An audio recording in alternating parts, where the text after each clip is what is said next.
Hey, Rev.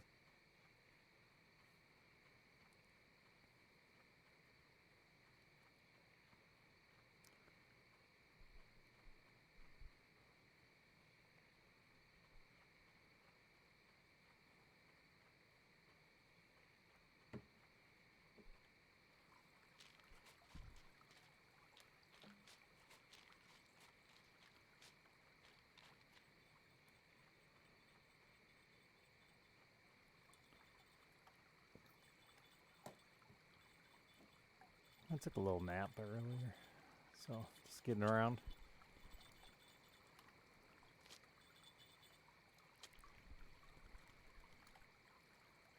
Wait, none of those are fish?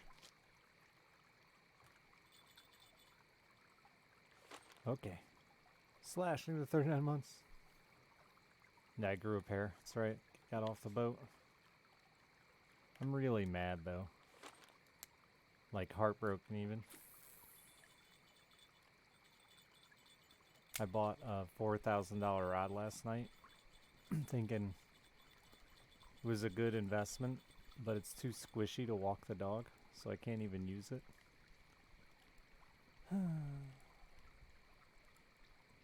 The Barracuda rods. The stiffness isn't there, so it just doesn't walk the dog. It's still a fine investment for the future. Like a lockout build, it's still the best lockout build rod I can buy. No, in the video game.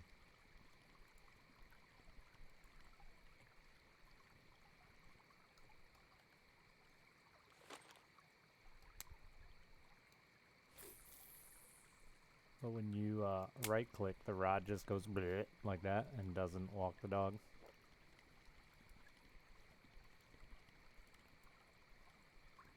And it actually doesn't cast that much further either, which is disappointing.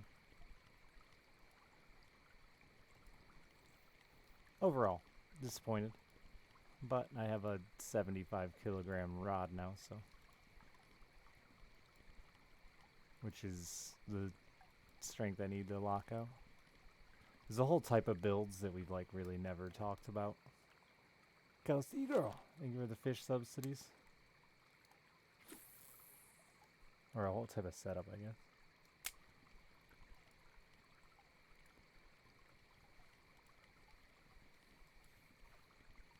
Yeah, well, the reel locks out at like 68 kilos, Ima.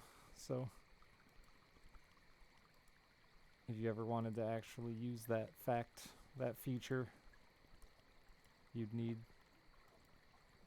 70 plus gear.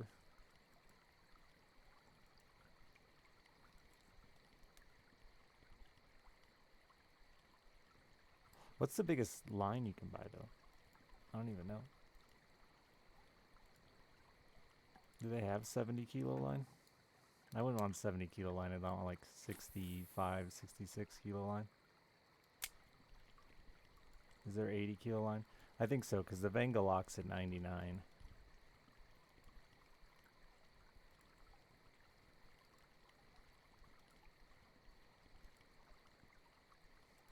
Blue Thunder Monkey, thank you for the 3 months.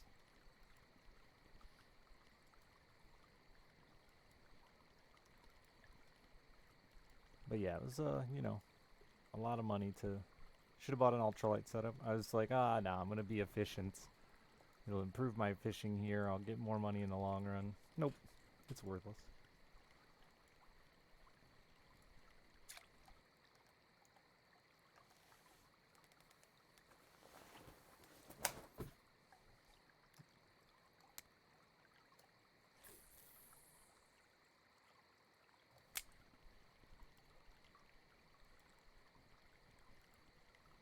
And it's like, only like 5 hours of fishing to buy it back or to make up for the loss, so.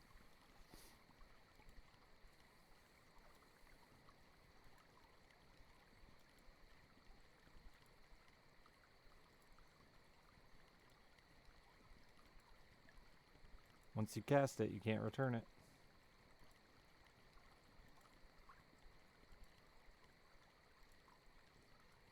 I cast it once, tried to return it. Nope. Well, yeah, because it does damage to it the minute you cast it.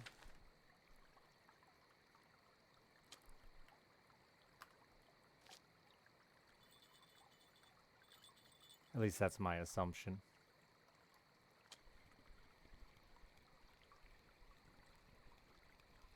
It makes sense. Like, the minute line runs through the eyelets, there's wear, technically speaking, from like a game standpoint, right?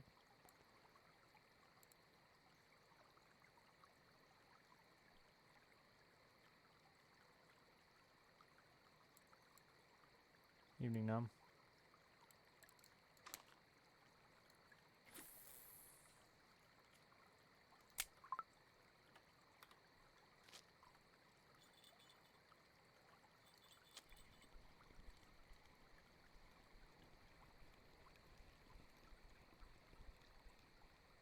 Same deal, Sinister.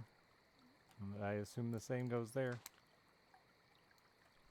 Lures get wear from use, not just from fish.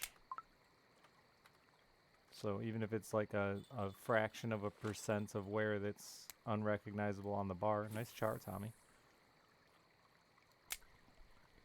Oops, wrong rod. I did get lucky and catch that Chinook on this, though. But I've tried everything I can think of to get this rod to walk the dog, even like physically yanking. But look at how bendy it is. It just won't do it. Won't give the prompt.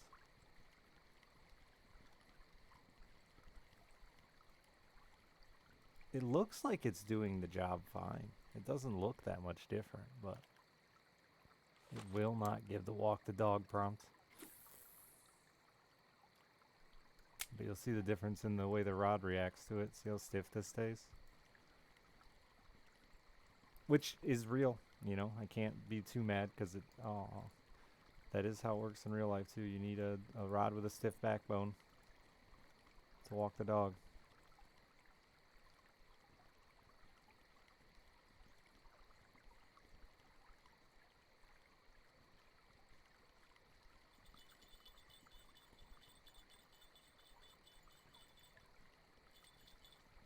Yeah, I can't do it, Sinister. Hence the I've tried everything, I can't do it. It may be a way, but I can only do what I know through testing. Oh, it does, absolutely savage. That's what I love. One of my favorite things about this game is you can get, like in a boat, you can get speed up techniques by just moving your rod forward. It's not all button based, because yeah, button based techniques feel very not fishing.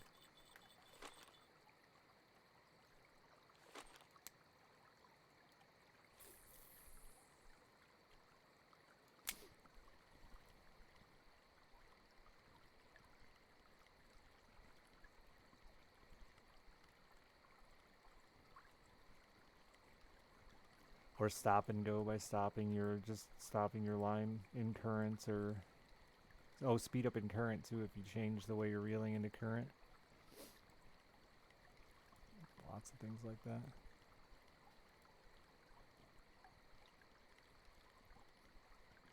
Stupid nighttime though. What a shitty time.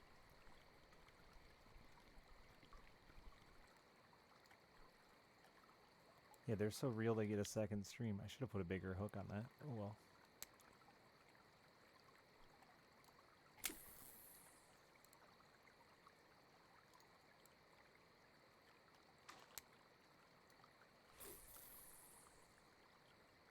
It is free. I try to say it regularly. I even have titled it a couple times. This game is free. Play with me.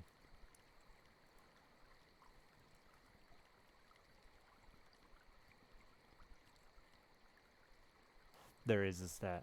Yeah, slash. And I would have known it in real life. I just didn't expect the game to have it. But yeah, it gives stiffness and sensitivity on the rod page, or on the stat sheet of the rods.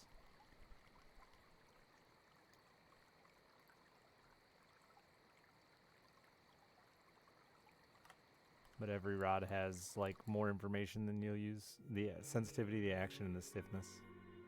And as you'll see, and the power. That's all real. So comparing it to the one fast action, medium power instead of light. And the stiffness is 7 out of 10. I think that's where it's really fucking me, is the stiffness here. It's 3 out of 10. Let's compare. This rod can do it at a stiffness 10 out of 10.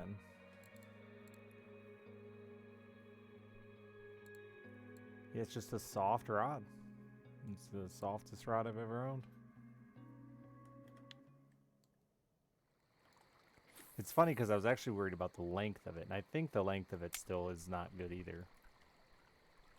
But I wasn't worried about the stiffness. I recognized the fact that it was the softest rod I'd ever owned, but I feel like that was a necessity with the...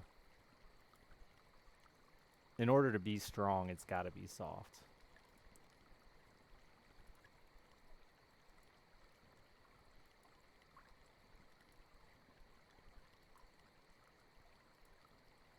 Unless you get into like rods that don't cast at all, that are just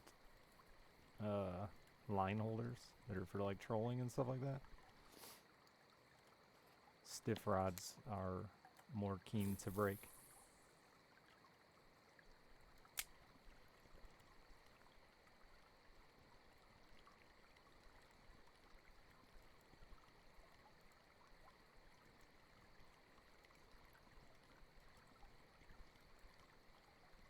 Oh yeah, there's other things I can do with it good. It's a jigging rod, is what it is.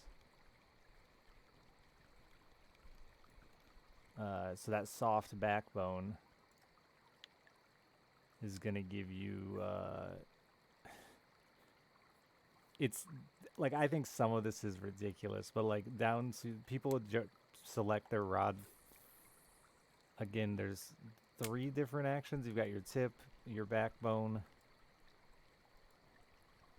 and then, how do they describe the other one? But anyway, so yeah, people, based on what type of lures they're using and how they're going to set the hook is really what it comes down to too.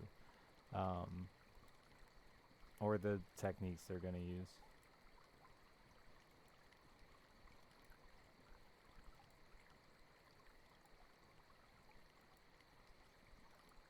Stiffer rods tend to snap the lure back more, which is fine when you're not requiring a really heavy hook set. A rod that when you set the hook really bends is gonna bury the hook home more, and because it doesn't have that rebound, it's less likely to pull that hook out of the mouth when you really hammer into a hook set. So when you're using single hook stuff, a lot of guys like a softer backbone, so you can really try to drive the hook home instead of jerking it out of their mouth. You know some of this already, but Chad doesn't. And a lot of people don't. Maybe you don't. Maybe a lot of people don't really care too much about it.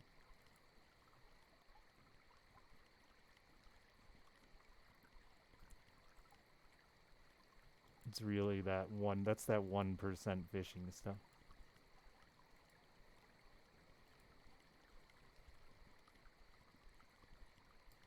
Yeah, exactly, Savage. And that's especially where our stiffer bass rods break. A lot of people don't realize that. They'll try to take their stiff bass rod out and be like, oh, it'll catch catfish. And then they tie on a 3-ounce lead and snap the tip off their pole because it's just not designed to... Because it has such a quick spring, such a quick flex, that fast action, when it tries to throw that 3 ounces, it just snaps. They're graphite too instead of fiberglass. A lot of the time bass rods are. The fiberglass is usually a lot bendier, softer.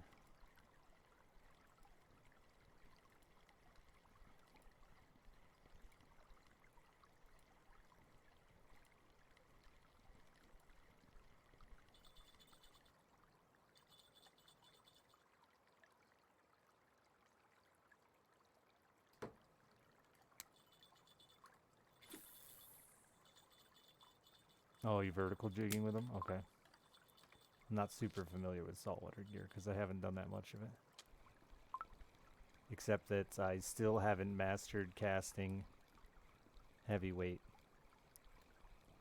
I can't master it. Especially with a setup like this. the bait and the weight like fight each other in the air. I think you really have to match the weights to the bait better. Like trying to cast a full fish is a chore to not fuck it up.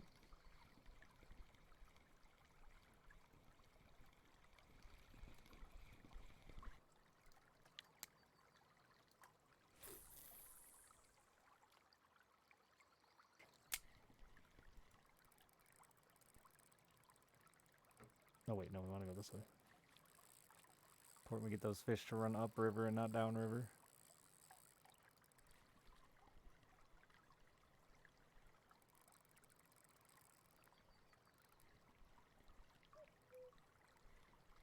It's like, feels like a double tire rate when you got them running up the stream instead of down it.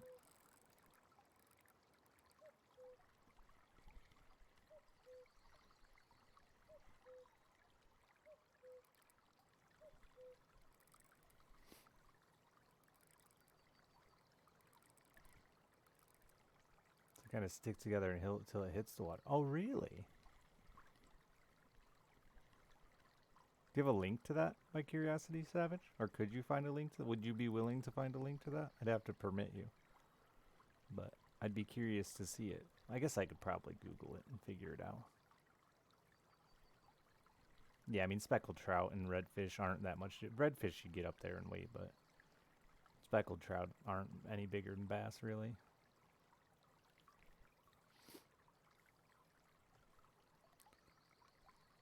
It's true lacquer, as usual. I do. Oh, there we go. Now you can just link it. I'd be curious to see how that works. If it's like a for sale thing and not some custom rig.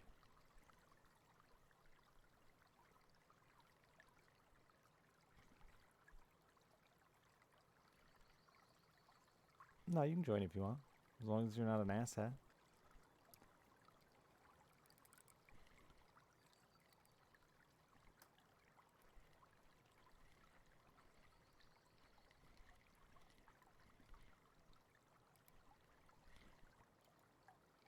This isn't even a big fish. Sometimes these chum salmon just randomly put up a fight. Yeah.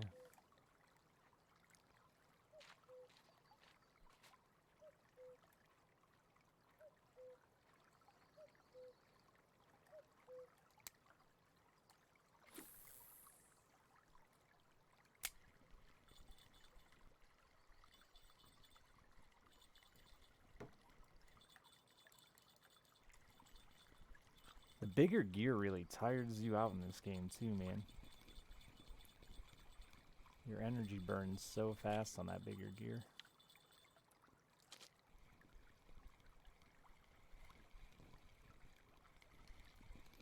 No one knew anything about fishing when they started. It's also why you still see guys breaking their rods and reels. There's like 3 of us that actually fish.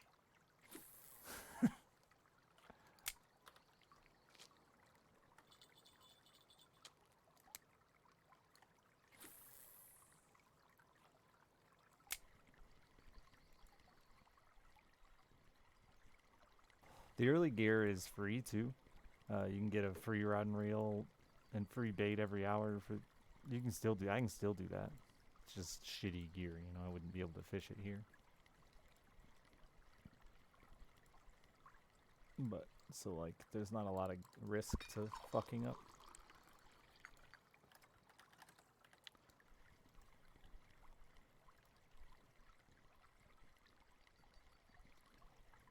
I got one 16 kilo Chinook. Just grinding. I made a $4,000 purchase last night, and I regret it. So now I got to make up for that. A little grind.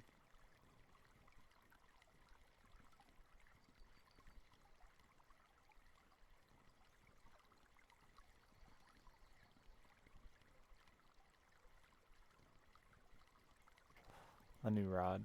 Doom, thank you for 31 months. Apply sunscreen? Dude, it's Russia. I'm wearing full flannel.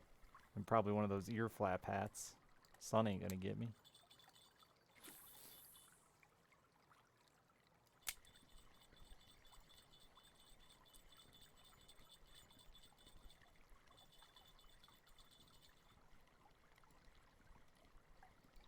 Nushanka. That's the name of the hat. I didn't end up hunting it all this year. Just don't have anywhere to really do it.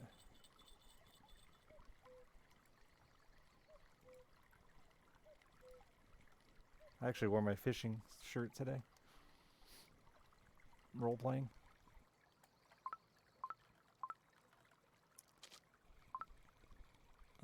So sometimes, well, I don't know how you were fishing, Tug.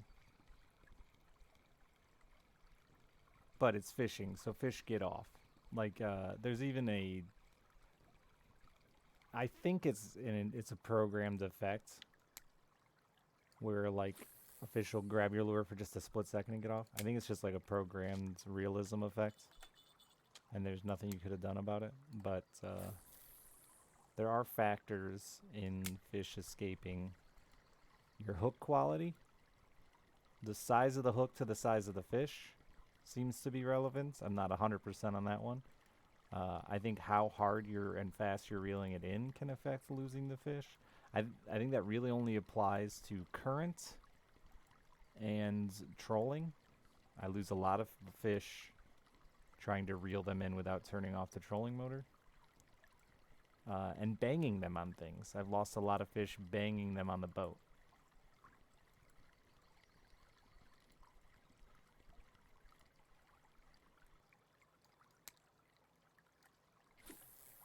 Spearfishing seems like a fun time. It'd be fun if I could let them go. But the fact that then I have to eat every fish I spear feels unfun.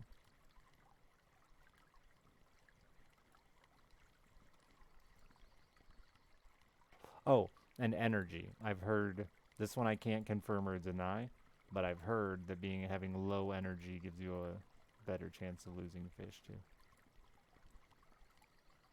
Sea fishing pulley rig. Alright, I'll Google it.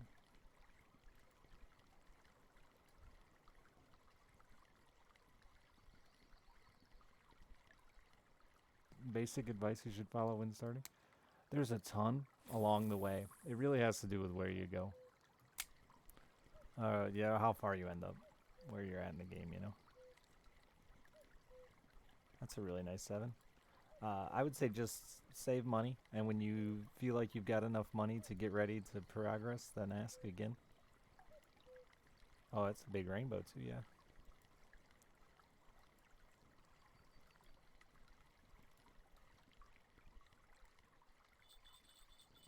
That shit doesn't matter, Tug, until you buy in your own gear. The game's gonna give you gear at the start, and you're not really gonna, it's just gonna suck. But once you start buying gear, then yeah, that's where you need to know how to how to build a setup.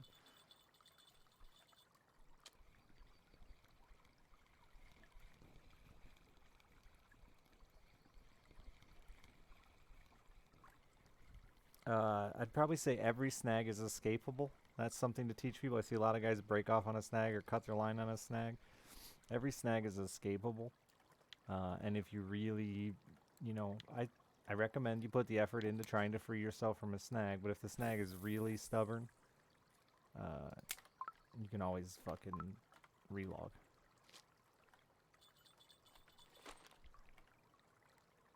I think snags are stupid and dumb. And they don't add any level of realism, just an obnoxious, sometimes, yeah, just an obnoxious effect. Ghost snags aren't intentional, those are just bugs. Anytime your line is stuck and doesn't say snagged, it's a bug.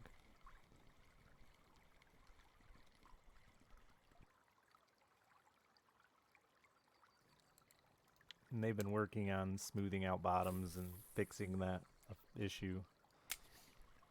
But in order to have collision physics, that's just an inevitable issue. Because yeah, they actually have to build these bottoms too, and I know that's not like a necessarily a ton of work, but when they're trying to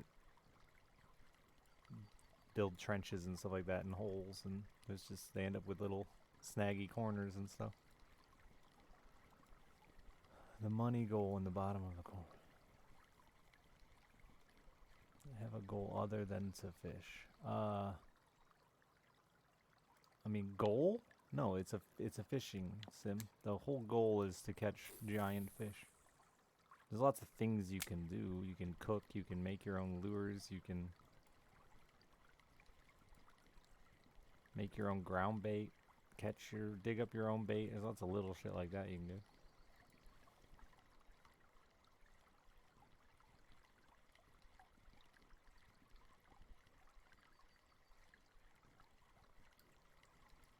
The 7s have been really good on Corey.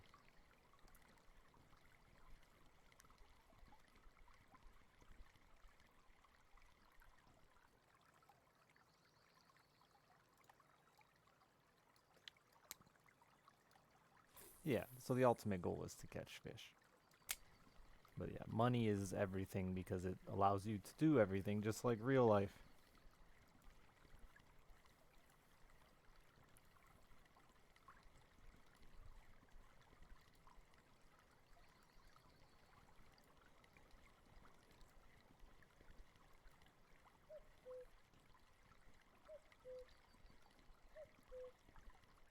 Which is why for new players, I really don't recommend premium. It's super tempting, I know, to buy the premium and want the levels, but you'll never be able to make enough money to justify the extra levels you're getting.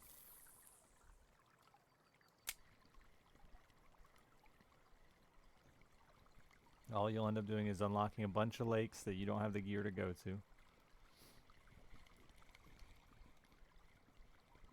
Yeah, the 15 kilo reels, or 14 and a half.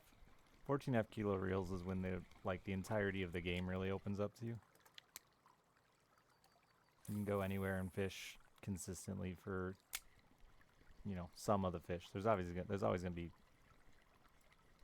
trophies and hogs out there that you can't handle, but that's the fun, the thrill.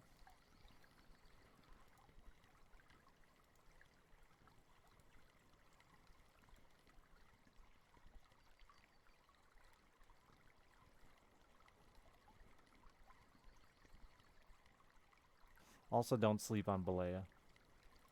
Everybody goes straight to Olberg and gets stuck in the bottom fishing grind. But Balea's tight.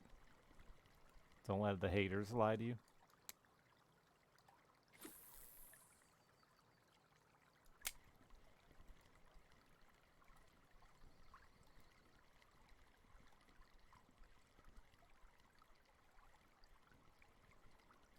You are a hater. Balea's good money, man. It's way better money than Olberg.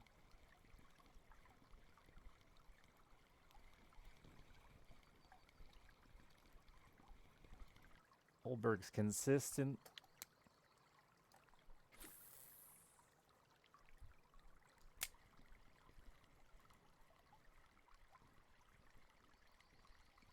You do have a good spin setup for Balea. The fucking starter system is perfect. Use the starter rod. You need nothing but the starter rod for Balea.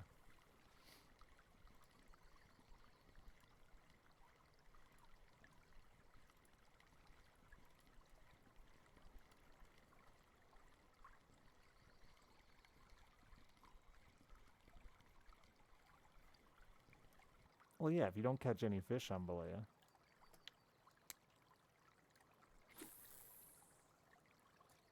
Well, I'm talking about level 8 being, and that's not true. You don't.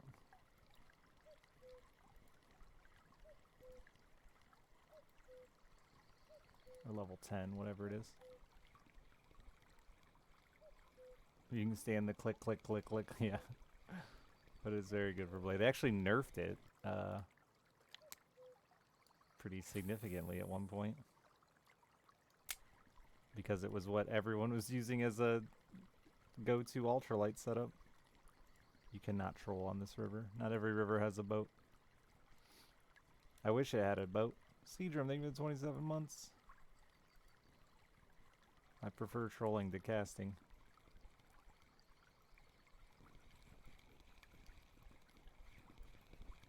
Yeah, it's ridiculous to repair.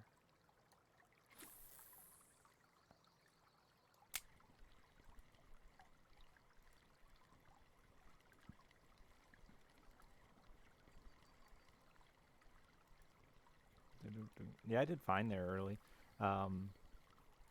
And bottom fishing works with cockchafers and mayflies and stuff. You get chub and browns, and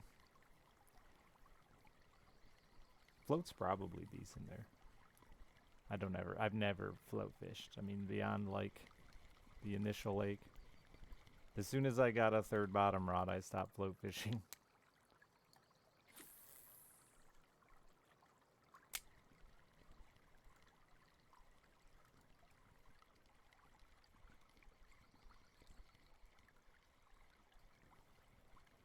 I passed around a light rod for a while to people that wanted to fish Balea, but then the game said no. And understandably so, because I did things like that, you know. That's how Brop got his start. I forced him to keep playing. I said, you can borrow this rod, but you have to play to level 10 so you can send it back to me. And now he's like level 32.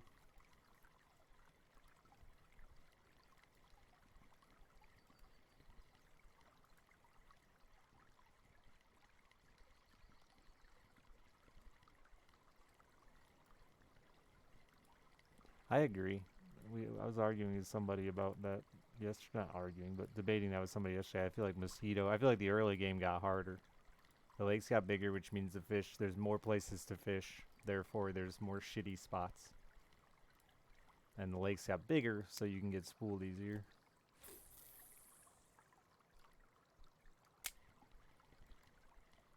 Yes, he went to eat in real life, came back to eat in the game. Now he's logging off.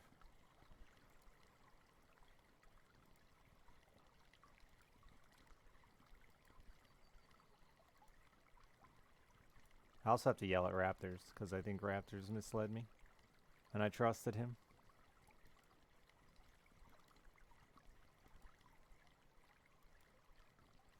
He owes me $4,000.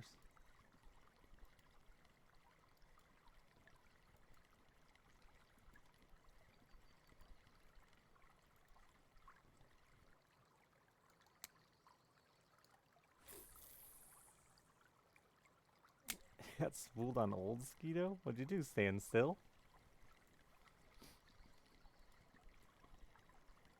Yeah, that is like, all fishing sims have that. The dumb concept of starter cheap reels are incredibly small. Which in reality, in order to get a reel that like is tuned for 2 kilo fish, you're spending hundreds of dollars. You're spending, like, those are top end reels to get fine tuned ultralight stuff.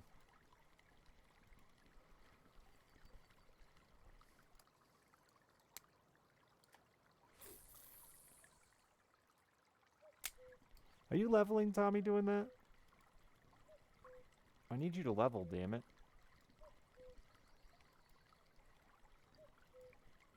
They also added more big fish to Mosquito. There's more common carp and they're bigger. They added tench, golden tench.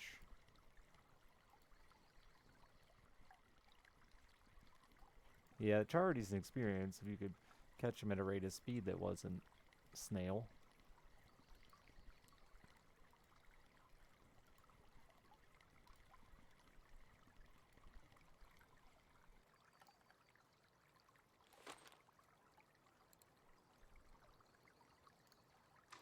This stupid soft rod.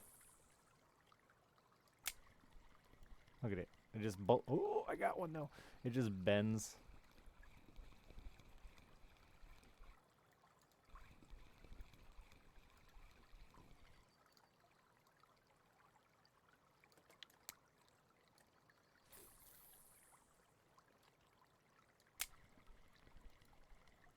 I think it was Raptors is trying to explain to me the like stop and go method that'll get you walk the dog. That might work with this rod.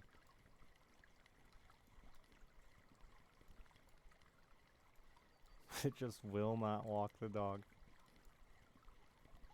Have you even tried this? This actually seems to have a better catch rate for me than right clicking.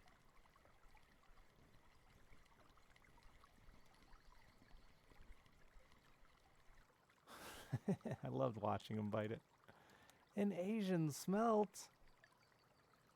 He's a little piranha.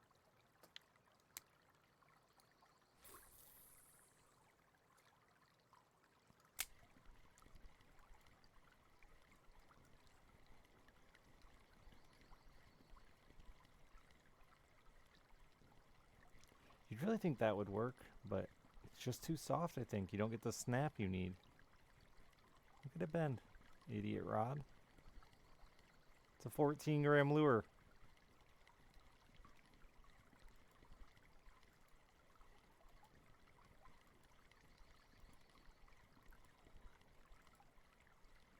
It'll walk the dog on no current. It's the current that makes me not be able to walk the dog.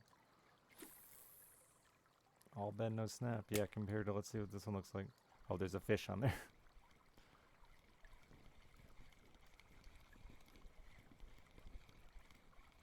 Pulling into a fish looked the same as just pulling into the lure with the other rod. Stupid chums. Are you doing any better, Brop? I saw you were out here, but I haven't seen a lot of fish coming off the chat. Yeah, look at the difference. See how it doesn't bend halfway down the rod?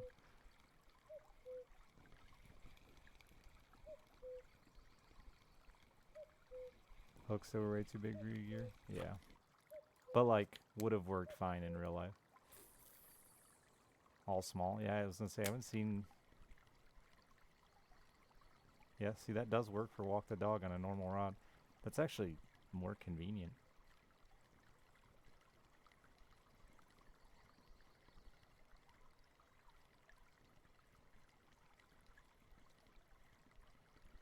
It's just that soft rod. Doesn't have the spring you need.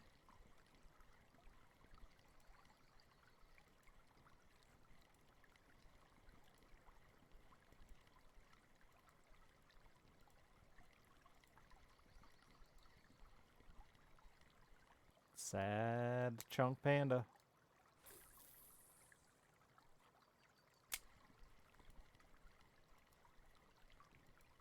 I've been making okay money out here. I had a day specifically that was unbelievable. But yeah, topwater's taking over.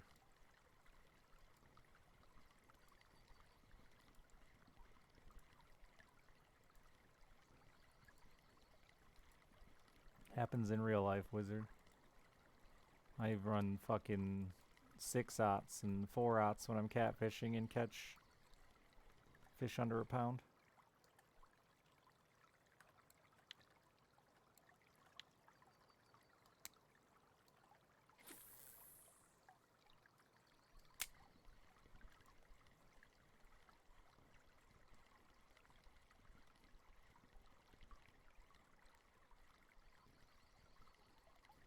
It's weird, the red and gold go back and forth for me with what's hot, and like one will just completely die out.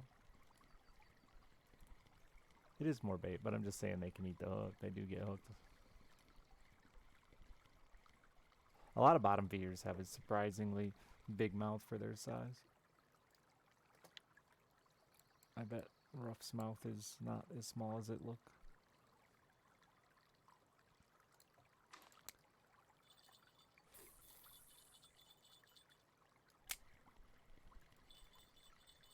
It should change with the sun. Is the way it should work. Is that a fish or is that sinker just floating away? The fish come by, they grab the bait, lift the sinker off the bottom, and then the current makes it swim way down river. I think that's what just happened there.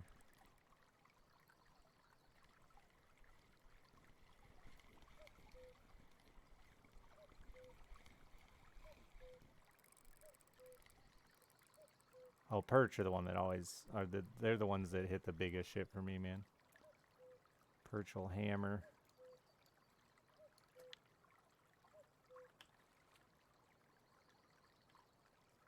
Jerk baits and stuff. There's a fish on that.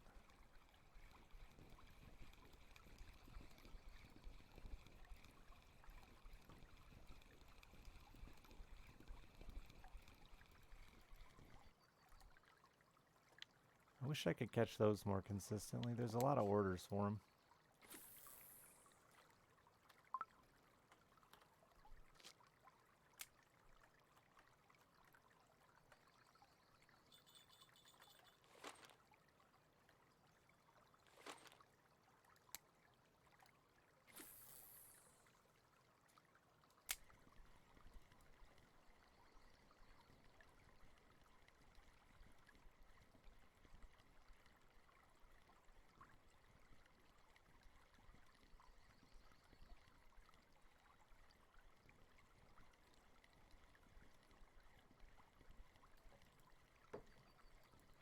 He's just a rainbow trout that's owning his friends at risk, is what he really is.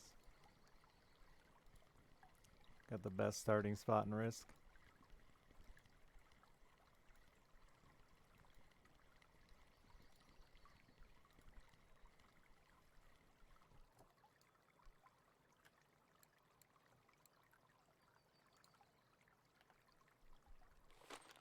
I have to put you away. I'm sad about it.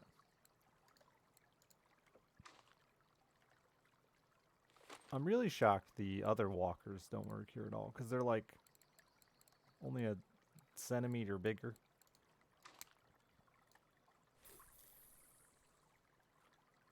But they just don't.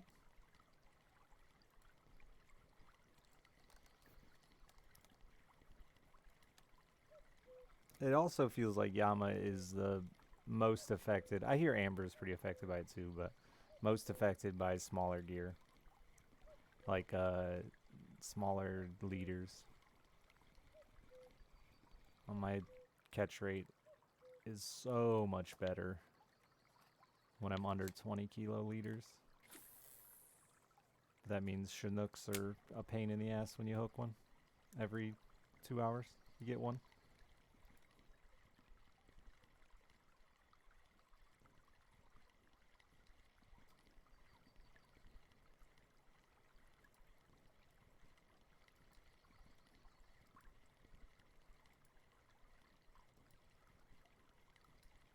Man, the rainbows and sevens today at Quarry have been crazy.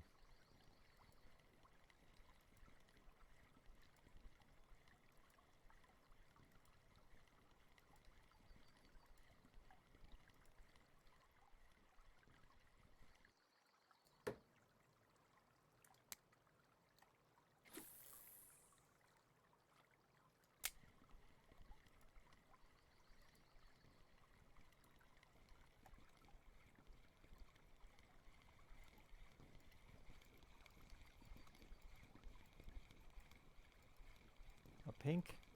Nope, a chum. They both have the ugly mouth. You got an ugly mouth, fish.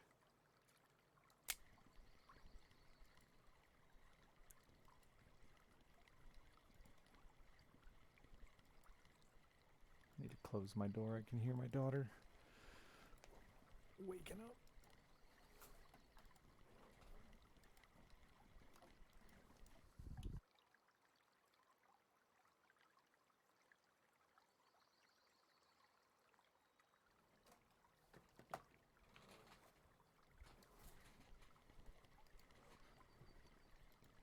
She's got to go back to school tomorrow.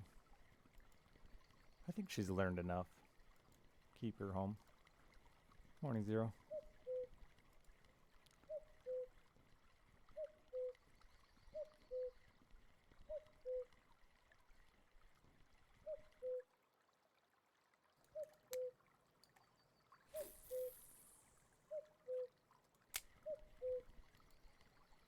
Find a good spot for us, Hardcore, because I just haven't had one in a while.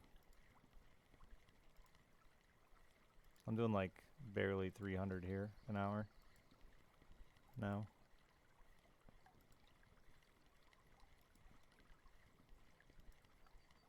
Were you doing good on Amber, Null? I saw you get a couple and then dead for a while. No, she hasn't learned the ways of fishing Russia.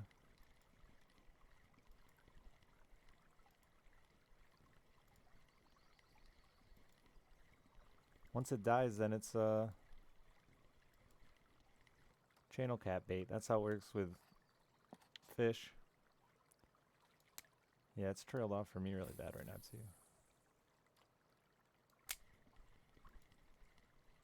Evenings used to be the best out here for me, but lately it's been dying before it gets dark.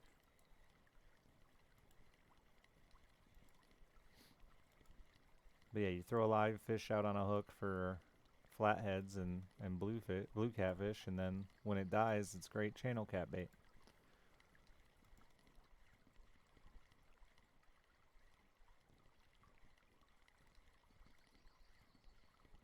Deer's 92 months. That's nuts.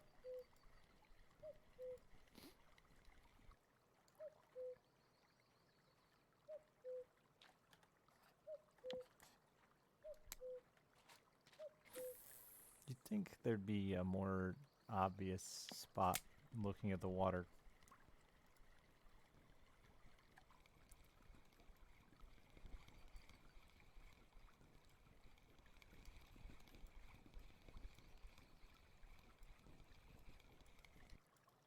Fishing IRL, how much do you swap your tackle and bait type? I fish, well, it depends on what I'm fishing for. But when I'm fishing spin fishing like we're doing out here, I fish with like at least 6 rods. And I swap between them regularly. I usually have like 2 of them I don't use a lot and 2 of them that I use all the time. I don't have 6 in the water, I just mean I have 6 rods available to swap gear. I don't like to retie. And like we were just talking about with the rod in this game, certain rods are better for certain types of lures. I can't just tie a whopper plopper on my jigging rod and come on now. You could, but it wouldn't work as well.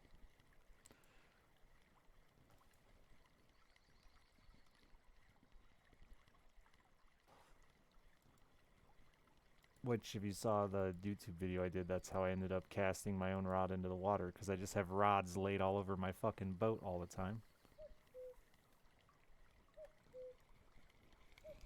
And sometimes you cast them into the lake. Oops.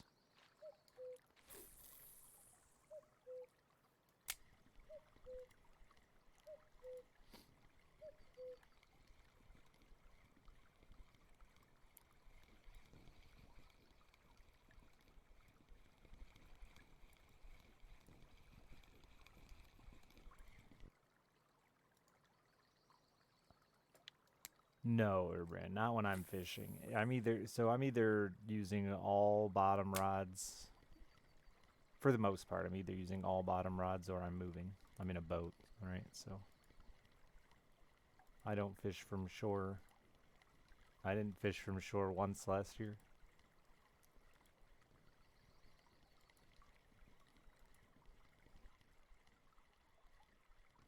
How often do rods slip out of your hand mid-cast? Not very often. A lot of people use 2-piece rods, where you actually can pull them apart to like put them in your trunk. And I like to watch guys cast the end of their rod off into the water. It's still connected to the line, but it's funny to see it go flying out into the water.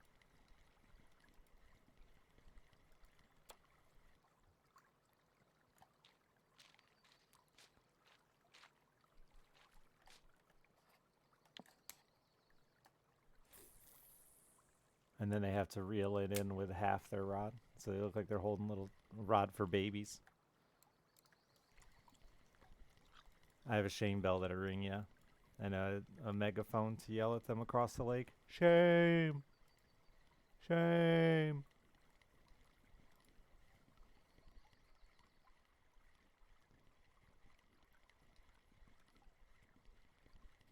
I don't buy 2-piece anymore at all. I have a sports utility van and a truck, so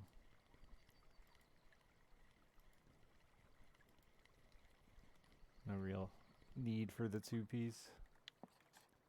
They're also the only rods I ever see break, and it's usually right there at that junction.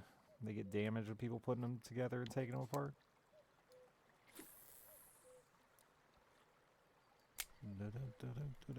She's sleeping on it right now, Lackert. She's all wrapped up in its fucking legs. She's probably gonna choke in it like an umbilical cord.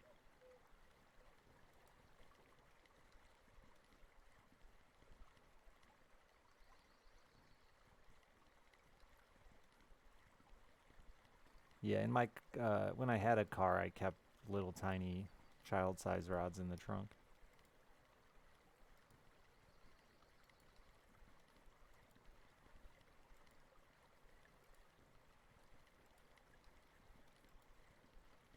I mean, they're not actually child. They're child size. They're like dock demons and stuff are really, really good.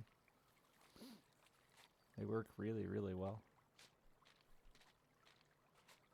The Zebco dock demon is an unbelievably good rod for $12 or something like that. And for being 14 inches long.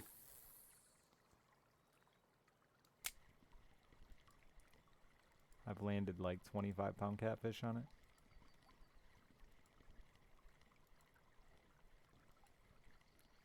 Yeah, my only two-piece is a 12-foot rod.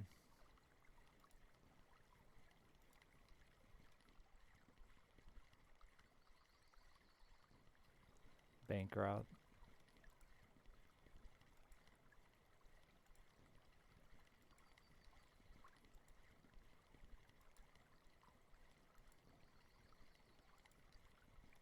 I can't use big rods either. I'm too short for it, I think. I don't know. Maybe I could learn it eventually, but I'm right there with you, Noel. 6'8", 6'6", 6'8" is my go-to rod length.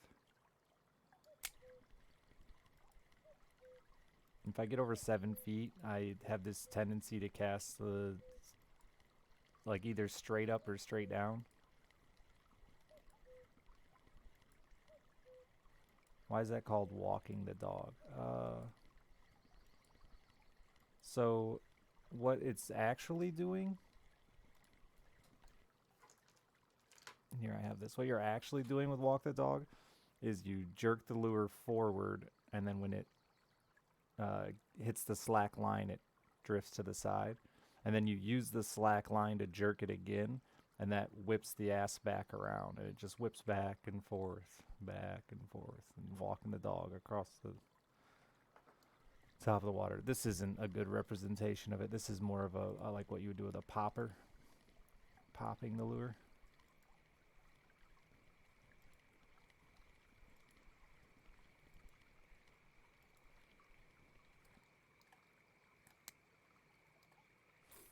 It's like walking the dog with a yo-yo, though. Like, it's called walk the dog. You're not actually walking a dog.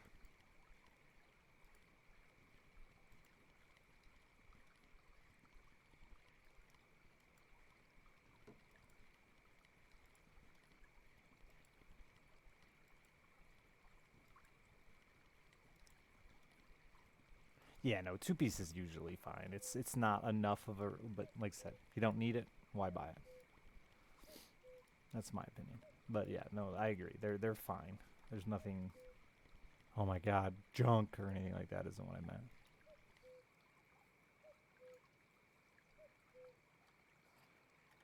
I'm only 5'8" though, so like 7-foot rod is a big deal for me. It's a big rod.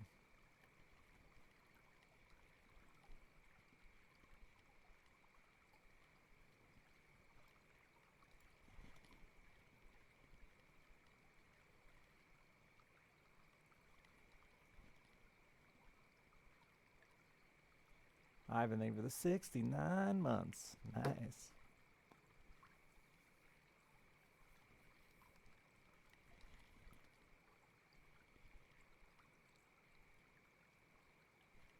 Yeah. I think it is easier from land because I can like use my whole body a little better than on a boat, where it's harder to step into your cast without being afraid you're gonna step off your boat. I have one 8-foot rod for muskie that I use pretty regularly, but it's also the one I just fuck up the most casts with. It's so weird to see a fish with only 2 numbers.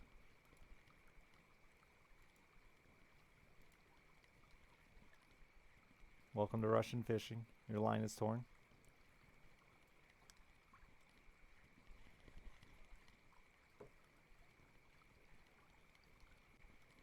Did it spool you? Did it take all your line? Or did it just snap you quick? So middle mouse adjusts your drag. That's going to let line out. In case you didn't know. God, pink salmon looks so derpy.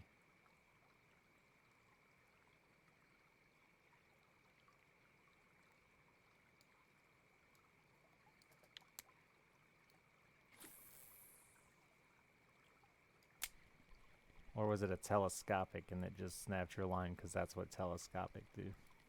It's probably telescopic. The rod has exploded. You're dead.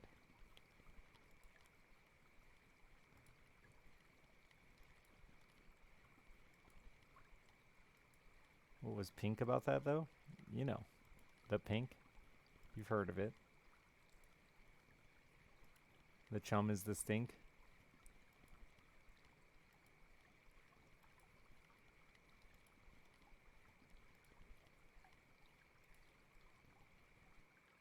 I've actually been doing decent at night here compared to the usual, but it's fish cutting time.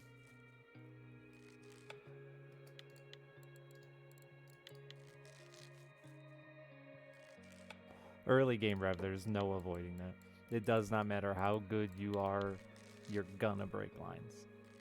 Your gear's just too small, and there's always gonna be that chance you hook into a fucking hog.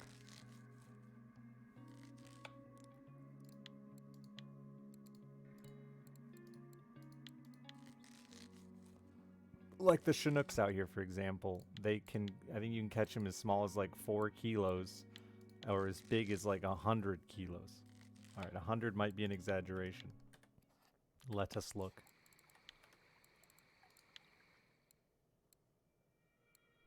$69.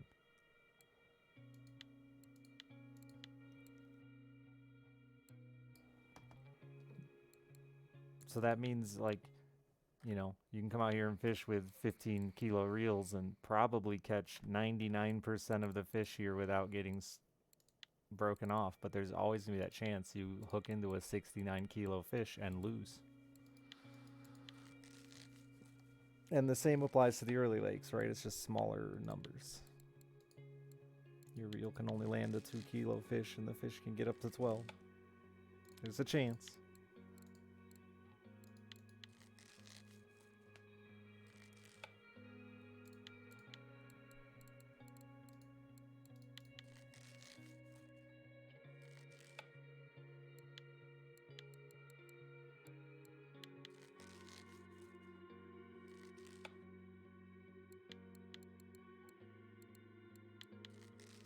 Yeah, 69 kilos is a small human.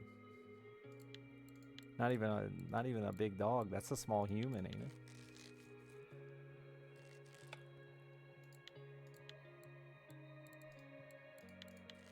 Not even that small of a human, isn't it? Isn't that like an average woman?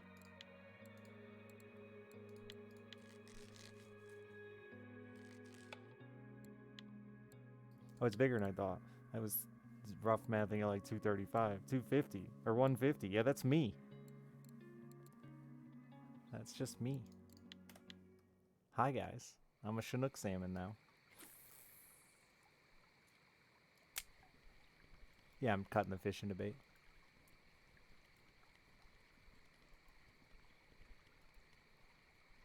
Richard_salmon.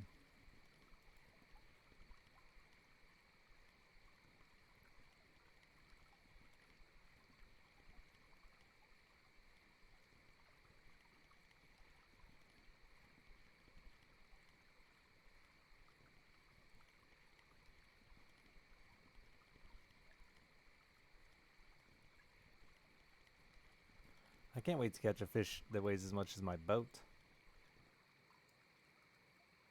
What's 1,500 kilos?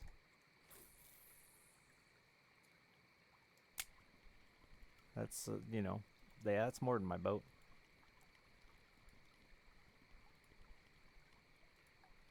Be about 3,300, right? Yeah. That's more than my boat.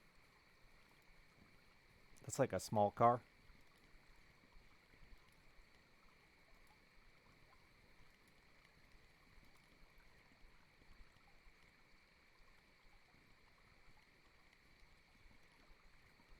I actually don't know what modern cars weigh at all anymore. You just don't catch a fish that big? You do, though. It's been done. It's been done in real life.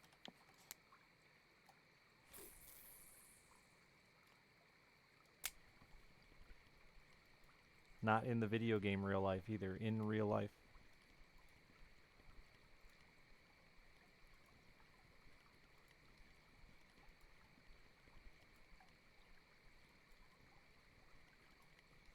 Yeah, I think a two-door can be down at 3K. I thought so.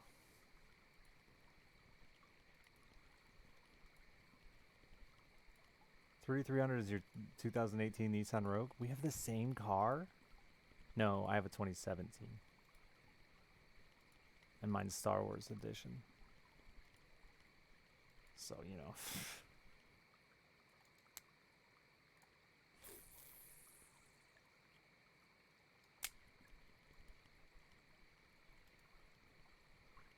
I don't think a 1-ton truck's actually 1 ton anymore. The days of the 1-ton truck, I think, are gone. The old 1-ton trucks were single cab, but everything's big quad cab, 4 doors.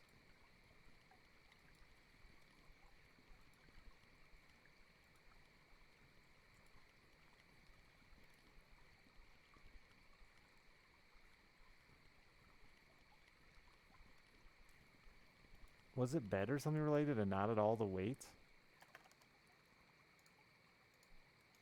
What does 1-ton truck mean? Oh yeah, because it was half-ton truck. Half-ton, 3/4 ton, 1 ton. As a refresher, traditionally a 2,000... oh, it's the payload. Yeah, it is the carry weight. It is the amount of weight you can carry in the bed. Has nothing to do with the weight. They're 9,000 pounds.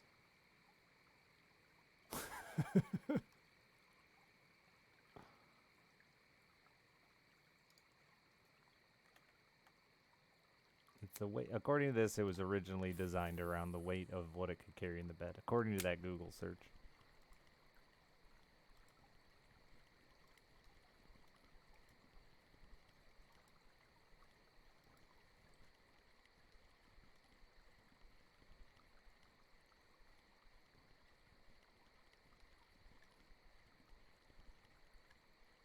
I think Harleys are like 800 pounds. No, that's the small Harleys. I think they're between 8 and 1,200 pounds for Harley Davidson. So, yeah, a fish twice the weight of a Harley is pretty impressive.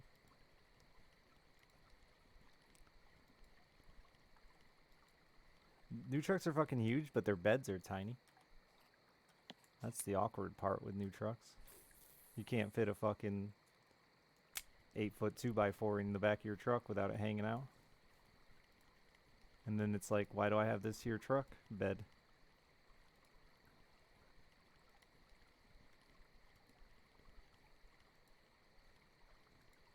Because everybody wants the quad cab, though. I mean, me, myself included. I don't really want a truck for the bed anymore. I want a truck for the ground clearance for hauling a boat.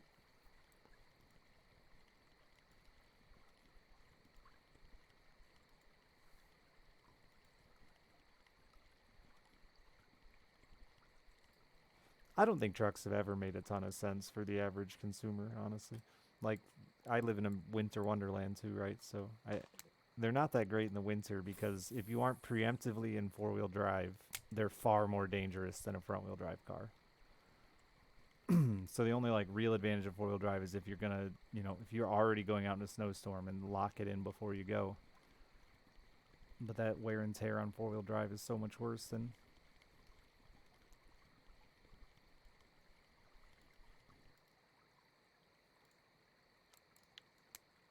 I released a fish. I'm proud of myself.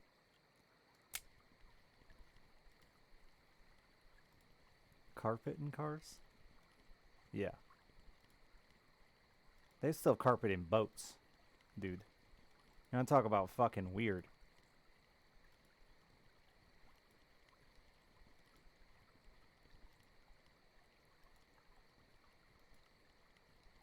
Trucks aren't savage. Not in my experience. Not the new trucks I drive. Maybe the like high-end like Denali's and stuff are.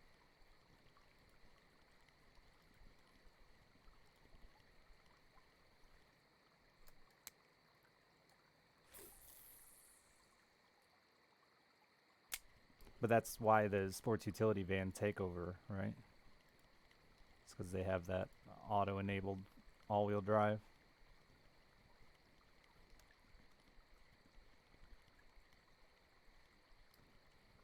Yeah, if you want to use a truck for work, you end up buying a 2500 now instead of the 1500 most of the time.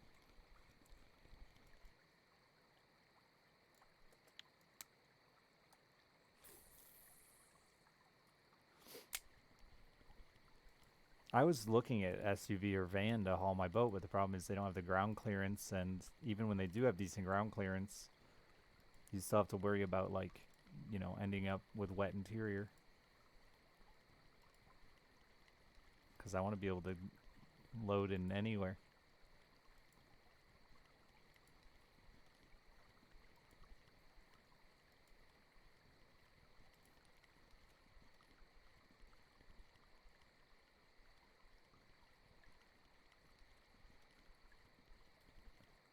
And I feel like stinky river water in the back of your SUV would be a hard smell to get out of.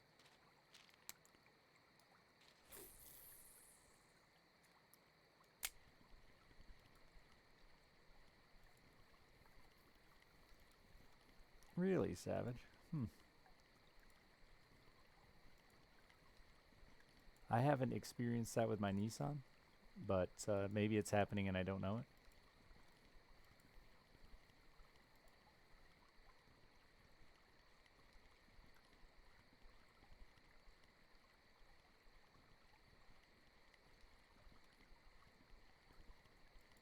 My truck is a giant asshole mobile. I finally put a muffler back on it, so it's less of an asshole mobile, but...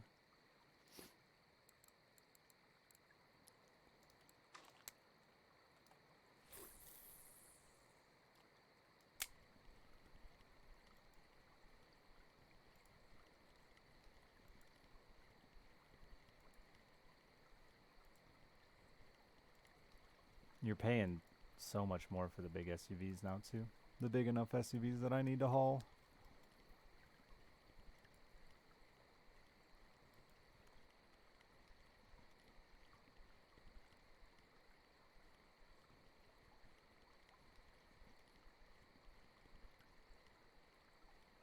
Someday I'll have a truck. Someday. And then I won't need 2 cars. I hate having 2 cars. It's just like double the fucking maintenance, man. I gotta go out and fucking start my truck. Speaking of which, I should do that tomorrow. Before I kill the battery from leaving it. The battery will freeze.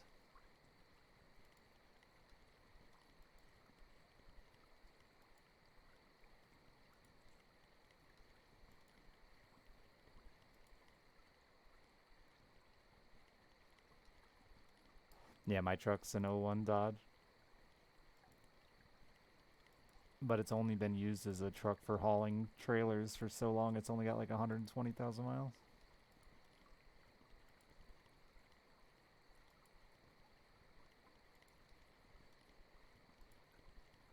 They're bigger than they were, Wizard, yeah. The old days of like the S10 and the Ranger being these tiny trucks, those are gone. I'm pretty sure you can't get anything like that anymore. Maybe in Europe.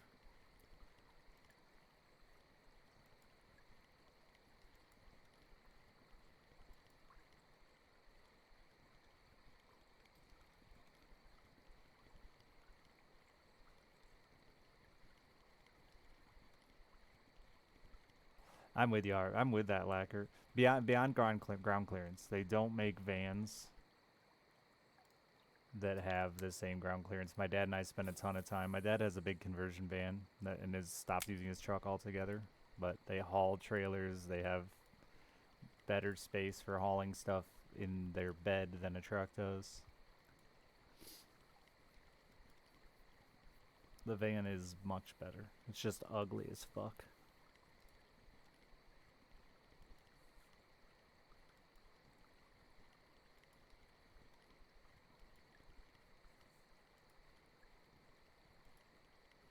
Your dad? Yes, my dad drives a fucking, what is it, a Ford Transit? You can put like, I think he has like 14 seats for it or something dumb.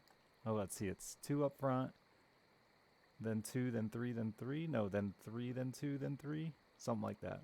So 2, 5, 10. 10 seats.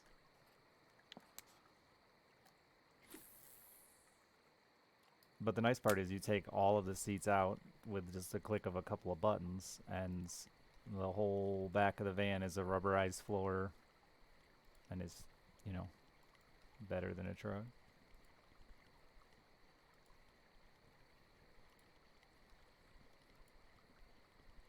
And it's got a higher floor to ceiling clearance than a truck with a capper has.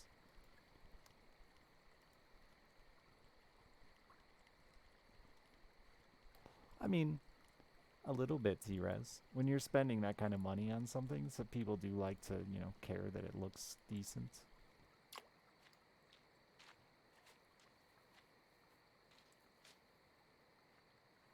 It's surprisingly nice to drive. Drives better than the truck. It's got amazing windows and mirrors. It's got such a short front end on it. Like the old, who made that? The old Toyota vans that were flat fronted. You can see the fucking ground right in front of you.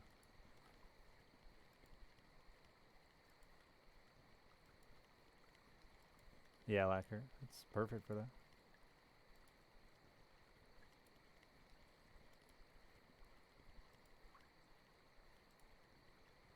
They have a ton of stuff to do that, William. They even have stuff to lift them and stuff for a little bit of off-road.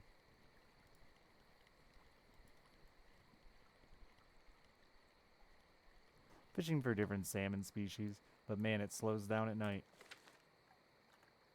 These are normally bopping at night, and they're just doing nothing.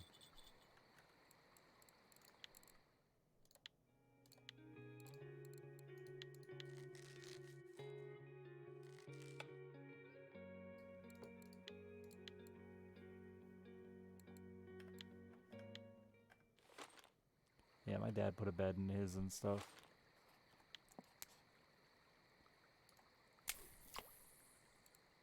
Originally, we were supposed to share this van, but he won't stop smoking, and I can't deal with it. Because if I drove around in a van that he smoked in all day, I would also buy cigarettes.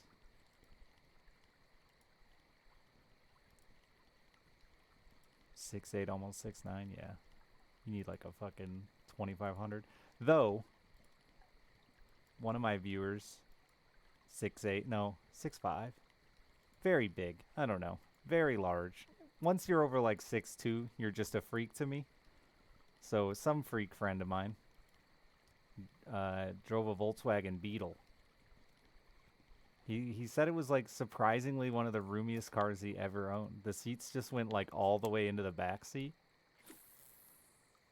Minus the fact that he had to like sit down on the ground to get in it. The leg room was great. I had to ride in the back seat of it behind him though, and that was impossible.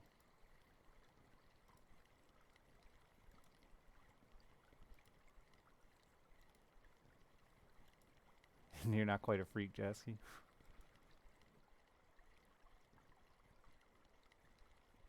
Yeah, it was surprising. His wife is also like borderline freak.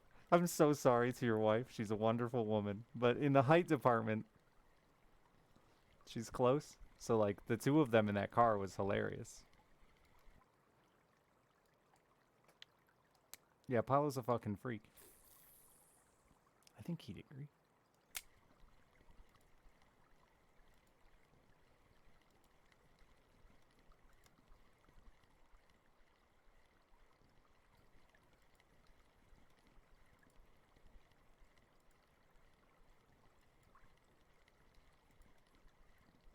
Dun, dun, dun.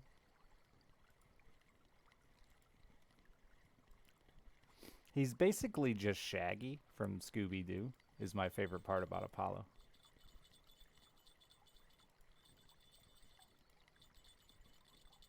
He even kind of walks like Shaggy.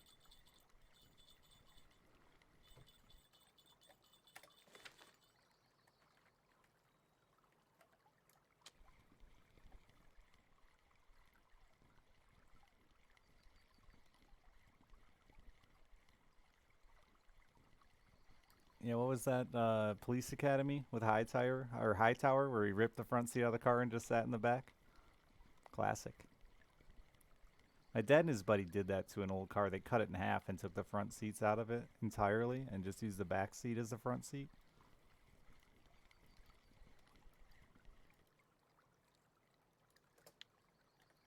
I don't remember what car it was. Like a Maverick or something.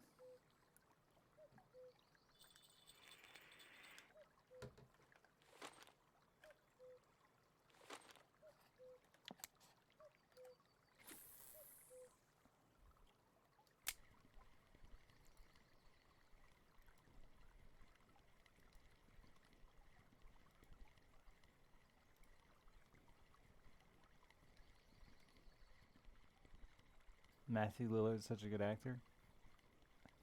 He's so spitty. I think Scooby-Doo's like the only role he did where he didn't spit all over the camera.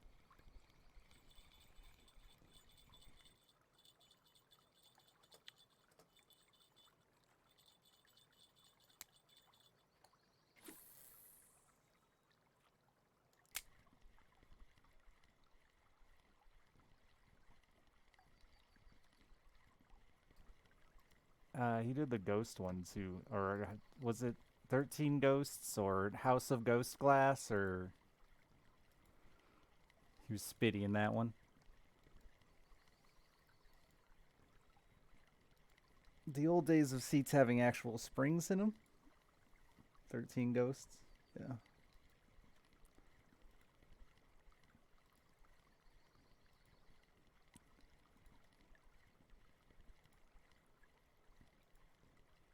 I'm trying to think. There was a movie where he played like generic lawyer, and it was very funny because he was basically playing his dad from SLC Punk. That popped off. Disappointing.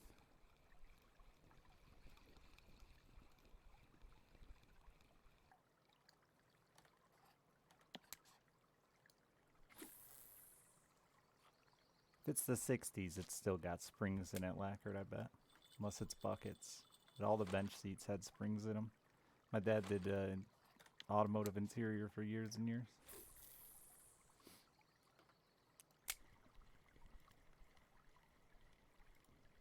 My 66 Bel Air, the seats,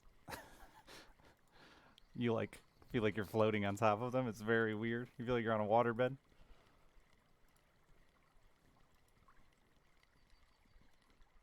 Oh, yeah, the 60s ones. Lincolns are great. Except parts. Cost. I love the old boats too. Big four doors are fun. I'd love to restore my Bel Air someday, but, you know, I got other fish to fry. Like fish. I have a 69 Grand Prix that I just need to fucking put back together. And I haven't gotten that done. Oh, did records just reset? It's time to get crazy in chat.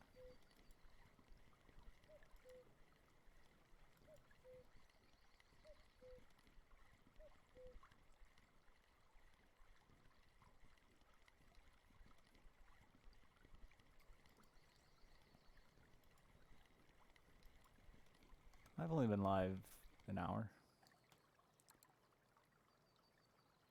I took a nap. Well, I fell asleep watching Lion King.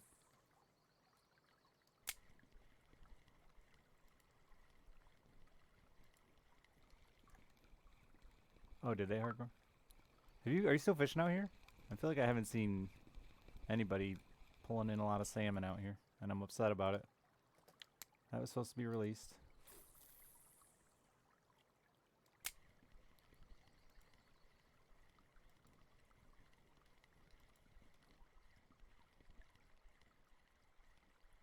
I must not have set any records last week.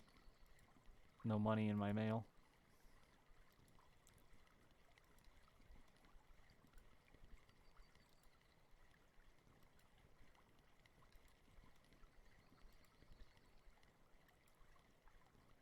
At this point, I'd take chum if I was catching them at a decent rate.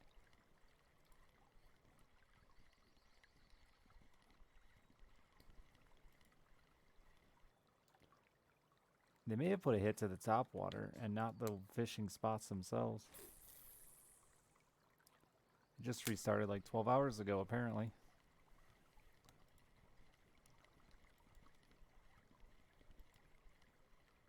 You been running spoons?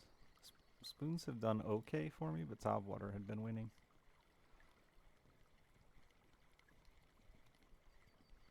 Well, comparing at different lakes are relevant.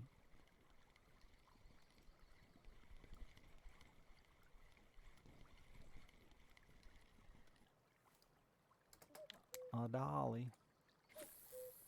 You ain't caught nothing, Rev?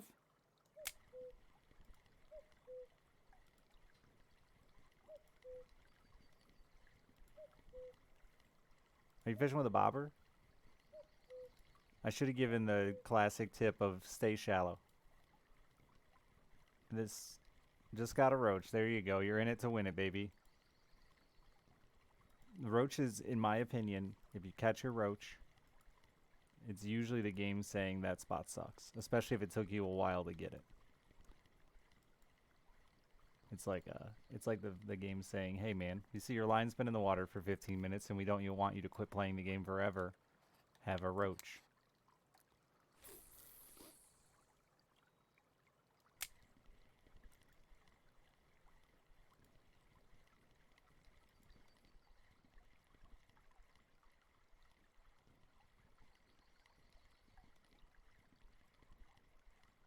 Yeah, there are roach spots where that's different, where you throw the line in and instantly hit a roach, and that's a roach spot. Like, those exist. You're a mosquito? Yeah. Fish shallow. Don't try to go deep with your bobbers. Or your bottom rods, for that matter. Target things that are obvious. You know, you're going to look for stuff. It's hard to give good examples out here, but you're going to look for stuff. You know, this should be, if this was grass like it was a mosquito, you're going to want to fish not too far off the edge of this grass, right? Maybe even right up against it. Start shallow.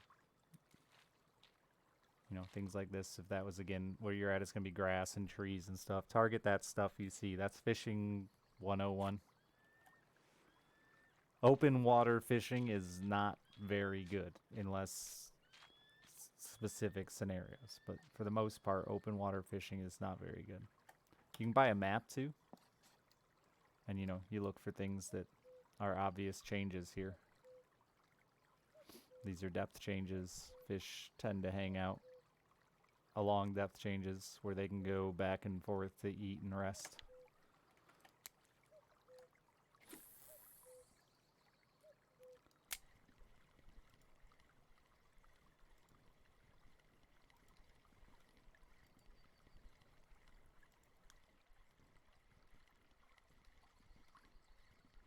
But early game on mosquito, I would really just focus on real close to shore, like no more than casting like 10 meters out.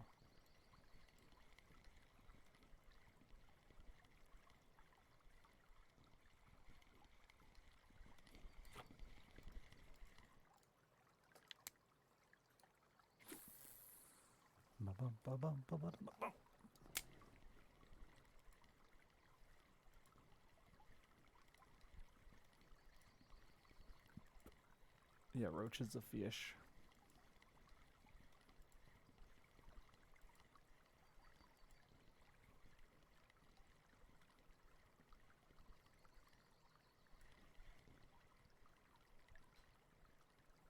Yeah, Admiral, fish are very, very consistent. I was talking about this the other day, man. Like, once you understand fish behavior, species you're after, it's very easy to know where they are without any special electronics or anything like that. Where fishing can get a little more difficult and confusing is fishing pressure, in my opinion, has the biggest impact. Especially late summer and stuff like that, where guys have been out on the lake every single day. Thousands of casts have been made every single day, especially where I live with small lakes. It's probably less relevant down south where the lakes are 20,000 acres. But up here with our 100-acre lakes,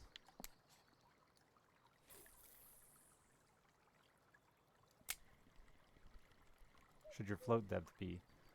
In my opinion, float fishing, you always want to be like in that bottom 33%, or let's say 30%, that bottom 30%, bottom 1/3 of the water column. This is Yamalakar. You're better off being too deep than too shallow, or yet too low than too high. Like, I think you'll have better luck with bait on bottom than bait suspended way up over their head. You're terrible at fishing. You're just looking to catch fish when your brother takes you out and you're sitting on the far side of the boat. Where are you fishing? What do you fish? There's so much that applies there.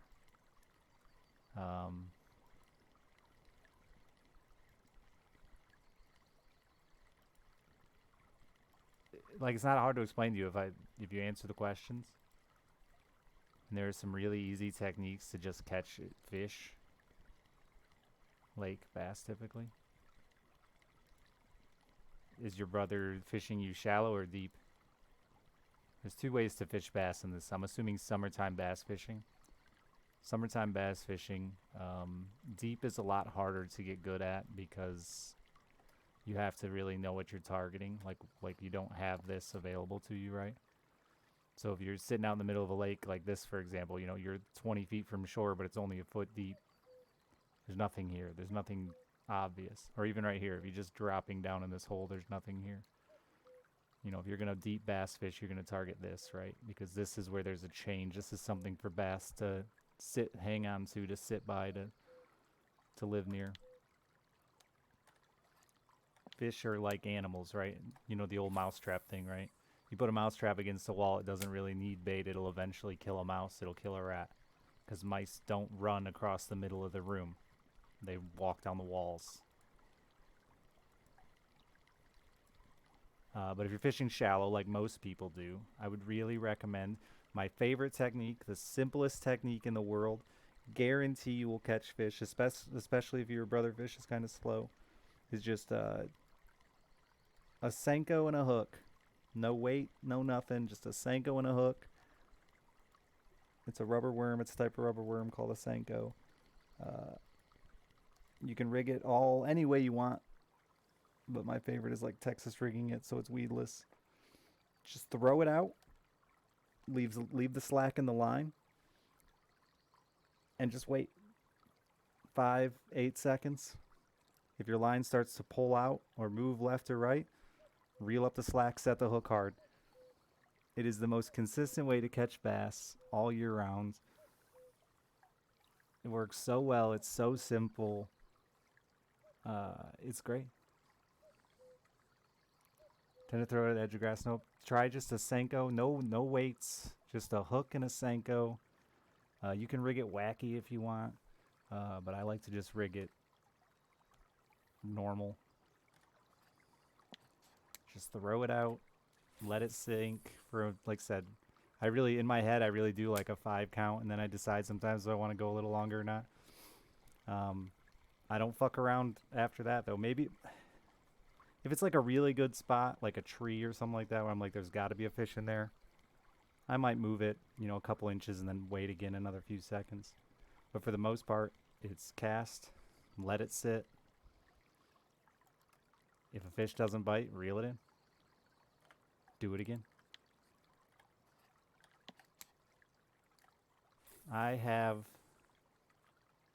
far too much money in fishing stuff and gear and techniques, but that method of very simple fishing, it's very cheap, it's very easy to do, has caught me more fish and good fish than any other method. And it works good, in my opinion, anywhere that's like shore to 5 feet deep. Getting deeper than that doesn't sink fast enough.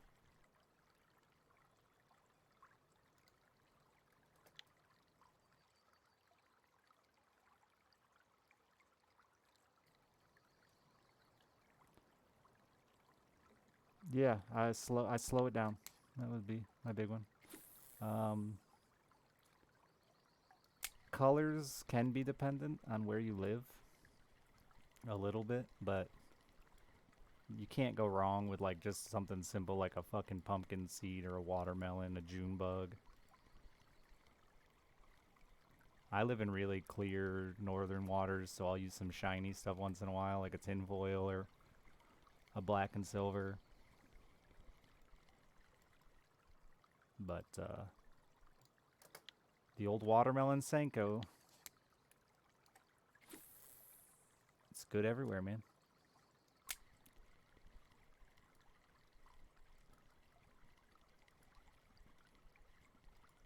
Yeah, fish in general. Fish in general are they're animals in general. They're opportunists. You know, they eat when it's convenient. A lion doesn't want to chase a cheetah, right?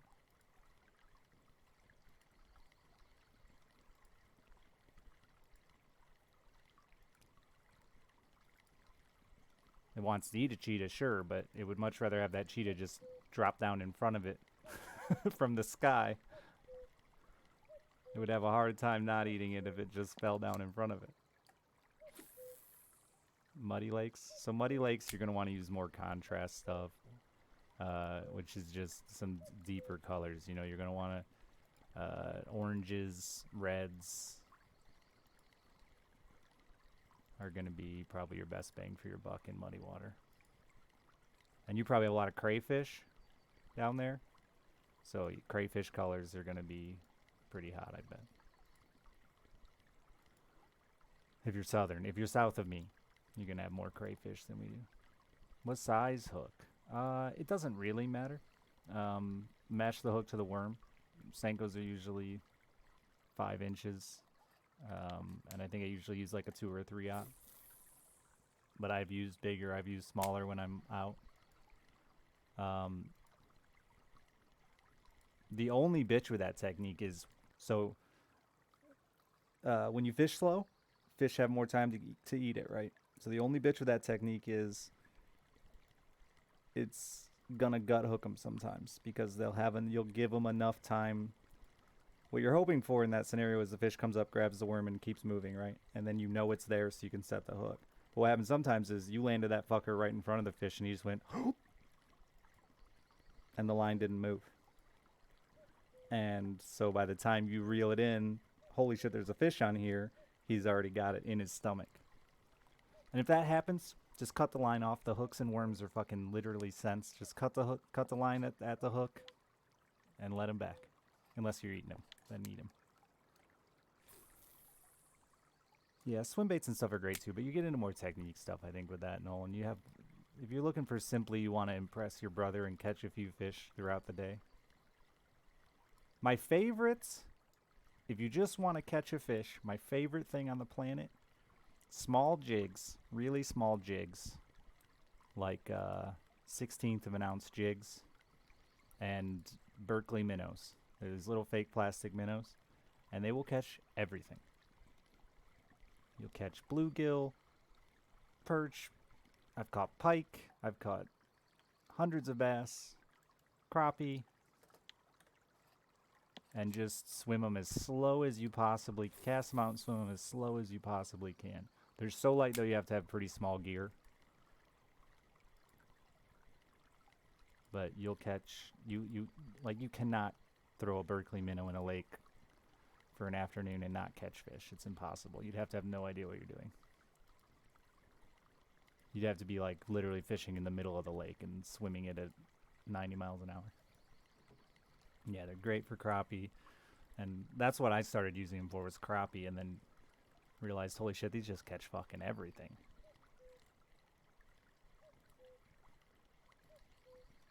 One of our viewers here that I fished with last year, his grandpa caught like a 38-inch pike on a jig and a minnow. Not even, they'll use them in the ice like that, but middle of the summer, trolling it around.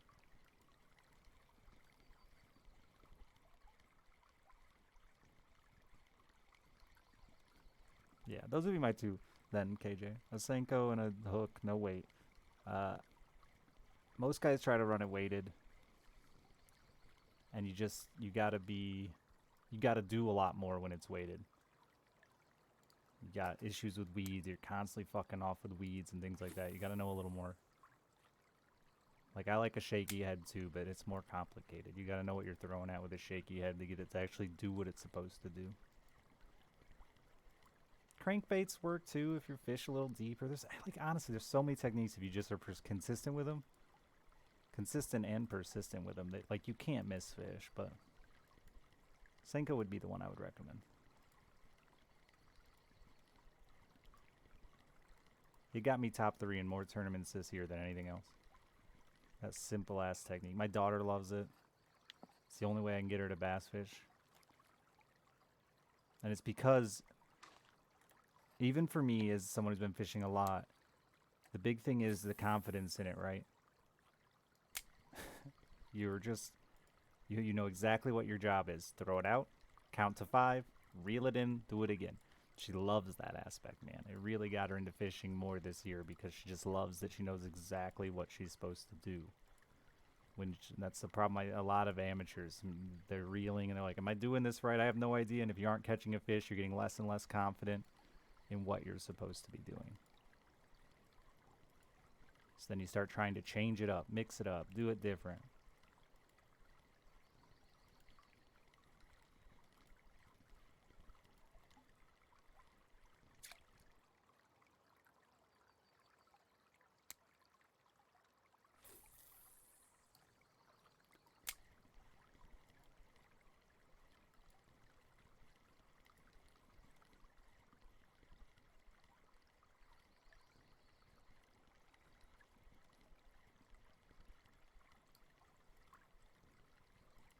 Fake it till I make it, yeah. Found a Chinook, yep. You get one about every 2 hours here, guaranteed. They just drop one on your line.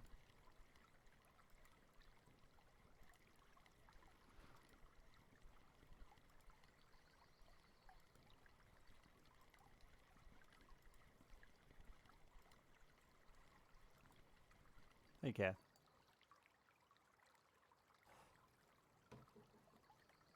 How's life? I don't know. We'll see tomorrow. I took a nap, so I'm probably gonna fuck myself up. School starts again tomorrow, so. Oh, and I bought a rod that's too soft. Hate a soft rod. Just doesn't work. It's too soft.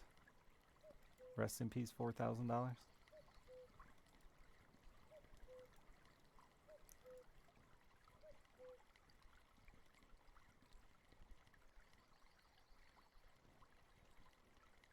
IRL or the game? The game. I wouldn't spend $4,000 on a rod. Jesus. The most money I've spent on a rod and reel is like... Oh, when I went to see Doge in Florida, I spent like $500. But that was because we were going to go shark fishing. We did go shark fishing. Didn't catch a shark.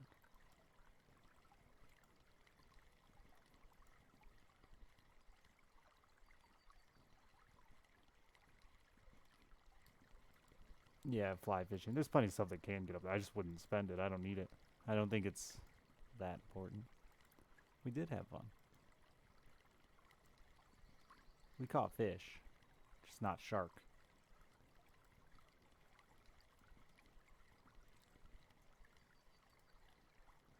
What sharks? I think that we were going for black tips. I have to buy it for you when you visit.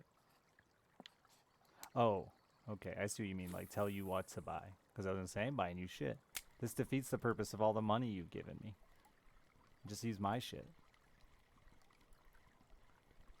What pound line did we? I think I was using 65 or 85 pound.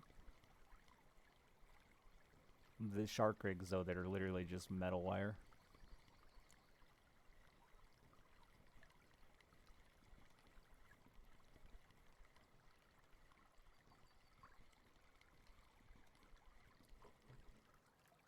Seals on accident. I doubt it. I don't know. We did hook a dolphin on accident. I'm not sure if I hooked it or the line got tangled in it. It was really shallow and these dolphins kept coming around and fucking with us.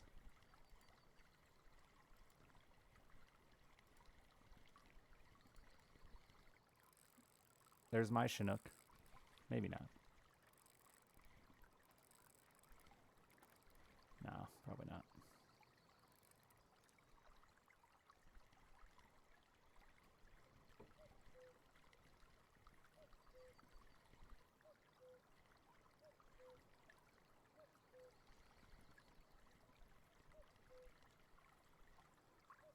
When you're spin fishing, do you always just keep reeling and just wait for a bite? Depends on what you're casting, duckies. So you'll see prompts pop up on your bar, but they're really hard to know. That's a one with the newbie.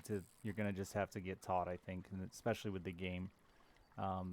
You can catch a fish doing whatever the fuck you want. I mean, there's always a chance. Oh, ooh, what's this? I know what it is, but is it actually weighty?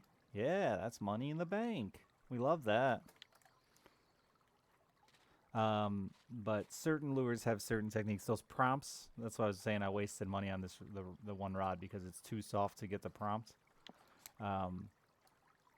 So with spinners that you start out with, your basically only options are a straight retrieve, or speed up, which is where you will reel about 3 times. And that means let the crank and watch your hand go around about 3 times, and then you'll hold shift and speed up will pop up.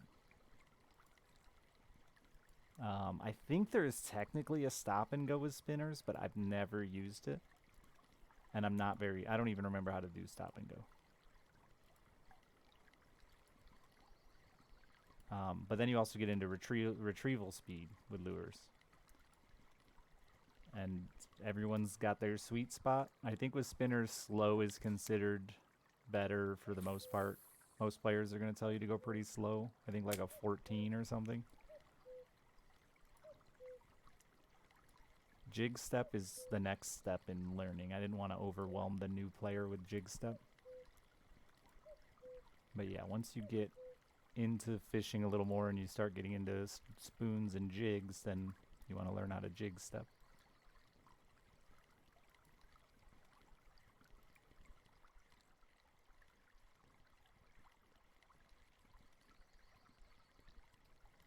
Yeah, see, I don't agree with that, Arnold, but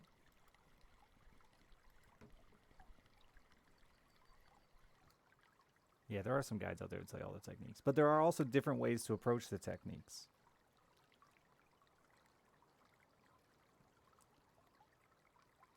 Like I said earlier, one of my favorite things about this game is the fact that the techniques aren't like button bound. I don't have to right click to walk the dog. I can do this. See, the prompt is already there. 2 jerks. Oh, I lost it. Because it's the same effect as right-clicking.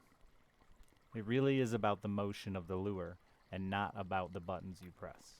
That's awesome. Which means you can do that shit in boats. You can do that shit by walking. You can get speed up by walking against the current.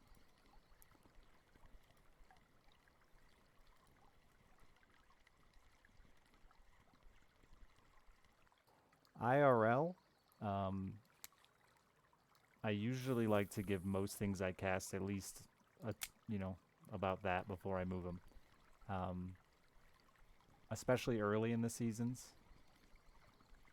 If you go fishing really early like I do, I'm like one of the first guys to get my boat out every year. And you throw a fucking bobber out into the water or a lure out into the water, you can just see fish scatter. I mean, pop, pop, pop, pop, pop, all over the place. They're so afraid of it. By the middle of summer, you do that, nothing moves. Nothing cares.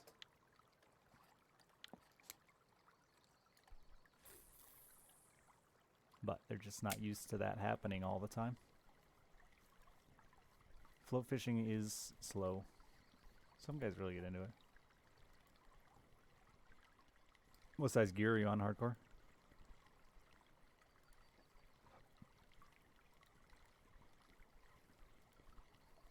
HSV?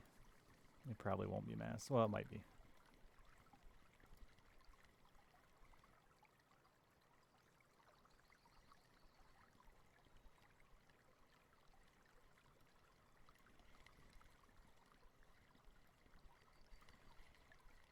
Yeah, bait's a big part of the game, learning baits. You can't go wrong with a worm.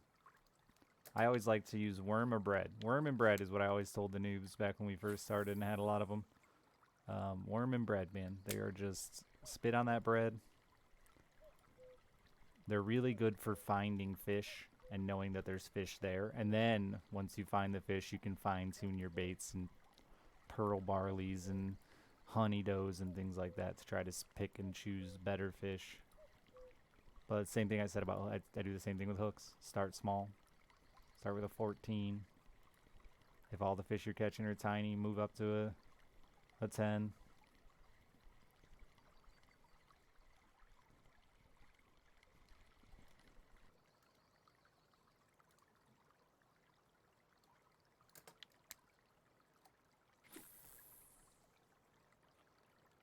Do you set the hook with the mouse null?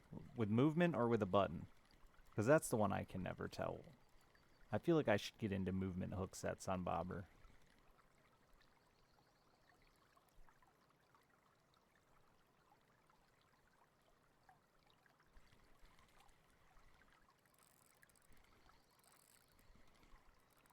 Especially with the big tellies. Oh, you take the time to take up the slack and control right click. Okay.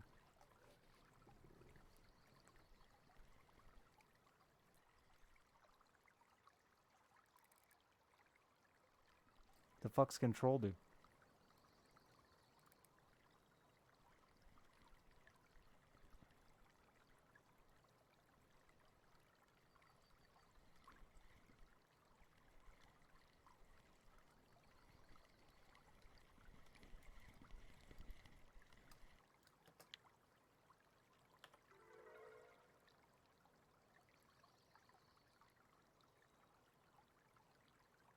Eels gear ratio.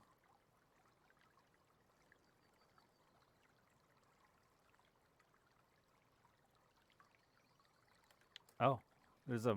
I haven't bobber fished in so long. I may have just forgot.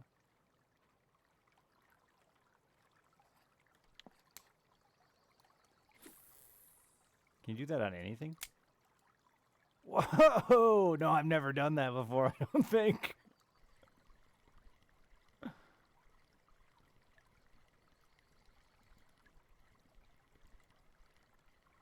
I want to walk the dog like that.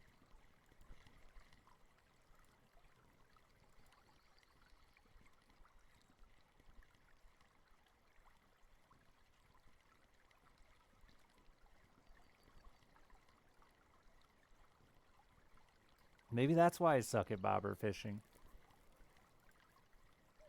Can you do that with a telly stick?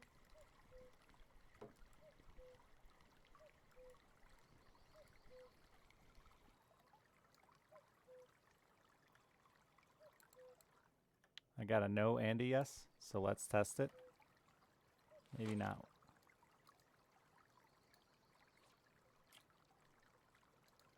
No. Yeah, this is the telly stick issue of why the fuck you gotta lift so slow, dog.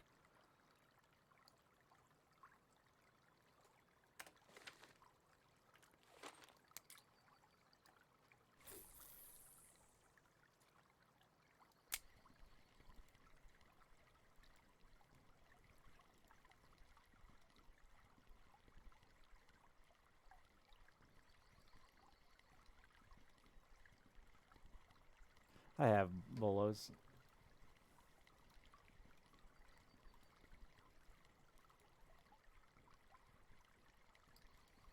I just don't like it. Maybe if I could get into slip. Do you use the slip setup? Or do you just use regular setups? I just feel like choosing a depth, I'm constantly assuming I'm at the, it's exactly what I was talking about with KJ earlier about like just no confidence in it. I just always assume I'm at the wrong depth. I'm not far enough out. There's so much, like I'd be fine with it for fishing crucians and shit, or carp even, in the shallows, but.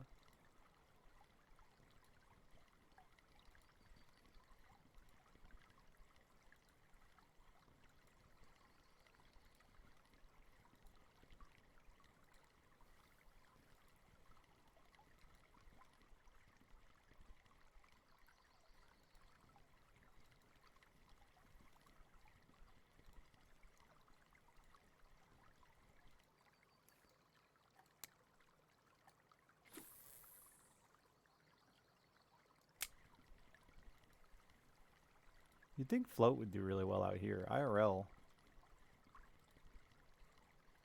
a lot of those baits we have would be great out here for trout and salmon.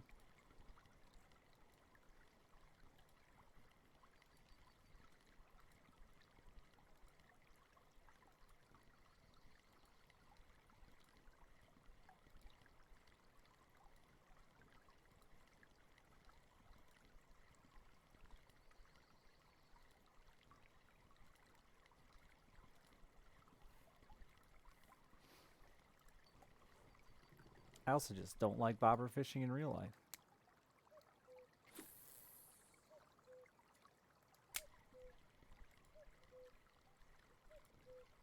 I never do it. Just throw a tiny jig instead. Hey, Dosh.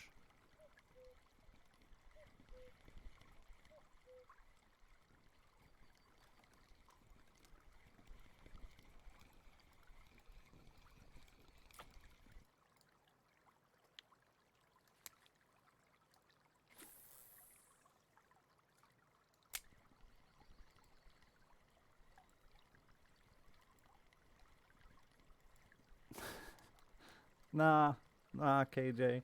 Drinking with fishing is a thing because guys don't actually want to go fishing. It's because they want to go drinking. Even with a bobber, if you know what you're doing,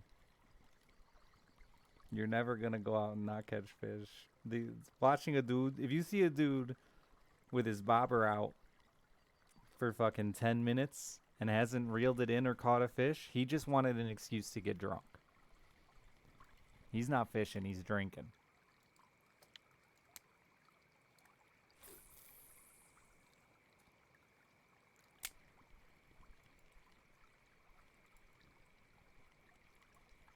No, I'm not saying it's a problem. I'm just saying don't blame fishing on the drinking. The dude just can't fish, so he drink instead.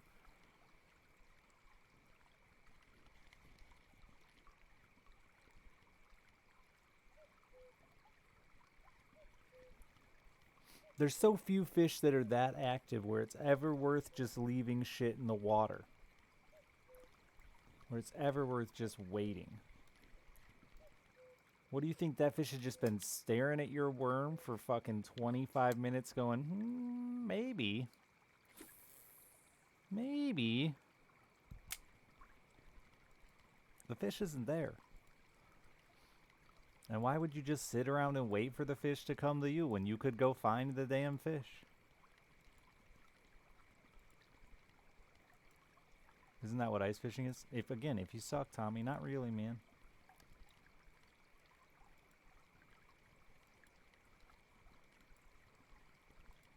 If you don't have a boat, that's a whole nother scenario of I'm fucked.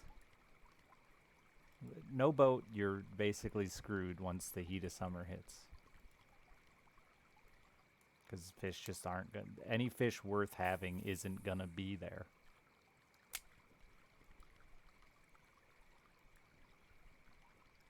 Yeah, saltwater fishing, definitely. They run the shorelines. They move a lot. I mean, but you're comparing, fish that move miles and miles a day to fish that just don't, There's like the flathead catfish species. I think they can like spend like nearly 90% of their life inactive.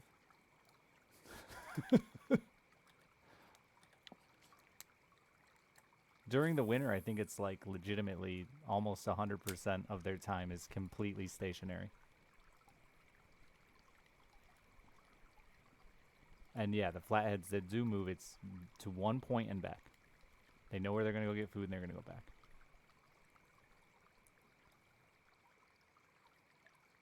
Rivers is a little different too. Yeah. There's always an exception to everything I say, but I live on a lake, so I watch so many dads bring their kids out here, sit in my little cove with bobbers in the water for an hour before they get bored and leave. And I'm like, dude, you had a boat, and all you did was sit there and wait for fish to show up. And make your kids hate fishing. You suck.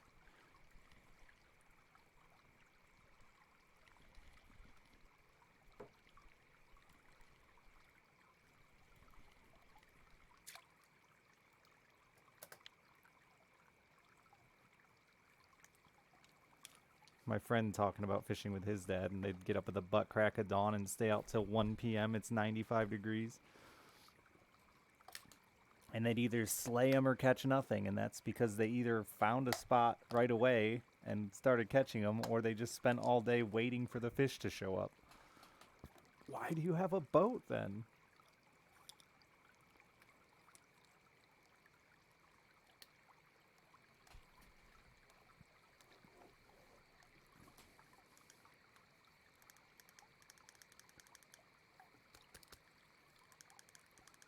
I don't want to fill my whole coast shoreline with bullhead, Noel, and that's all I'd do. Turtles and bullhead.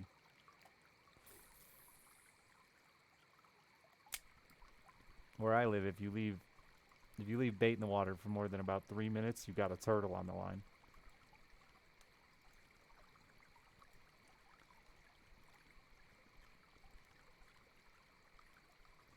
I think this lake might have more turtles than fish.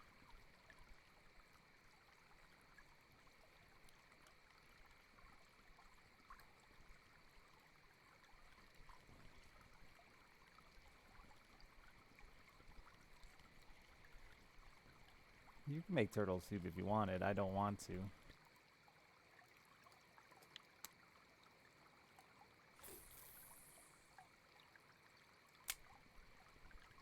Hey, fall.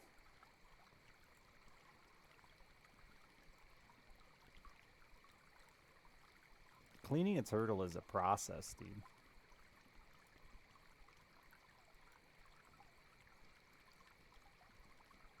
We have turtle regulations here that are pretty strict. Again, if anyone follows them, but they exist and I follow them. So in my mind, I wouldn't be upset to...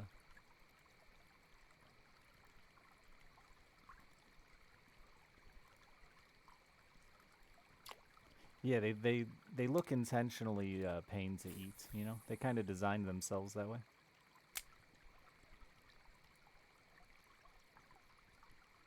It's been 20 minutes. So, Rev, are you doing exactly what I was talking about? Are you being that dad that's just waiting for the fish to come to him? Go find the motherfucking fish. Somebody tell Rev Banger where to catch fish on Mosquito. You better be moving. Stick and move, dude. Remember, this is a simulator, so a minute IRL is like 10 minutes in the game. So think about it that way too, dude. If you imagine if you were fishing that spot for, you know, if you set 5 minutes with a bobber in the water, you just waited like an hour in real life.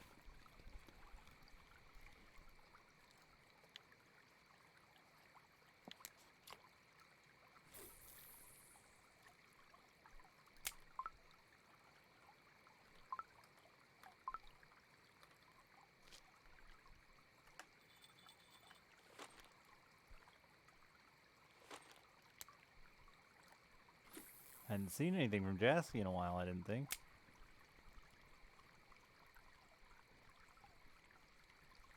Look at the size of that Nelma.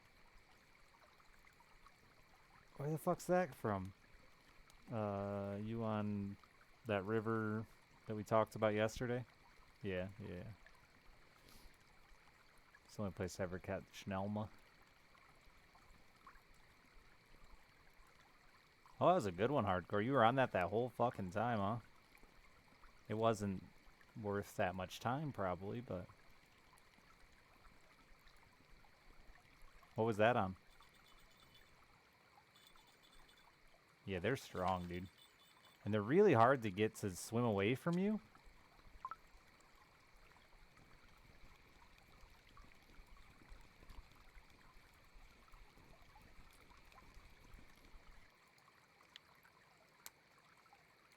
The classic.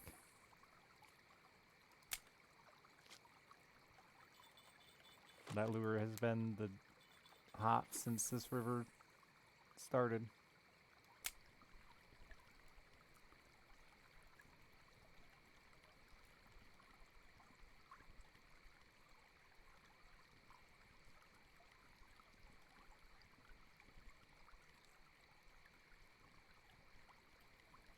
Weekly record, Nelma.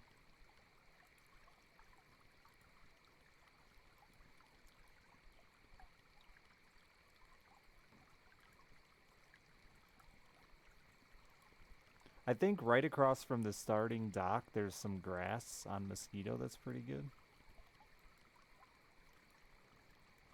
I think there might even be a little dock there.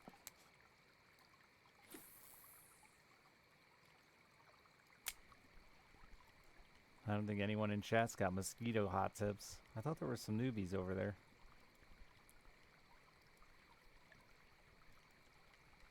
And casting into the 4 from the camp. A mosquito?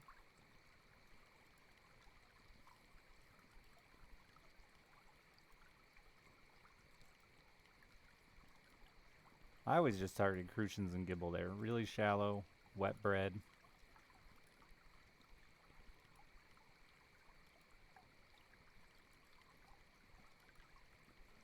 Near the grassy lines.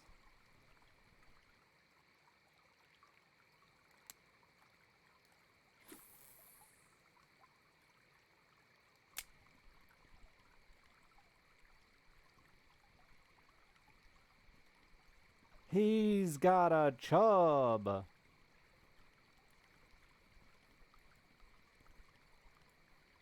Chubs for me tend to love trees. Down trees. Chubs. You did it. 20% wear on your HSV, Jesus.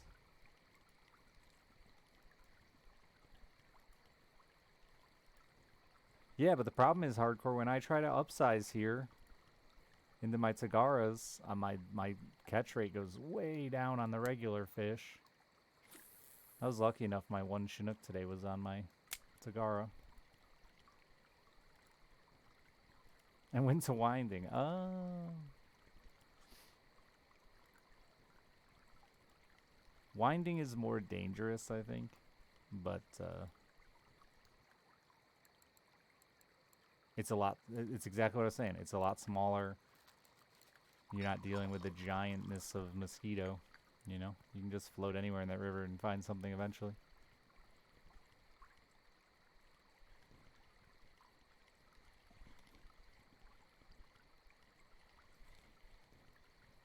Except that, like, that chub right there, Sinister.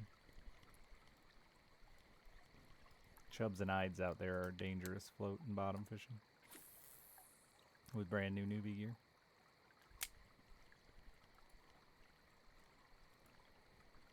I've been catching a lot of chubs in those little tournaments we were doing on just worms. I feel like that's changed. They didn't used to be that easy.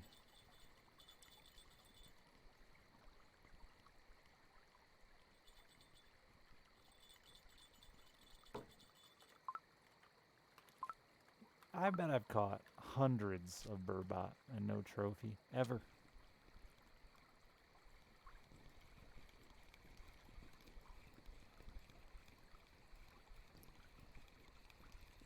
This one might be released even. Oh, nope, he's getting chopped.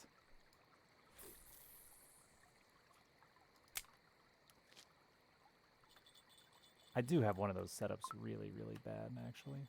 I forgot. It's got a tiny baby hook on it.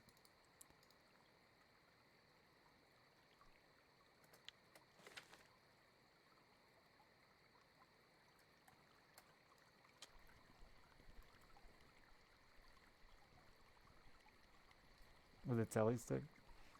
I almost bought the big telestick. I should have.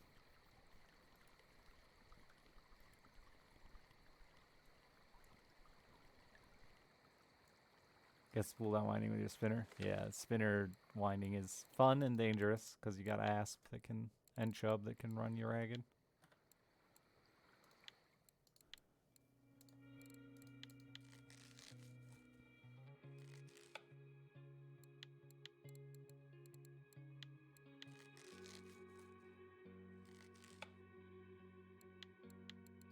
Then immediately wanted to catch more fish.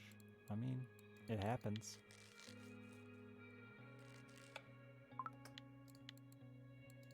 The thrill of the hunt, man.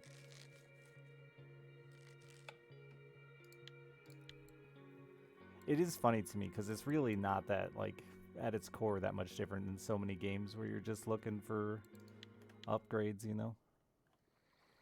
Those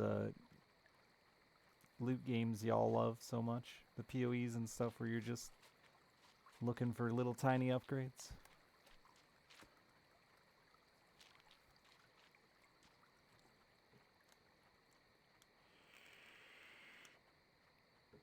I got lots of baits I'd send people to if they wanted them. I'm sure there's others that, instead of spending money, like if people need worms, I've got 11,000 of them in my pocket. Bloodworms, worms, breads. I got plenty of breads. Want wet bread? I got 2,000 pieces of wet bread in my pocket. It's been wet for 2 years.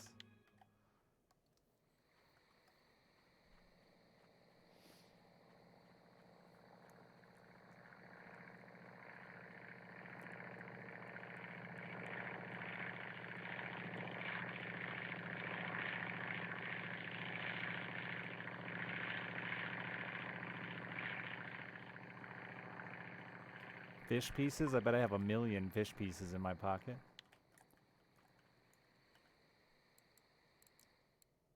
An 8-kilo chum and a 5-kilo burbot right now, huh? And Siberian graylings.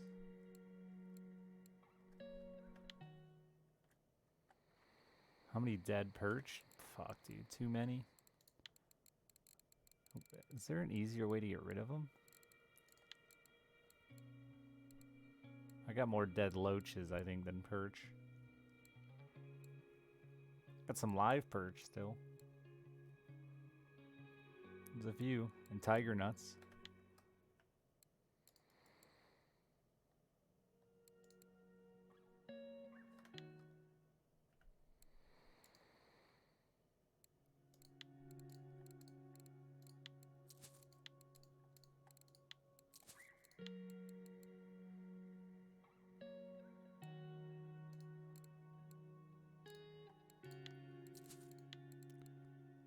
I don't like to sell all my chum salmon because there is orders for them.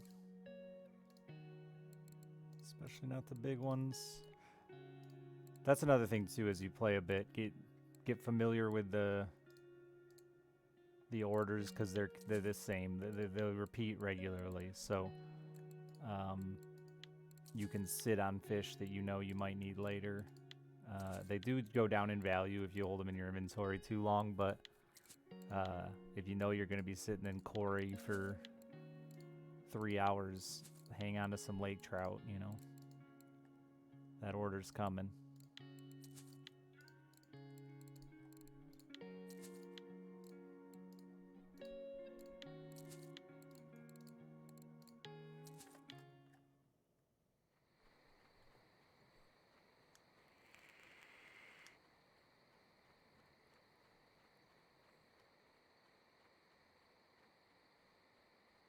I want to throw my I want to cast my ultralight here just to see how far it goes, but I'm afraid it will actually hook up, and I will break it off.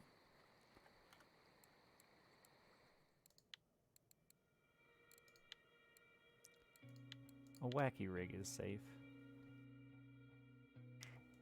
Are you a 4 gram or a 5 gram? A 7 gram? Here, I never use this hook.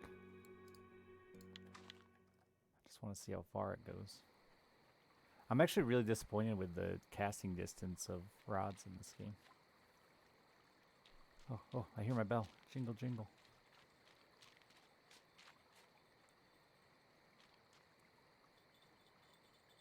Well, that's got a good bend on it.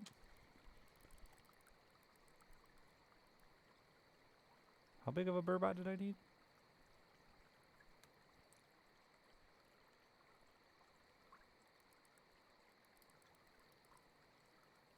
This reel's garbage, but it's still a decent sized fish. No, not trophy. There's an order for a big one out here, hardcore. Like a 5 kilo, I think. And an 8 kilo chum.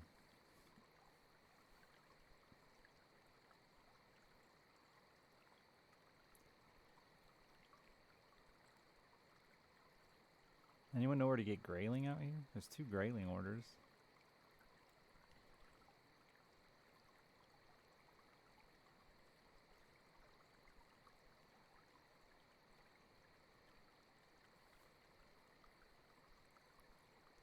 I'm not fishing for Russians. I'm just fishing in Russia. It's a crazy concept that's hard for human beings' brains to grasp, that Russian fishing is just fishing in Russia. Don't feel bad. Most humans can't grasp it. Is this my first trophy burbot?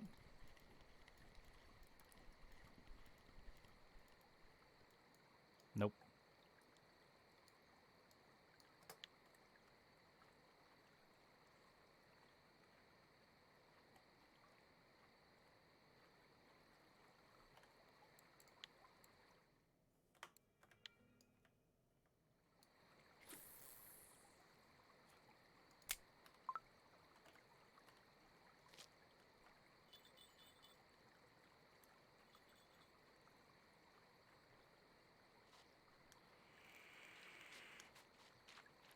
Is it 5? Sweet. I'll let him have that. Large lad. I'm running back because I never trust that there's enough time.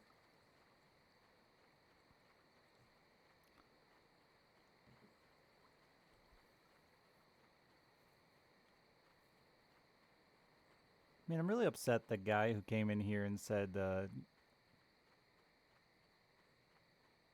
grow a pair. Troll. What did he say? Trolling is for babies, grow a pair? Something like that. I'm really sad he didn't respond after that. That was a one and done. Trolling isn't real fishing, grow a pair. Yeah.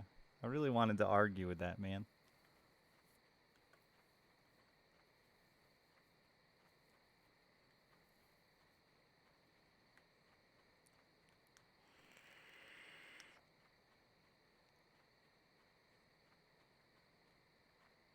In a video game, no. Yeah. In a video game. Of all things. That was what I hit him with was it's a fucking video game, man. And then he never responded.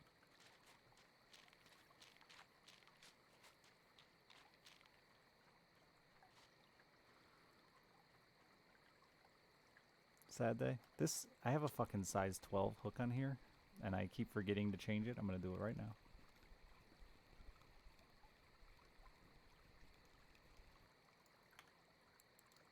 Jasky getting off the boat to burbot? Maybe I need to go big. Piece of fish. I see a lot of burbot weeklies set on dead fish. Maybe I should just start casting my dead fish out. Have you done any of that hardcore? It's 6 degrees. You got a burbot. Them's the rules.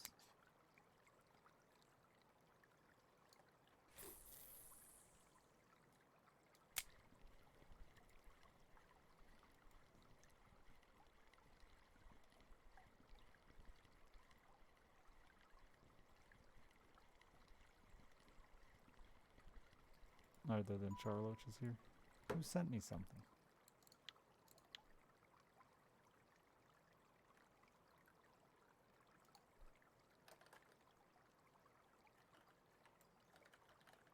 I think it's got an underscore. Yeah.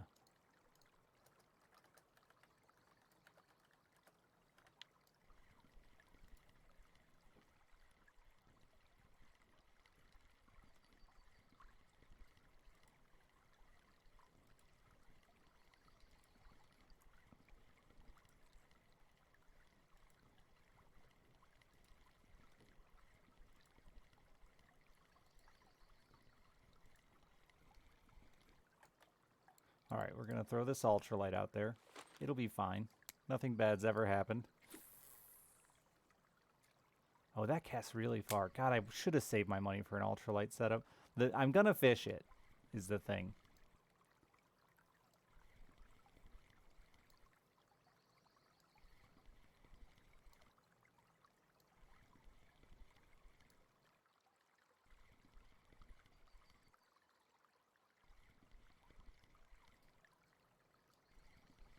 A 30 kilo... I mean, we'll never know. If it's a 30 kilogram Chinook on a wacky worm, we'll unfortunately never know.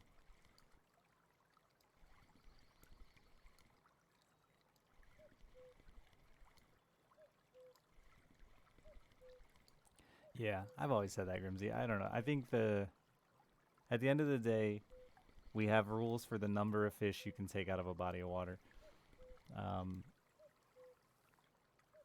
So, like, the method you go about taking those fish is kind of irrelevant to me. I did counter-argument myself last night with, I guess, the option exists to, like, try to get a limit of every single species in a day. But, like, that's going to be 3 people.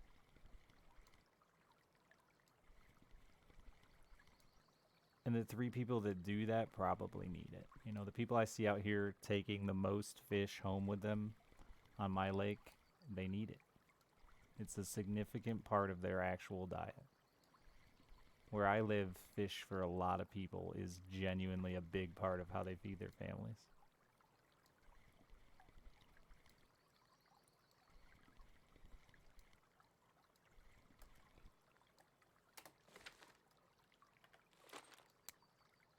Even on the river where it says, don't eat the fish from this river, unfortunately, I still see guys taking coolers of catfish home.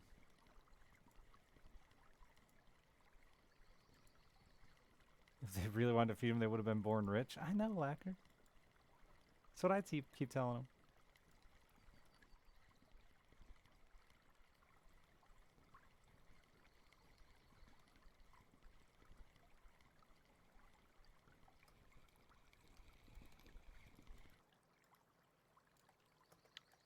I got pretty salty with a kid who was fishing frogs and then squishing them with rocks. But then I saw they took them home to eat them. And I was like, you know what? You wanna be a weird psychopath and squish frogs with rocks before you eat them? Go ahead.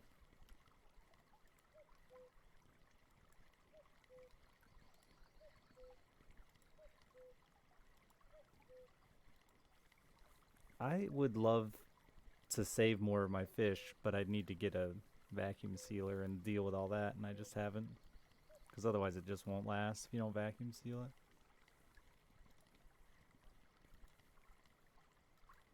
Maybe they escape if he doesn't squish them first? No, he just likes squishing them and making his sister scream.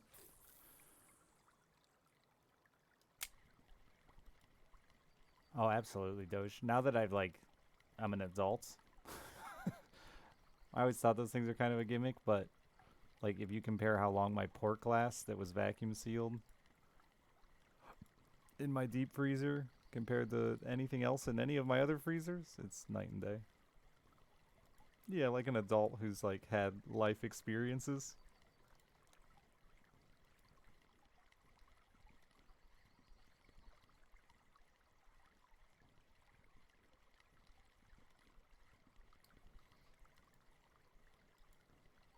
Yeah, I'm sure dead frogs are easier to carry. I just thought he was squishing them for fun. I thought his parents were just letting him catch frogs and squish them for fun.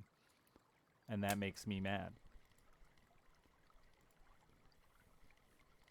Speaking of squished frogs, I shouldn't go grab a dead frog and dangle it in front of the camera right now, right? There is a massive dead frog in my driveway that's squished flat and frozen. And I don't know where it came from because it's like way too cold for frogs.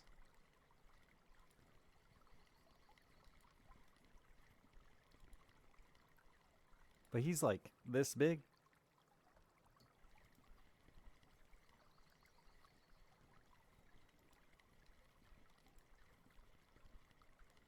Where do they don't climb fucking a steep ass hill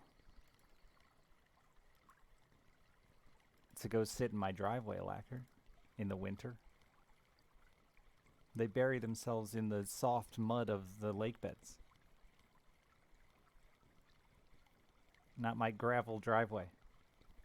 Up a mountain.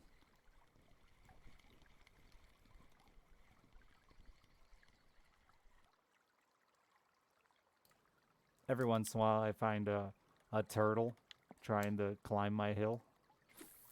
Or climb down my hill, one or the other. And it's very, very adorable. So I pick them up and take them the direction they were headed. And I always assumed that because I interfered with their travel plans, that they just turn around and go back. It's like a big hill made. It's all covered in ivy too. So like the turtles, especially the little ones, they like fall down in the ivy and they're very funny. Yeah, usually if you keep them facing the same direction, they go where they're headed.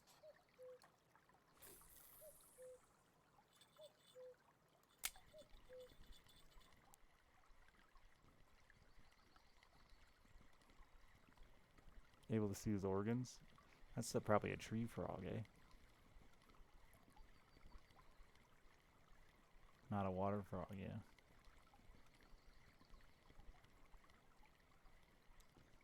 We get a lot of toads, too.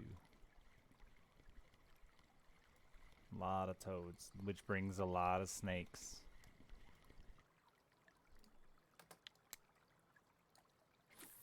Lacquered on his herps. Aw. There's medicine for that, Lack. I don't know why I called you Lack. I won't ever do it again. What flavor snakes? Hog nose and why can't I go garter? And then some water snake. I don't really know what it is. I think it's just called a water snake.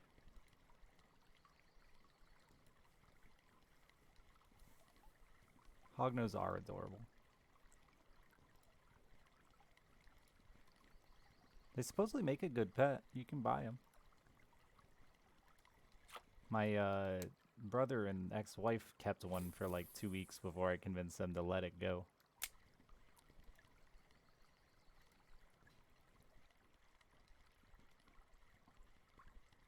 They found a little baby one in the bike shop.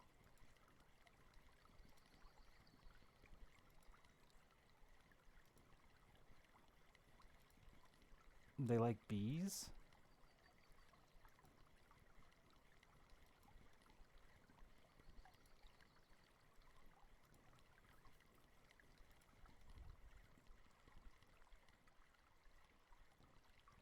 They're mildly venomous at a level of like bees. Oh, really? Did not know.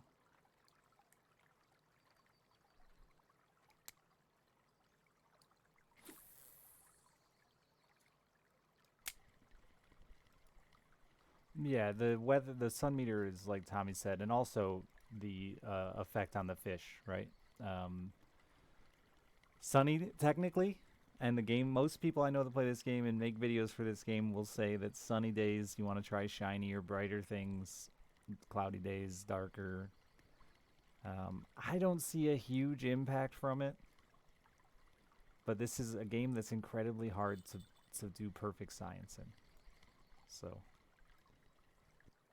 the impact could just be the size of the fish, the quality of the fish. It's so hard to judge.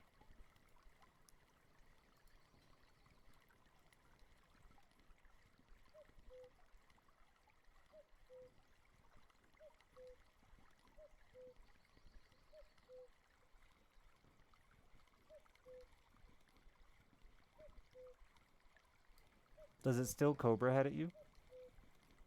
Yeah, he does still Cobra Head at you.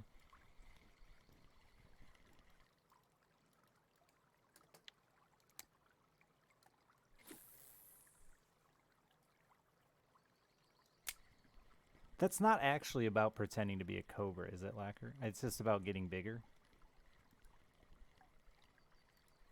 I mean, obviously we don't know for sure, but... Because there's no cobras here, right? There's no North American cobra. For anything to be, like, intimidated by a cobra, is there? Unless I guess they're prehistoric or something, or, like, pre-broken up continents.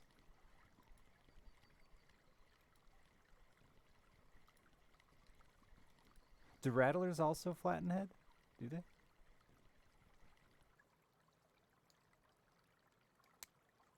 It's fishing. There has to be randomness built in. Not only is there randomness built in, you can't do science. Like, no matter how much you want to tell me you can, no scientist would tell you that's science. You cannot ever fish the exact same way twice in a row in this game. It is literally impossible.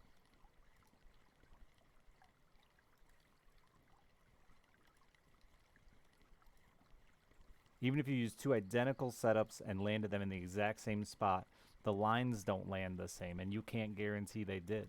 I was testing that in Corey the other day. The line placement of where it falls in the water changes.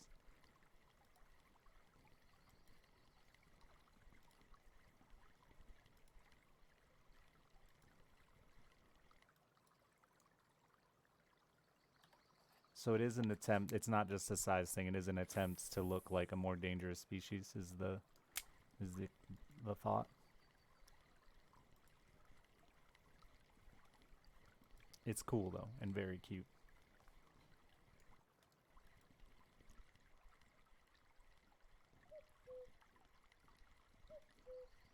The first one I saw was quite big, like for a hognose, by the hognose standards. They're generally a really short snake, right? Even when they get big. I was young when I saw it, but I remember it wasn't that long, but it was pretty thick, like pretty thick. So when it did its cobra head, it like actually got some thickness to it. It was pretty intimidating.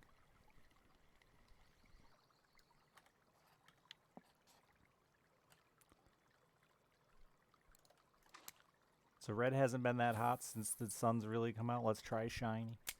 Silver, baby. What's shinier than silver?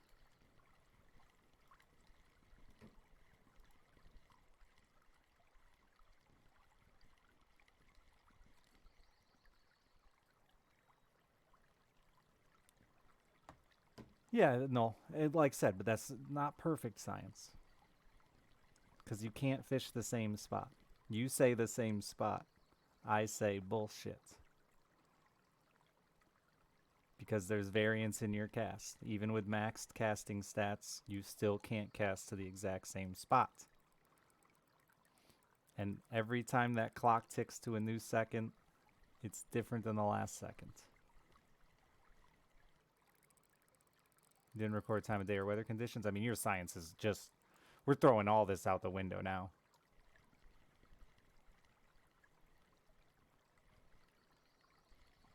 I thought you were stacked on top of each other. Like, if you came here and sat with me and we tried to throw at the exact same location, that'd be as close to true science as you could get. And it's still not...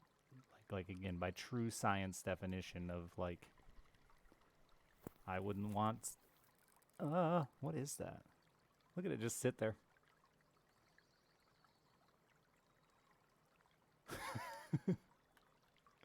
Hey, pal. I love when they're that like perfect balance to your gear where they can just hold the line but can't quite run with it. God, that's only a 3 kilo. I want to get a 10. You did it at the same time? Okay. Yeah.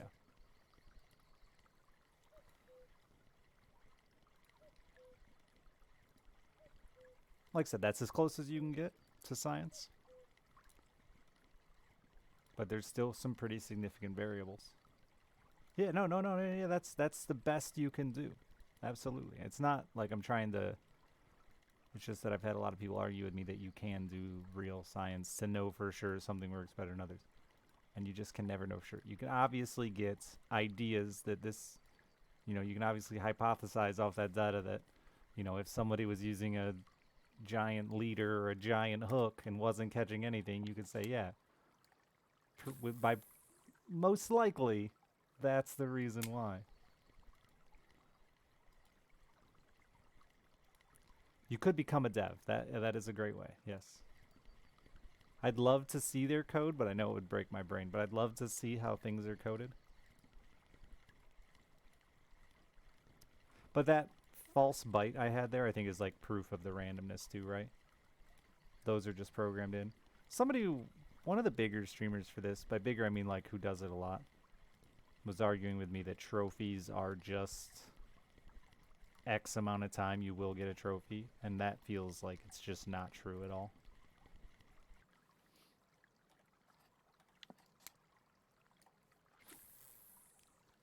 I think that there's randomness to that as well.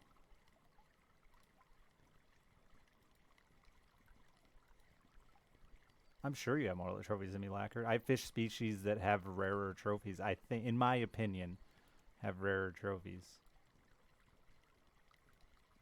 If I sat and fished roaches all day, I would get a lot of trophies.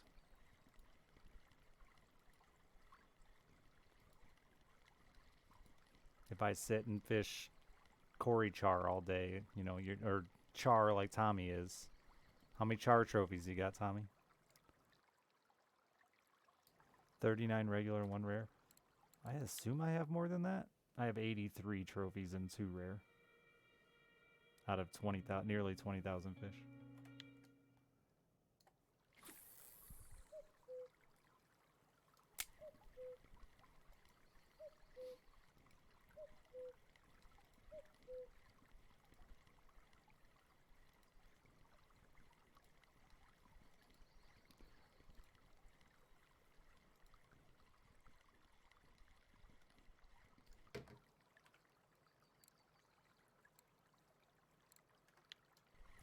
That is the math. That math is pretty close for you and I, yeah.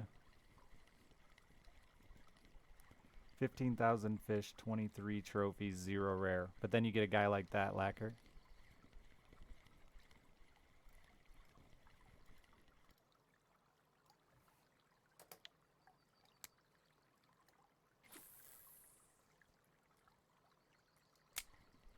I think it does come down to the type of fishing a lot.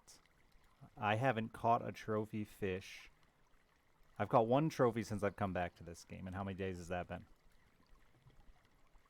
And I have caught probably more fish in those days than I used to average anyway. 7,000. So yeah, like look at Jasky and Brop's numbers. That's a huge difference for a very similar number of fish.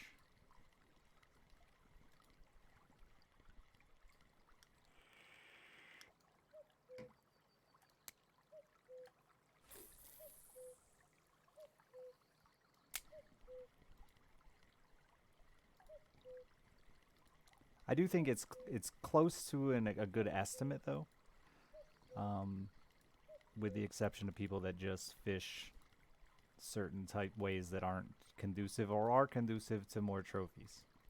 And I think spin fishing is not very conducive to trophies. Main reason being, I think trophies in spin fishing are keyed to method a lot. And methods in spin fishing are a lot less consistent to do. Like trolling, for example, is a very ineffective way to do most lures, to fish most lures.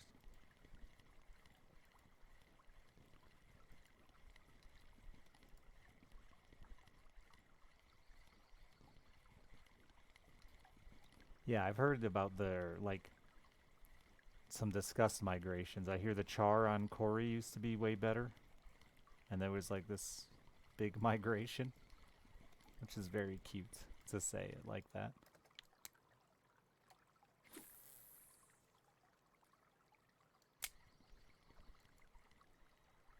And also was weird because Cory didn't used to have a river.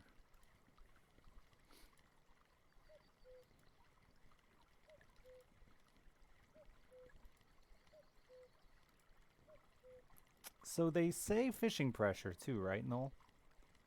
Which I think is what would be really interesting about stack. If we got the entire group to all stack up in the same spot and fish it, and see if we could actually kill the spots. And just like do a straight numbers game to see how much the spot died off. Would be an interesting thing. Is it actually something they're physically on the dev side going in and saying, hey guys, we need to change this, it's hot? Or is there actually some coding where they slow down fish based on like X amount of lures in the water there?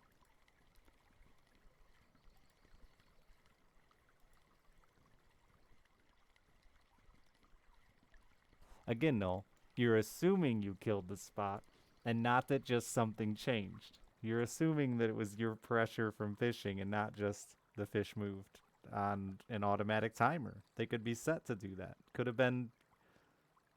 They could have moved without you fishing there and you would have never known it because you didn't fish there to know they were there.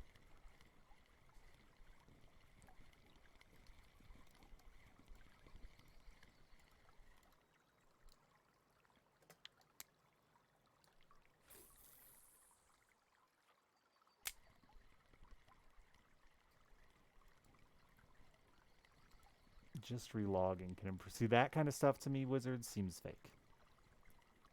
Like, I think they could have improved the spot the same if they just went to the store for a little bit and came back.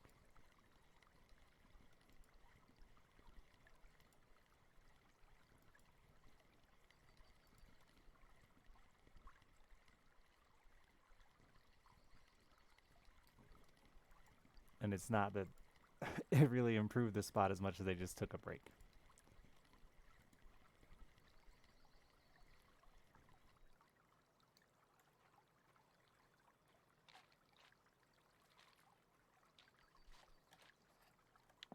No, I agree, Noel. And again, it's not that I disagree with you as much as it's assumed science, and that's still valuable. It's not like what you're saying is irrelevant.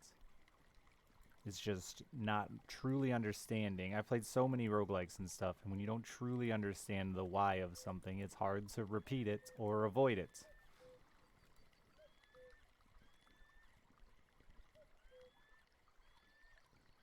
That's the other thing, oddly happy. Like, could the spot be alive, but they just reduce the effectiveness of a bait or a technique? I've occasionally tried throwing a spoon here when the topwater tide starts to die off without great results. But IRL, that would be a smart move, right? You fish a spot for a while one way and then swap it up. My favorite thing to do in real life lately has been when I'm topwater fishing is I have a Senko sitting next to me. When the fish hits at the top water and doesn't connect, I throw that Senko out right where that top water bite was and usually catch that fish again.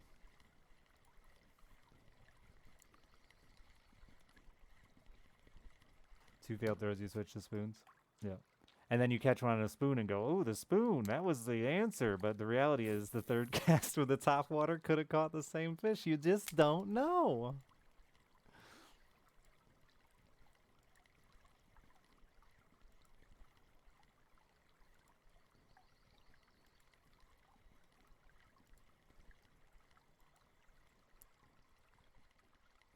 Exactly. That's what's important, bro. As long as the player feels like they're doing something. It is where I struggle as a fisherman. I fish a lot with a guy who is adamant about colors. He is. We get to a lake and he gives me a little list. All right, you're gonna need to use fucking June bug, watermelon, pumpkin seed. Them's the top three. Start with the June bug, and I'm like, nah, I'll just, I'm gonna just throw whatever. And he catches more than me, but he also is the captain, and the captain gets to cast first. So he gets to hit the spots usually before I do. Is it the bait, or is it just that in his mind he's convinced it's because he's a master of colors? In my mind, he just gets to fish the spot first.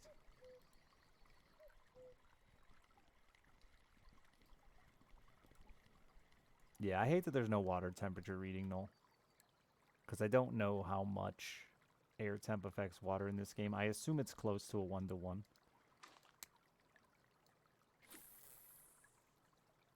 Because they don't show a water temp, but knowing the Russian fishing devs, it's not. I think colors make a difference in some scenarios. I just don't think... I don't think the difference between, like, 2 shades of red matters. I don't believe fish's eyes are that good. Which is where him and I will disagree. I'll use, like, a blue and black, and he'll use a purple and black, and be like, dude, you gotta switch to the purple and black. And I'm like, yeah. Maybe it's because I'm colorblind in real life. But I'm just saying, these two don't look that much different above the water, underwater, in the weeds and the mud.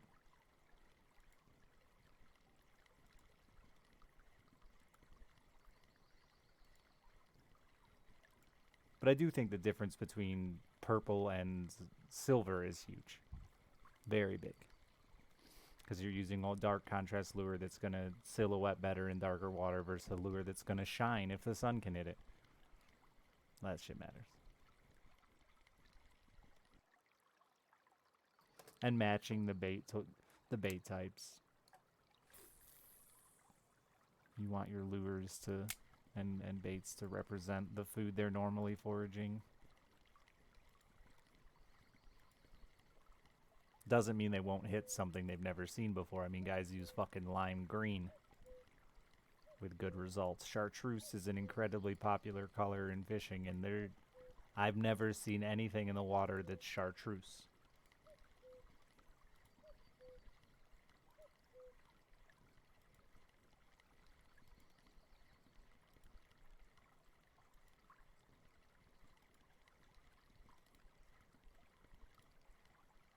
That's pretty much it. Flanga. I can't read blue name. Flange, maybe? You love neon pink lures? Yeah, I don't touch pink. I like blue, though, which is also another oddball. Like, I like bright blue. Like Pepsi blue.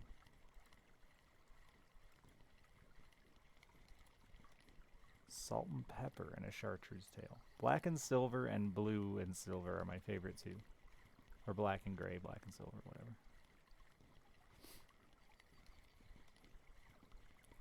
I've been doing more and more watermelon, which I think is the worst color. Watermelons in fishing world is like a kind of a dark green, like outside of a watermelon. Which I've always thought was like the dumbest color to throw in a lake. It's like, dude, everything in the lake is, but it makes sense.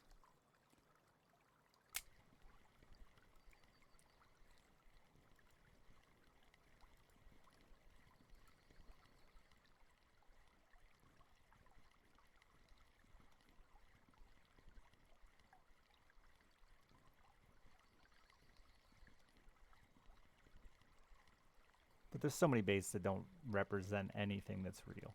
Like a buzz bait. For those that don't know, it's like this weird skirt with a propeller on the top that buzzes across the top of the water. What the fuck does that imitate? Nothing. It works.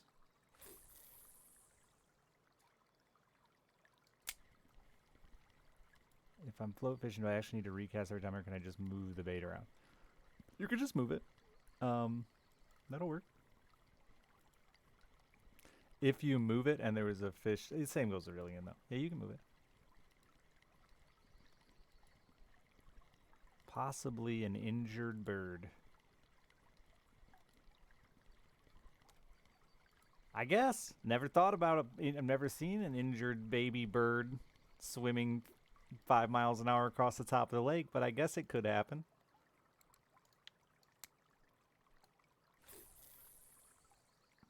Again, I don't think they know. I don't think fish really know. Especially the average fish. The regular, you know, yearling, 2-year-old fish doesn't know. It's just dumb and eating.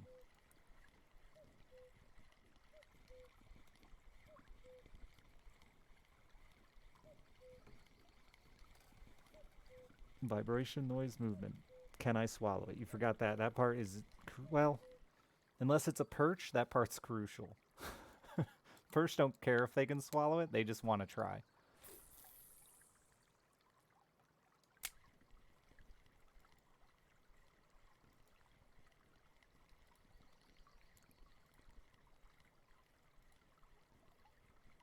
This is the second time I've heard this in 2 days. Block of wood catch, yeah.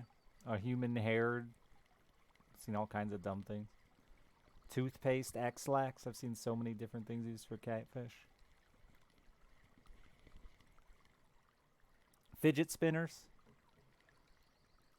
Fidget spinner bucktails. The guy used a fidget spinner in his own hair to make a bucktail. Yeah.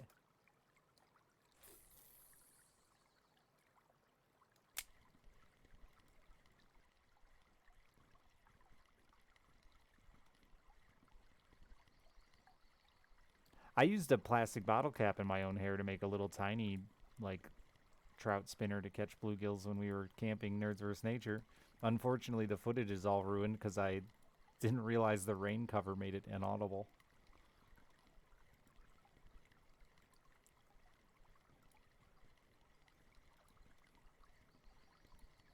Eels? Yeah. I watched a survival show where a dude caught an eel on a wool sock. That might be big. It's really close to shore. Can I see it before it runs away? That fucker is trying to run down river. So we want to try to turn him around here. So he runs up the river and not down the river. They tire out a lot faster that way.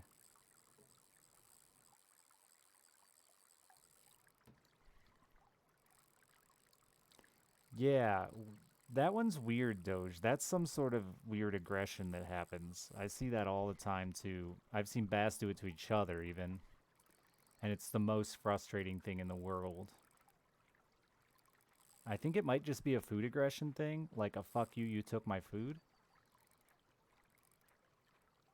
But a lot of the times I'll catch a smaller bass and there will be big bass beating the fuck out of it on the way up. Like I've seen them like actually hurt the fish on the way up. And it usually pisses me off because like the bigger fish is obviously what I wanted, right?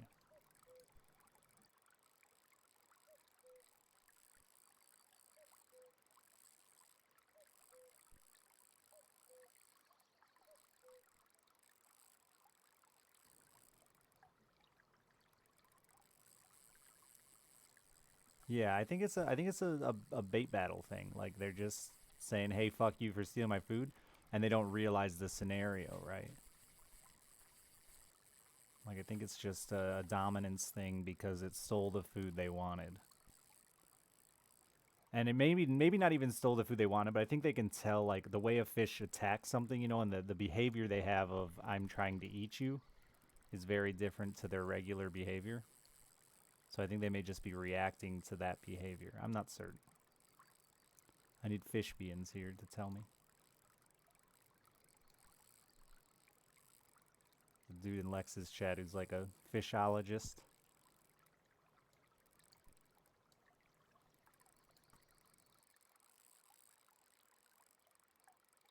In most cases, I think it's the small fish gets it first because they're not as gun shy, right? The big fish takes a little time sometimes to decide if or not he's going to hit the bait.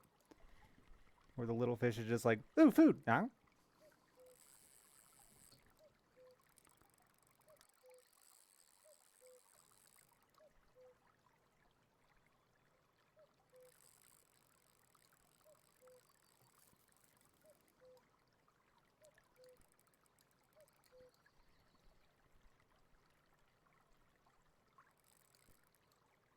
You think he wants to chunk the fish on the line? I don't think so, because they don't eat chunks. There are very, very, very few fish that don't consume their food whole. Fish don't chew. Even fish with teeth don't really chew. There's very, very few that chew. Like I've pulled many, many fish out of pike's throats that have zero teeth marks on them. They aren't injured in any way, shape, or form. Once I pulled one out that I threw back because it was just alive.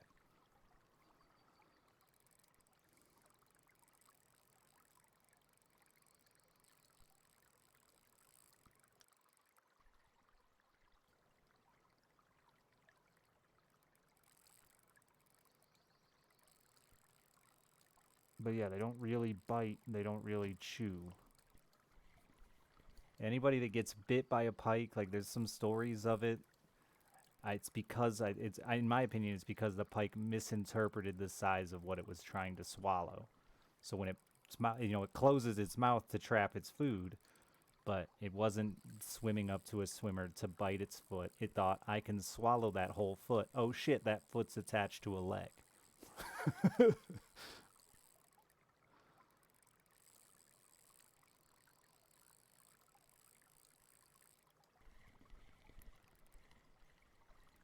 It might be a chunk panda. My big concern right now is, can I even land it?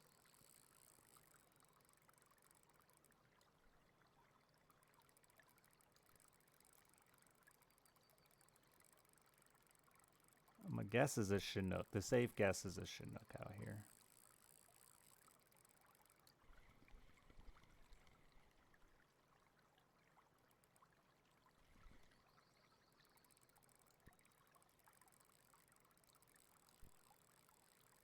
That's also true, Doge. You'll see, I'm lucky enough to live in really clear lakes. You'll see a lot of fish pick things up in their mouth and spit it right back out. They don't have hands. They don't have fingies. They can't feel it without putting it in their mouth. So that's another option with people getting bit is, what is this? And it doesn't take a pike slamming its jaws down on top of you. I'm sure a pike doesn't even have that strong of jaw strength. It just has to, their teeth are backwards, right? They come backwards like a piranha or whatever. I don't know the piranhas even do, but they come backwards. So if it closes its mouth on you, you pull away, it's going to do serious damage.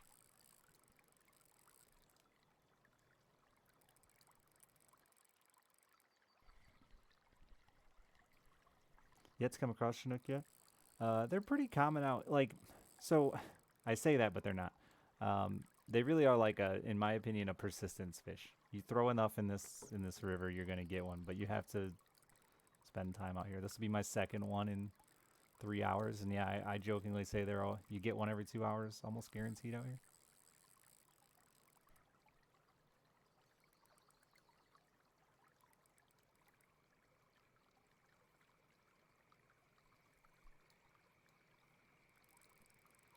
But yeah, there's very few fish that just want to eat a fish's tail.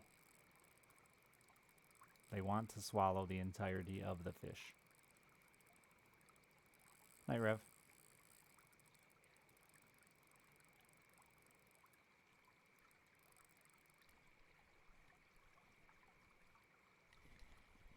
At least freshwater, which is 99% of the time what we're going to be talking about here.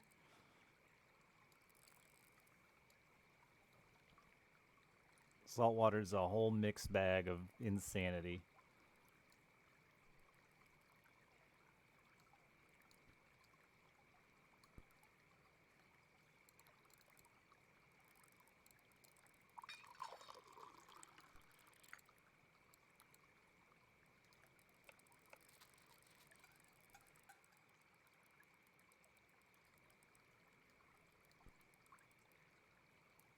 Like everything in the ocean has teeth. The biggest fish I've caught in the ocean didn't have teeth, though.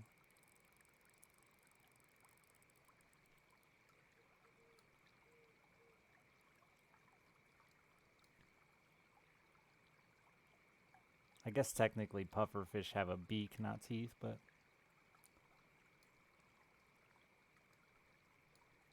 Weigh them down so they can sit on the bottom. Really? There's a thing here with our freshwater drum where they have some rock in their head. Like some stone in their head. I don't ever remember why they supposedly have that stone in their head, but I know people used to get them out of there when they'd clean them and eat them. It's like some equilibrium thing or something, I think.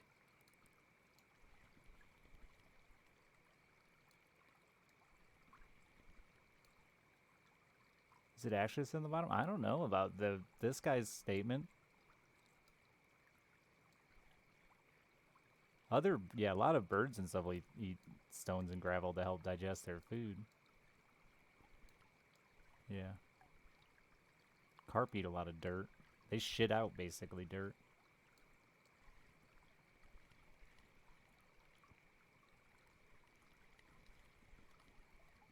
I mean, it makes sense to eat some stones and weigh yourself down if you're getting beat to death by undertow. I mean, undertow's got to get insane during a big storm.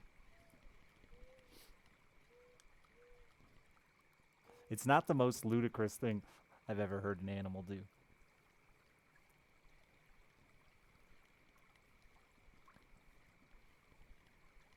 Especially not out of the ocean.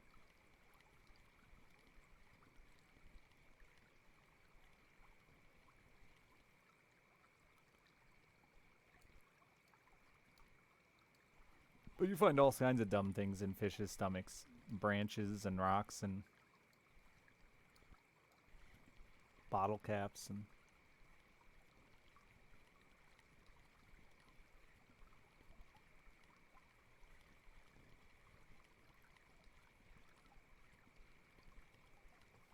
Yeah, get some big salmon out here, and they're just a strong fish. They use the river to their advantage, too. We did get them turned around, luckily.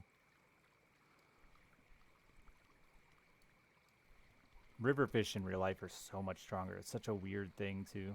It makes it really hard to judge the size of fish you're familiar with catching. But they work out, you know? Every day's tail day when you live in a river.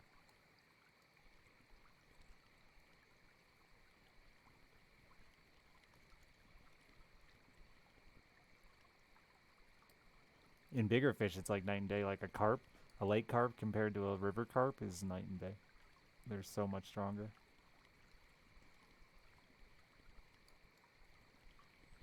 They usually have leaner bodies too from it.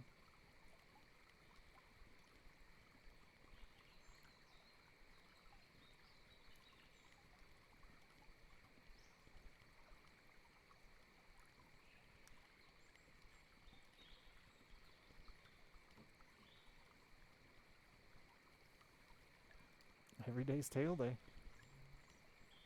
Is that a bottom rod perch, Tommy? Are you a lucky guy? Nightcrawler perch? Losing money?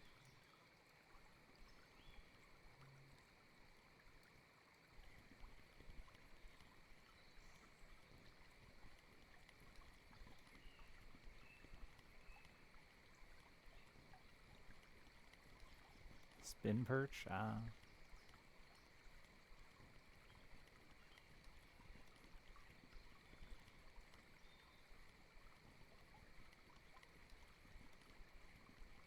Yeah, and most fish that live in rivers, the way they set up for food is opposite of what a lot of people think to fish the backside of rocks and the backside of pylons and stuff, and think the fish are like hiding behind it.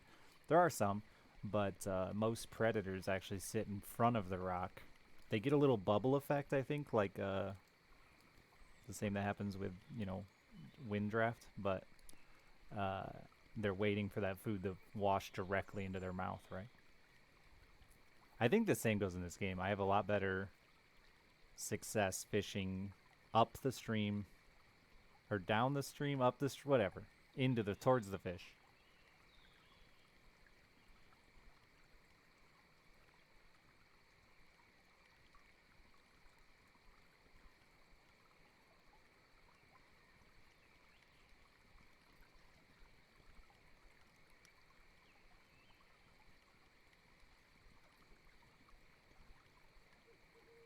Three to 4 hours in game, yeah. Another unrealistic thing of fishing simulators. This fish would have found a tree or some sharp rocks and cut me off by now. If you fight a fish this long in a river, it's gonna find snags. It's the first place it's gonna go.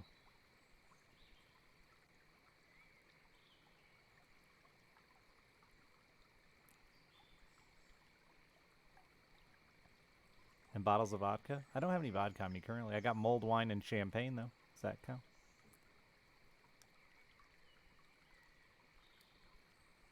Yeah, the ocean, and you're keeping it away from the bottom. Intentionally, I'm sure, too, there, right? Like, we do that with catfish here. You want to hoist those fuckers off the bottom as fast as you can and try to keep them high, You're fighting it higher in the water column. Or with, like, a bass, you don't want it jumping on you too much. You try to keep it.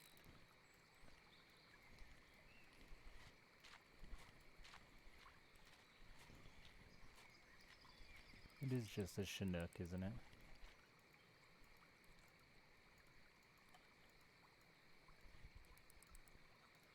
I mean, it's a $100 bill.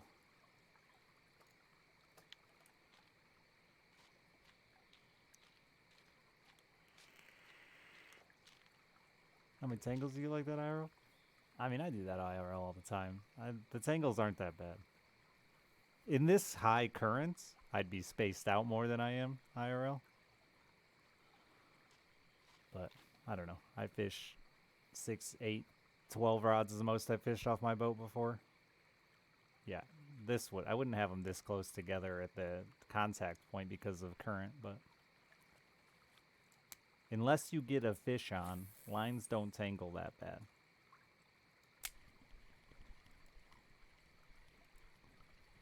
I fish on 2 different boats. I have a 20-foot pontoon.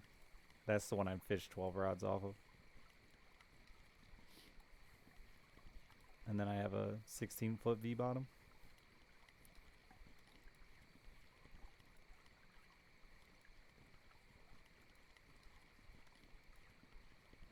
No, it's a fine fish. It's not stellar or anything. They can get 70 kilos out here. I would have never landed a 70 kilo.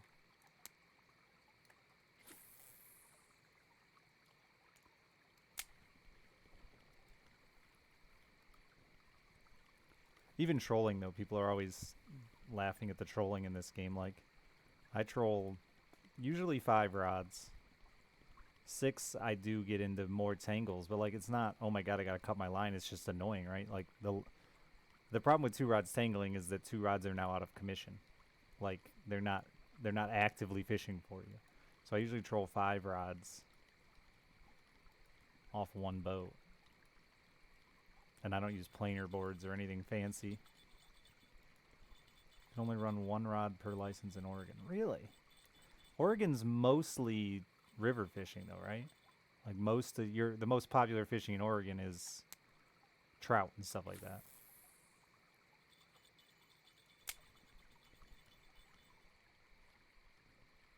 Virginia, there's no rod limit.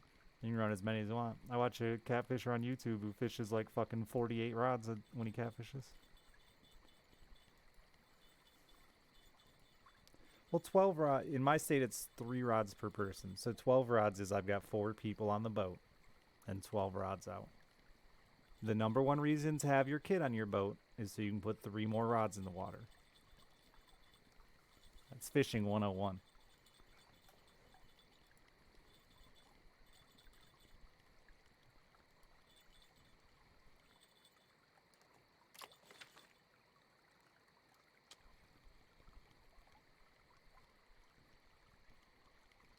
I think Florida ended up being 3.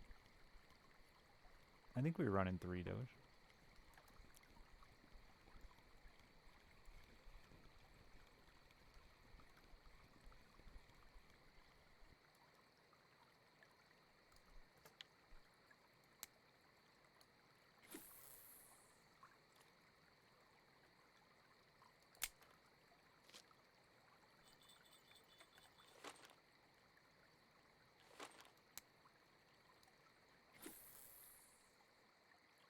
Rarely in real life am I so confident in a spot that I cast 2 out in a similar spot, right? Usually the reason to run 12 rods is I want to cover.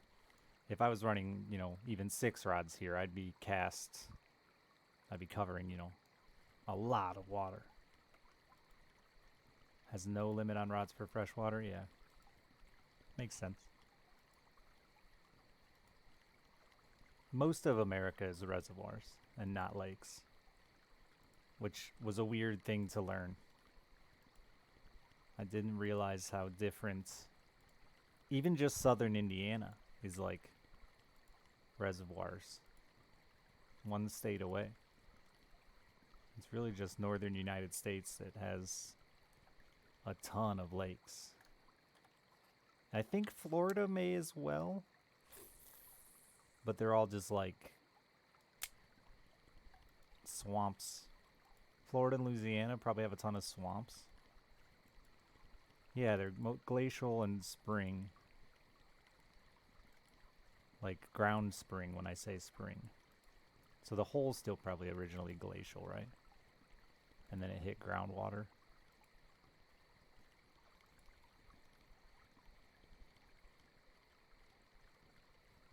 Yeah, a lot of people get confused when I explain that my lake just goes up and down with the water table. That's it. There's no way for the water to leave. Know where the water is coming from.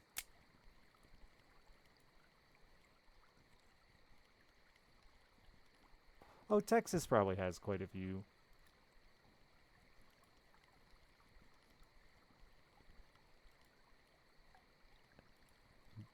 Though they have a lot of flooded stuff too. Yeah, we actually have more lakes in Minnesota, even though Minnesota's like the land of lakes. We actually have more in Michigan.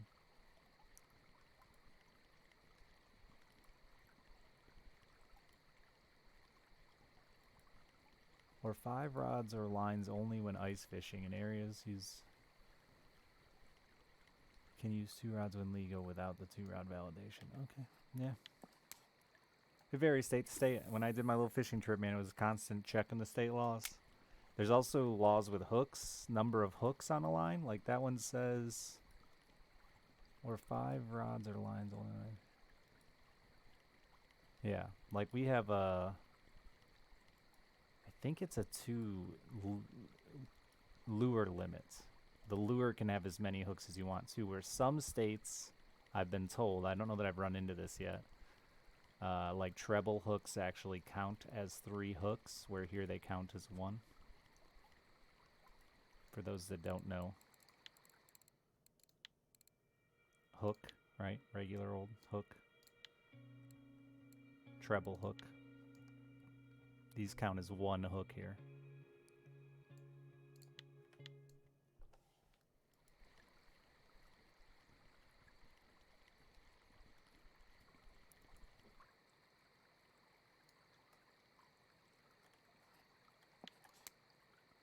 Saltwater becomes a whole nother beast of like individual fish rules, and I know the East Coast there's some places where they've got like hook laws for certain types of fish too.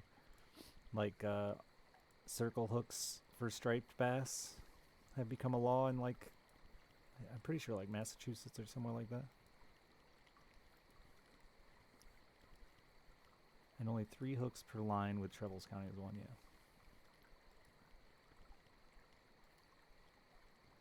Well, my town has 7 lakes. And my town is, you know, not massive or anything. 7 lakes.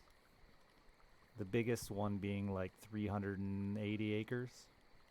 And the smallest one being 80 acres.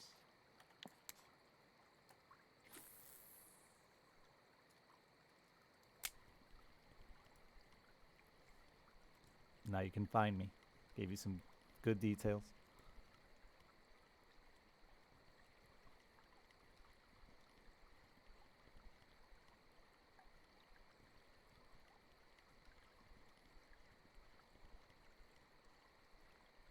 I'd really love to get to the west side of the country and fish some trout.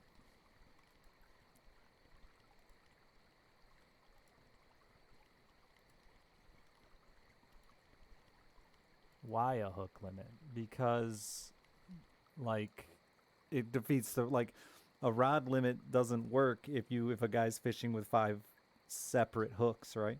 If you're using like well, not an umbrella rig, but like what do they call those? We use them for like catfish and stuff, but where you have, you know, actual separate lines running off your main line, or sabikis. Yeah, you'd call it a sabiki down there. That's a little different than what I was talking about, but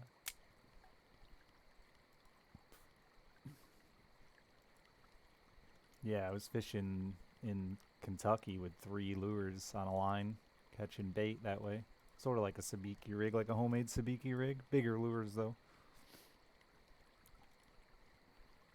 Maybe a limb line. No, not like, kinda, I guess, but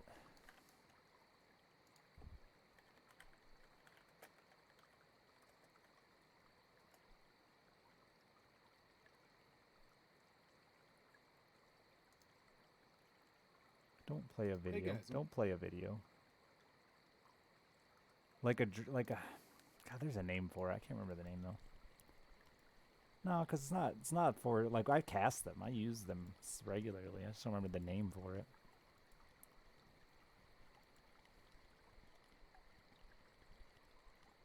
Yeah, see, Canada is a lot like me. You guys have fucking lakes everywhere, but you guys have some really big glacier lakes. I mean, I have the Great Lakes surrounding me, so I guess technically I have some really big lakes too.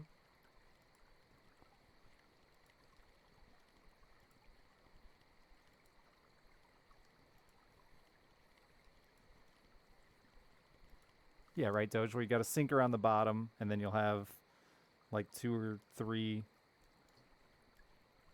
short lines that come off that with the hooks on them.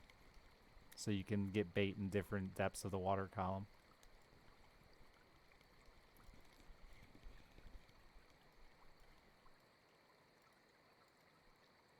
I'll usually leave my bottom one a little longer so the bait actually sits on the bottom, and then the 1 or 2 that are up the line will be a little shorter so that they stay suspended and don't sag too deep into the water.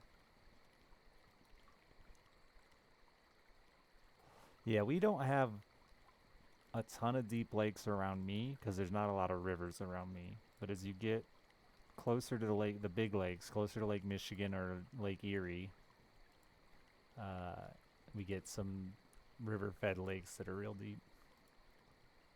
120. There's one in my town that's like 120 feet deep.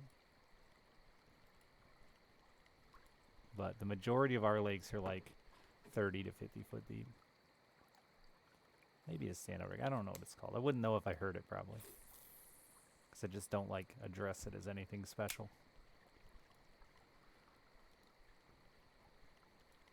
You had 4 hooks. So the hooks lay flat on the bottom. Ah. Oh, we use them for perch too, in the Great Lakes. Same thing. You'll vertical jig that off the side of the boat. And it's because perch in the Great Lakes school. So when you find them, you want to catch them as fast as you can because they're like constantly moving like a bait ball. So when you find them, you're catching fucking 4 at a time as fast as you can, and then you wait an hour for that school to come rolling back through. High-low rig. That's exactly what we call it. Yeah, high-low rig. Yep.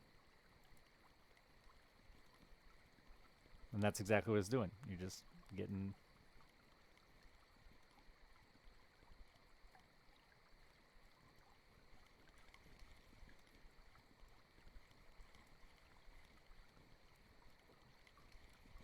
better coverage of the water column.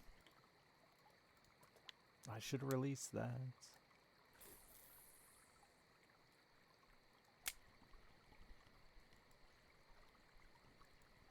Jesse was throwing a funky minnow. Does that count as funky? And the original popper. Jesse's been killing it on the original popper. I shouldn't give you Jesse's secrets.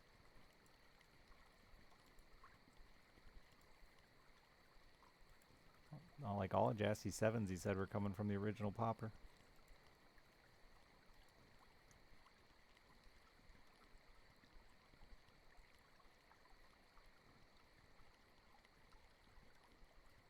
Yeah, I do get a lot more foul hooking, vertical jigging.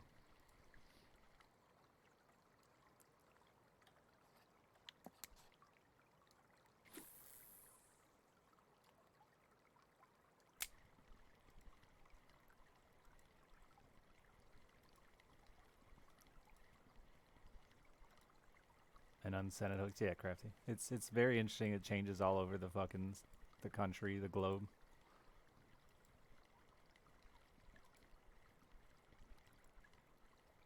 And a lot of it has to do with how effective is it to the most important species to the area. That's really what it comes down to. Like, people really made a big fuss over the circle hook law. I know on the East Coast when they put in a circle hook law for stripers, but protecting their most valuable, most expensive fish, circle hooks are a godsend, dude. The greatest invention. It's in fishing in like the last however many decades.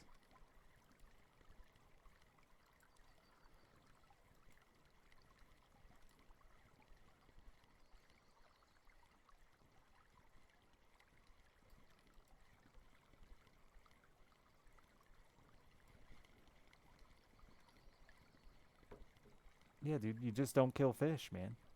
You just don't kill them. Like, I understand not using them in like a commercial aspect and things like that because you want the best hookup rate you can get. You don't care if a fish swallows your hook, but like, circle hooks just... I've had one gut-hooded hooked catfish in probably, like, I can genuinely say 1,000 catfish. I've had one gut-hooked catfish and only one turtle. And it was, I got the turtle off the hook. Unlike back in the day when I used to catfish with single hooks or treble hooks, and it was constantly killing turtles, constantly killing catfish.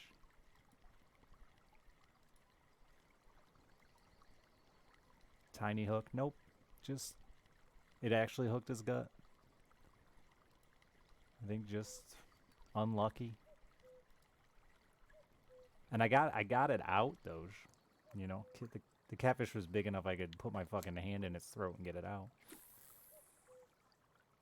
The turtle, I think I hooked. I hooked the turtle in the neck. I think I drug the weight or the hook over the turtle. I don't think he bit it. I think I actually snagged him.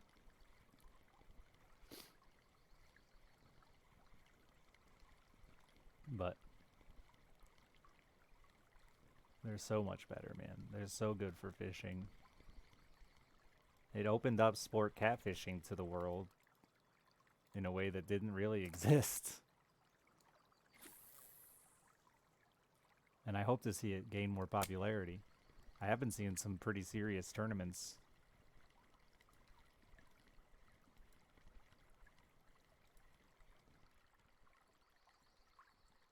The bullfrog's still alive in its mouth? Yeah. Catfish throw up, like, so it probably came out of its gut, but a big part of that is so many of us gut hook catfish, they throw up.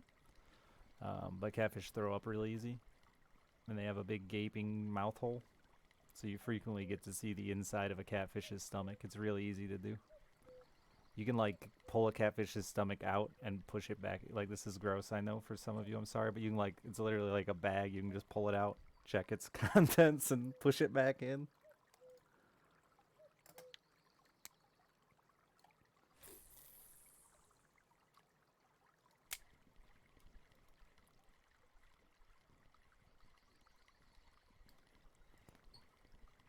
So the thing about sport fishing that is important to consider, and the unfortunate truth, is it brings money to the industry. And it brings attention to the industry. So even if you're a guy who just likes to fish for food, you have to recognize what sport fishing does for our water bodies. The talkative cats? Yeah, did you know that most catfish are right-handed? So cats, what is it called? Striate or striate, some word. They're like a grasshopper. They rub a bone together and make a noise. Gawk, gawk, gawk, gawk, gawk, rubbing this bone together. And most of them are all, I think, right fin dominant and can only do it with one side. Stridulate? Yeah. But every once in a while you get one that can do it with the other fin, and then rarely you get one that can do it with both sides. Yeah, catfish can actually talk to you.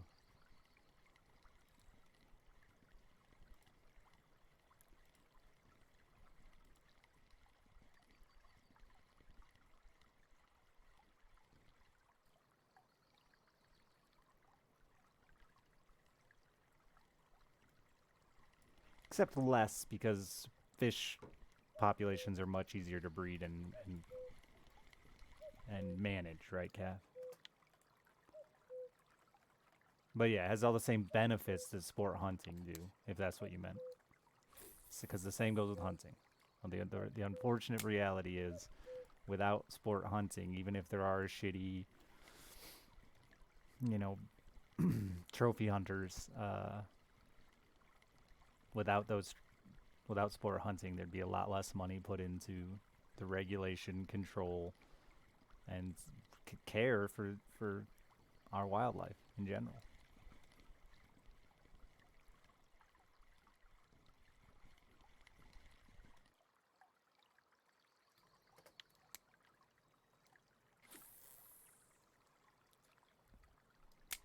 But it's necessary for the world we live in. I mean, obviously we could just care about the wildlife without, but the world we currently live in, one feeds the other. It's just a fact.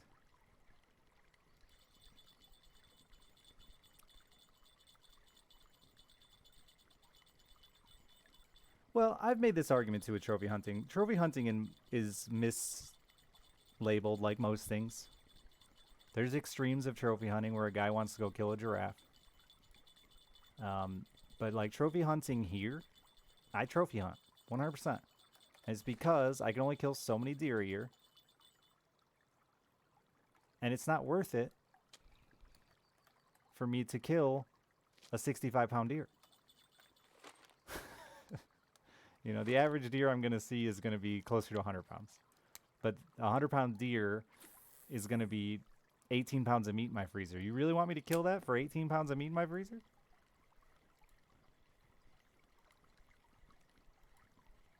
So yeah, I trophy hunt because otherwise it's just not effective. I still eat it. But the reason guys are chasing a 12-point buck is because it's also a 250-pound deer.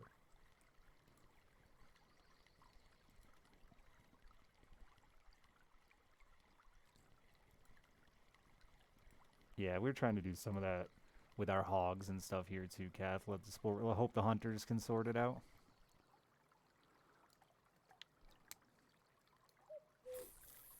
As a hunter, like I'm kind of excited for the inevitability of hogs being a problem in my area, but also scared. Yeah, but it is trophy hunting, though, right? Like you put the trophy on the wall, like that is by definition trophy hunting. But yeah, it's just not worth it for me to kill a 2-year-old buck. I only get to kill one buck a year, and that 2-year-old buck's only gonna be 125 pounds, right? Like why? Hogs are like inevitable everywhere. And I think COVID, like it sounds silly, but I think COVID will have greatly increased areas that weren't struggling with feral hog populations. You're going to have more. Everybody decided they wanted to be a farmer because of COVID, at least around here. In rural areas where feral hogs become a problem, everybody decided to want to be a farmer. And that's exactly what causes feral hogs. People let their animals go. Feral hogs are literally just domestic pigs that were released into the wild.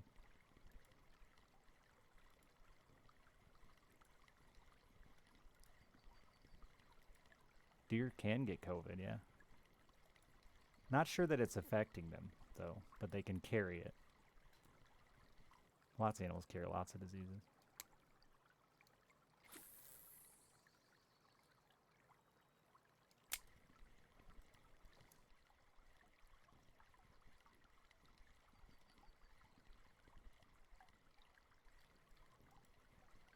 Well, yeah, a pig can grow fur in domestic. A domestic pig can grow fur too. It has a lot to do with what they're eating, I think. We had a pig that grew fur, like a thick coat of fur. My mom fed it pedigree for, like it was dog food we had,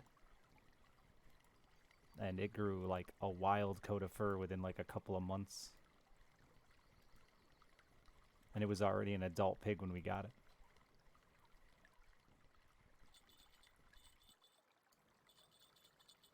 Yeah, when hey, there's a bear and his baby. When pigs in general get really big, they get super stinky. Like pig farmers around here, if a pig's over like 350 pounds, they say it ain't good for nothing but pepperoni. It's because the meat actually like takes on that nastiness.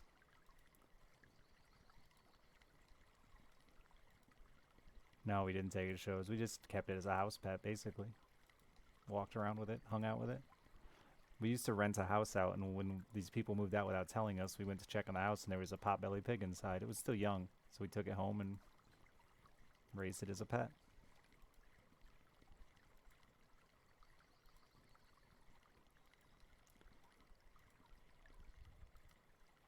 But yeah, like, I think most pigs are attempted to be butchered for the effectiveness around like 250, 300 pounds. But they can get, even a domestic pig can get 1,000 pounds. Pigs grow insanely fast. They breed insanely fast. They're like really one of the prime animals for like if you want easy amounts of meat. A pig can go from a newborn to 300 pounds in less than a year. Or a cow, you know, in order for a cow to get to a point where you want to slaughter it, you're like 16 months minimum, I think.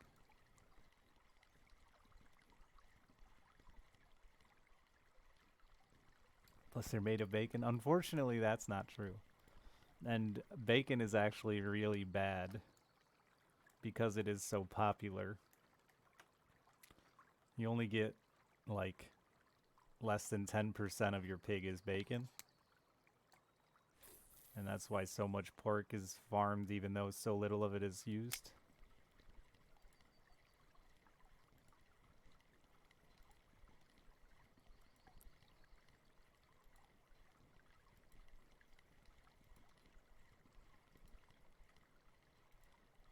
Jerky is the worst meat type, and a fucking waste of meat. How much would you say is a pork loin? I think it's 1 pork loin per pig.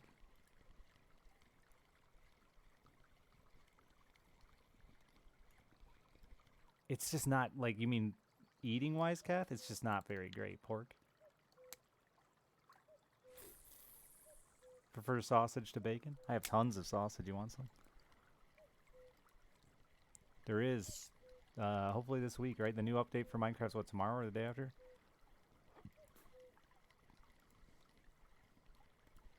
Can someone get Lacquer to Tunguska boat ticket? Is anyone there? I don't know that anyone's there, Lacquer.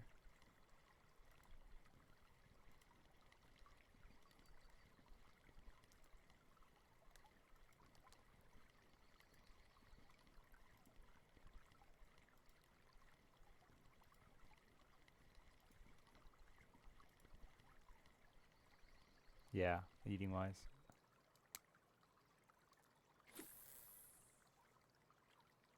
I'm with you. I don't think pork is that high tier, and it's, you know, the price is pretty appropriate. But that is why there's like such a huge variance in the price of bacon to the price of a pork chop.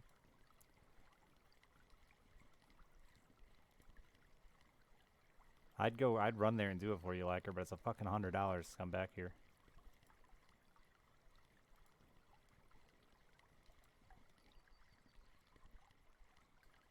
Did you get him, bro?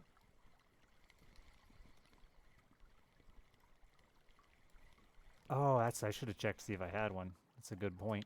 I usually carry a spare of all of them in my inventory. Everyone should get in the habit of carrying an extra one-day boat ticket for helping each other out in those scenarios. Money is, I mean, it's easy to make some money. It's hard to get rich. You'll never get rich. The whole progress is money driven. Pass for game in chat is Rich Ham, capital H, just like the emote.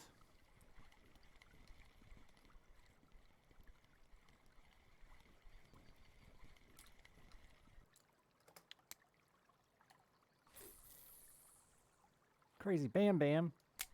Shame.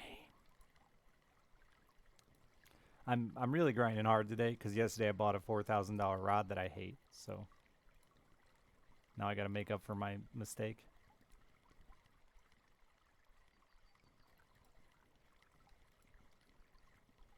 That's a big comment on a telly. I'm just about out of hams, I think. My bigger hams, they didn't vacuum seal right, so they freezer burned. I had to throw one away. I was kind of mad. Normally with big stuff like that, they double vacuum seal it. That is more prone to get damaged in the freezer and stuff when you roll it around, move it out of the way. I love a gamey flavor. No. That's the one thing I liked about our raised pigs, because we put our pigs in basically in the woods. So we fed them feed, but they also foraged a ton. So they had a gamier flavor. That's the one thing I liked.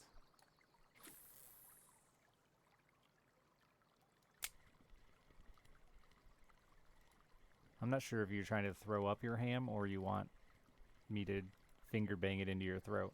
But either way, I'm going to try to support you.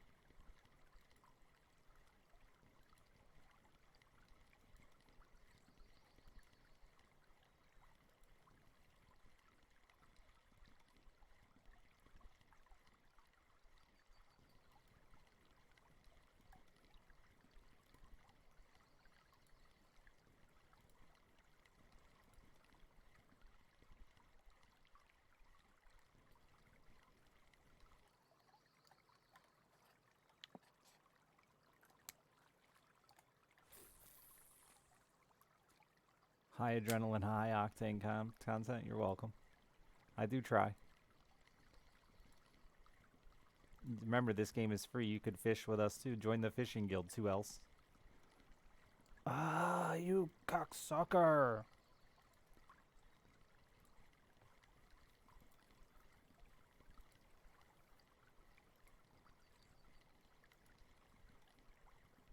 None of us that I know of have gotten a brown.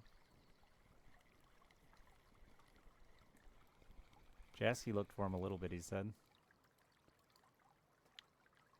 To no avail.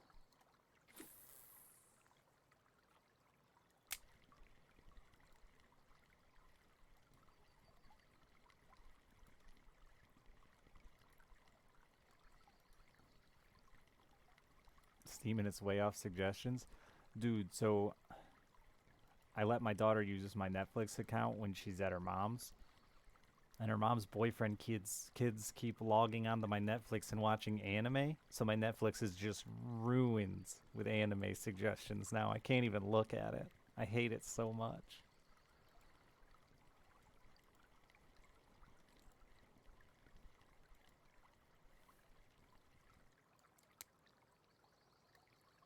Yeah, I agree. Fishing is mostly pretty relaxing, and then the occasional adrenaline spike. You watched the new Cowboy Bebop live action thing? I talked about this a little bit in Jasky's stream. I don't think it's that bad. I think fanboys will tell you it's disgustingly horrible. But I watched Cowboy. I wasn't going to tell you guys, but I watched, well, I'm watching Cowboy Bebop, the anime, and I'm like, the show's pretty decent.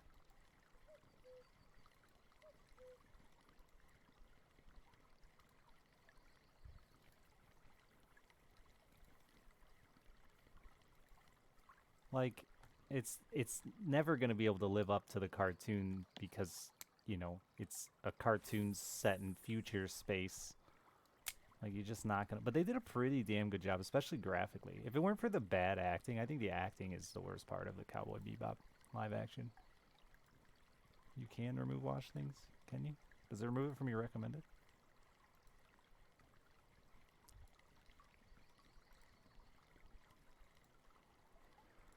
I watched like the first 6 episodes of Cowboy Bebop with the original Japanese and subtitles because I didn't realize it had an English dub.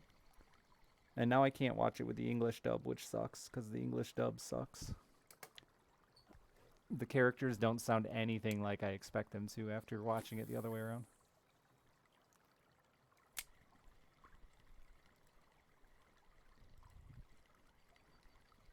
English dub is nice though to like be able to watch it while you're distracted and still get 99% of what's going on. If I want to like take my glasses off, I can't watch an anime without an English dub. And when I lay down, I like to take my glasses off.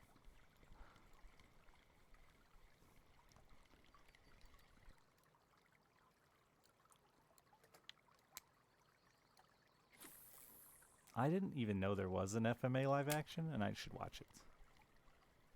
But I was kind of rude to somebody the other day about it, but like, for all the Cowboy Bebop fans in there that have been telling me for years and years to watch the stupid show, the live action got me to watch the stupid fucking show.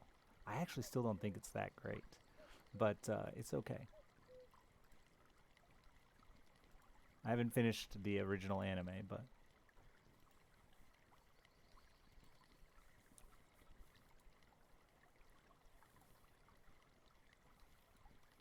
Yeah, FLCL did have a good dub.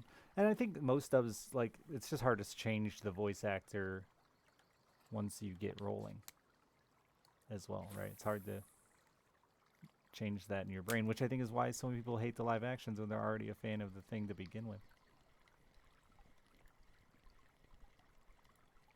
The old debate of... I googled something on the show, and like one of the first things that came up was the debate of... is Jet actually black in the anime?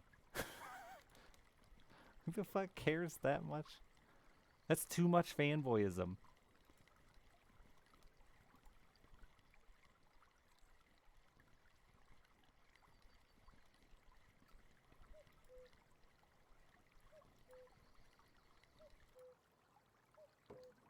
They have to replace an actor, yeah.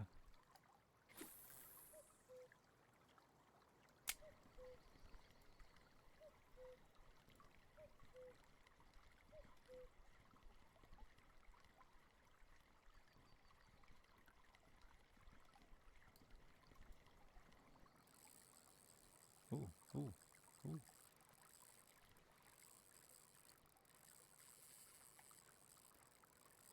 They have the worst. I don't know, man. I don't love Cowboy Bebop. I'm gonna finish it, but I really don't love it. They have like the worst chemistry to me. It's such a fake chemistry. Maybe it'll get better in the anime.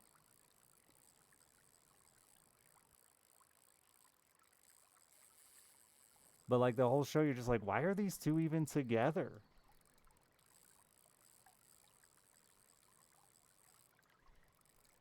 He's just a prick the whole time. Maybe. Be lucky to get another Chinook that quick.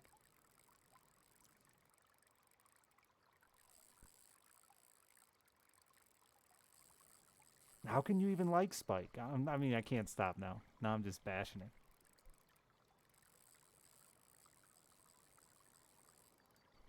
Is Vicious just looking goofy as hell? I mean, at least they did bring the crow. You're gonna tell me the anime didn't look goofy? The dude's got a crow on his shoulder.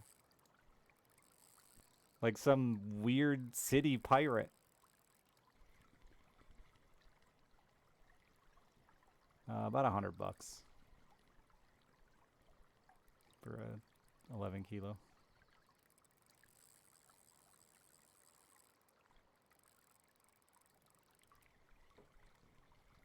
I really thought I'd upset more people with my opinions of Cowboy Bebop. This isn't even fun. That's the point. They're basically strangers brought together by circumstance. Yeah, but then, like, they'll die for each other. When, like, Spike's just an asshole.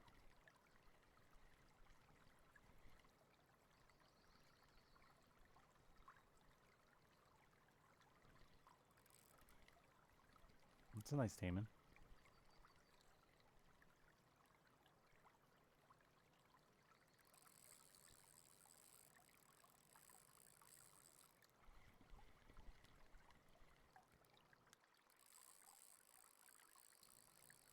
Okay, well, I haven't seen the whole anime, so maybe it'll get better. Don't spoil everything for me.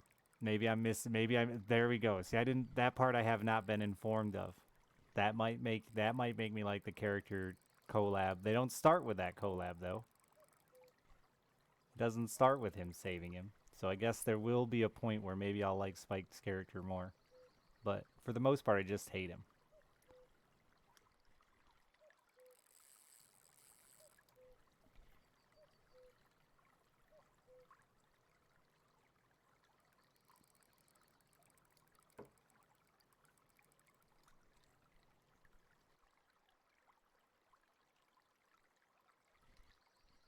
He's maybe he'd be a more lovable asshole if I was a teenager that thought kicking people in the face was like the coolest quality a human being can have. Is dude's foot reaches faces. But as an adult, I just see Spike as not cool. Maybe that's why I don't like anime. You never see its backstory. Do they hint at it somewhere?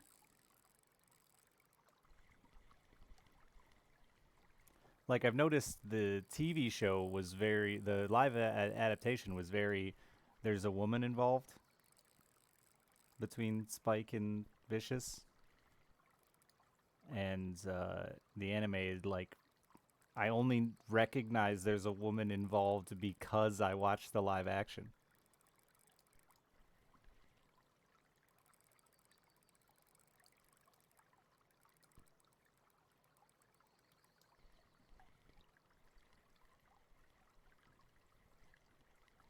Everything went to shit, and then we met each other. Yeah, that's basically what I've gotten out of them. But like, without any, they don't seem like they got any real connection over that. You know what I mean? Like, I get, I'm an asshole. I'm a bad friend, but like, I also still occasionally do nice things for my friends, and I think that's why they don't all throw me under the bus. But Spike just should be thrown under a bus or two.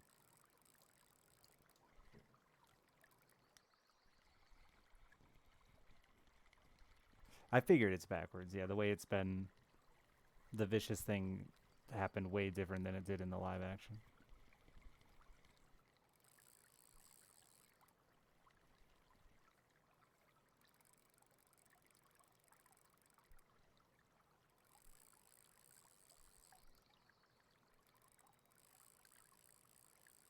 I mean, all buddy cops should just be Sean and Gus from Psych. That's the perfect man couple.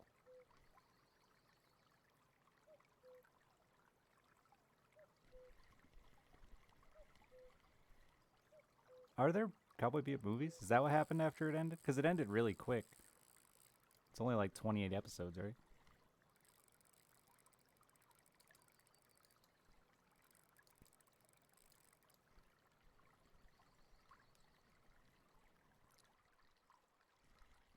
Turk and JD are alright, but I would put Sean and Gus from Psych.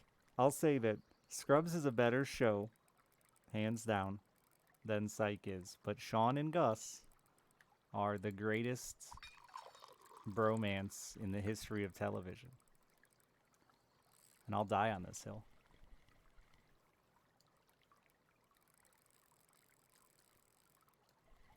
We were talking about Cowboy Bebop until I said I wished Spike and Jet were more like Turk and JD or Sean and Gus.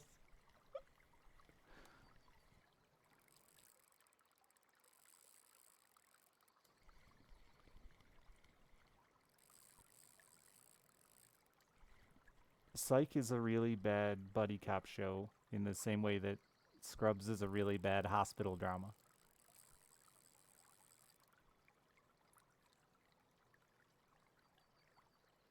It's probably not that big, just a Chinook salmon. They just strong.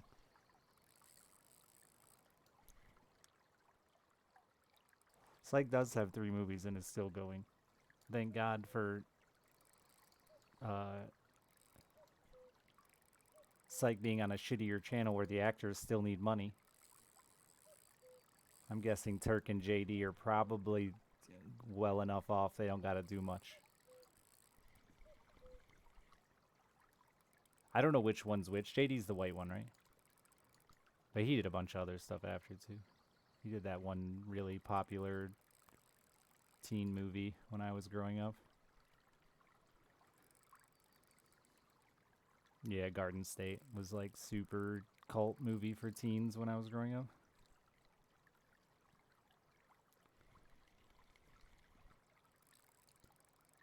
I don't really want to watch any more anime, I don't think. I just don't feel like there's enough interest for me in... Maybe if I could find more just story-driven, like non-action animes. But the whole action anime thing just... Like I said, I don't think Spike is cool because he can kick people in the face. I do want to know how they throw cigarettes in Cowboy Bebop. Because it's like this weird... It's like they turn gravity off to pass each other a cigarette. And it confuses me.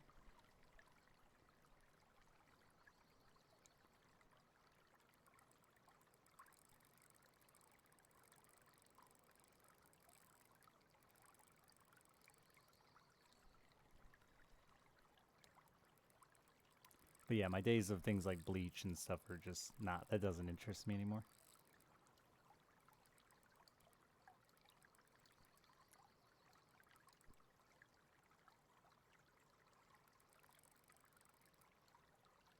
I'd rather watch a sappy romance anime than fucking Inuyasha. Like if I got to pick.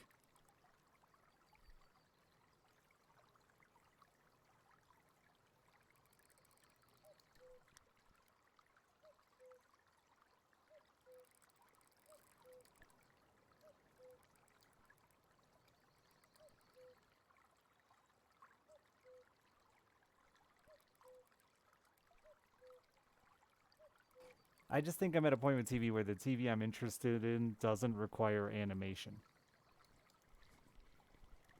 We've got like, we're in a great place for sci-fi. Lacquered will argue we're not, but we're in a great place for sci-fi.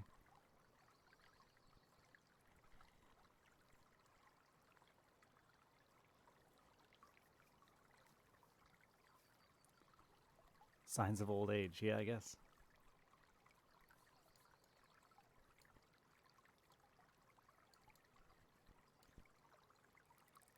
You wouldn't argue the techniques. Yeah, like sci-fi's done a really good job with graphically how it looks and stuff. It's not nearly, it's not fucking vacuum tubes everywhere, or not dryer tubes and shit anymore, you know?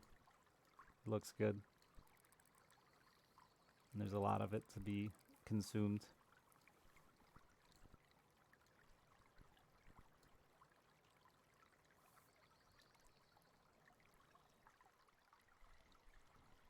Probably, like, I'm sure there are some, but, like, there's also a ton of TV available, right?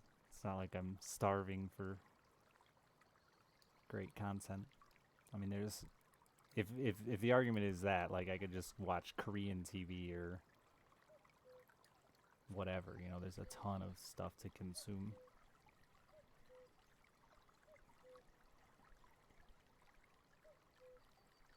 And I definitely prefer live action to animated at this point in my life.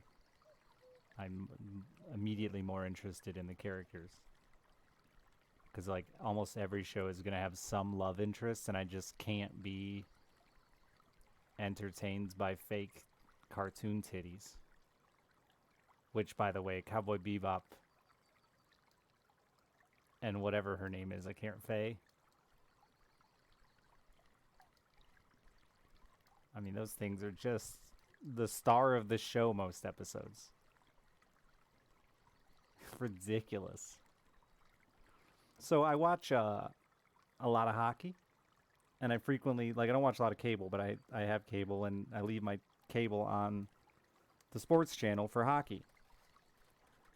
Lately, when I turn it on, it's beach volleyball. That has got to be the most... like, I know this is going to be obvious, but, like, it's frustratingly obvious. It is going to be the most sexist recorded show I've ever seen on television. Like, the camera level... I was flipping back and forth between sports channels, and the level that they run the camera in beach volleyball compared to every other television show on TV is like a foot lower, so that the butt is in the center of the TV constantly. I don't just mean what they have to wear, Jasky. There was a girl in a fucking Starry Night t-shirt that was Mario Starry Night, and I was like, hell yeah, girl. Nerd out. You're only playing this sport because you're 7 feet tall and it gave you a hell of a life. And she was wearing just a full-on t-shirt and pants. But I just couldn't believe that, like, obvious camera angle adjustment for beach volleyball was, like, gross.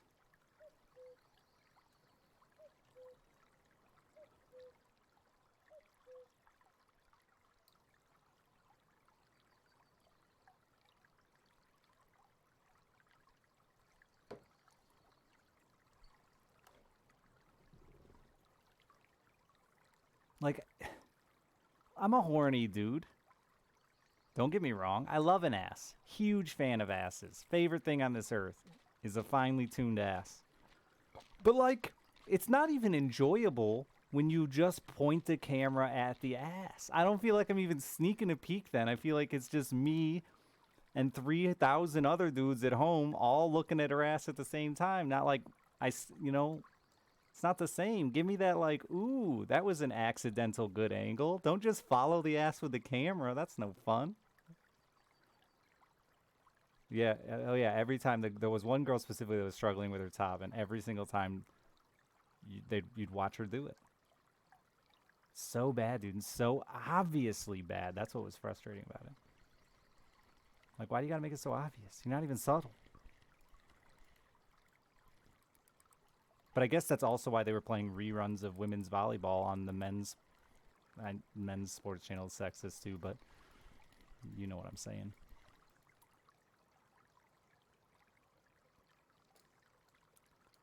It's the same fish.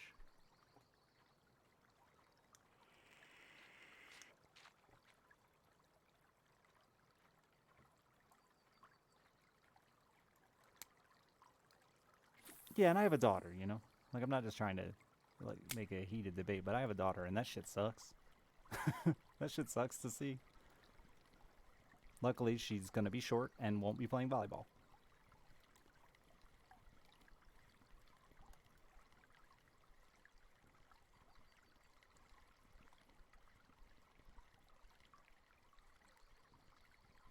That is the unfortunate argument. Yeah, a lot of times is about making these sports watchable, and the reality is they aren't as prone to be watched. Just period. Even with all that, they're still not as popular, right?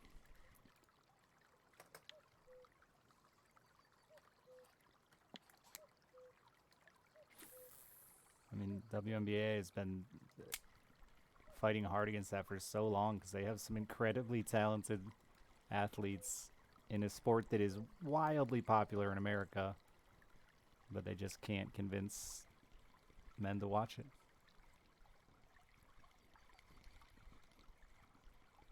And there isn't as big of a female audience for sports. But yeah, it shouldn't be, yeah, exactly, normalizing being a fucking creeper.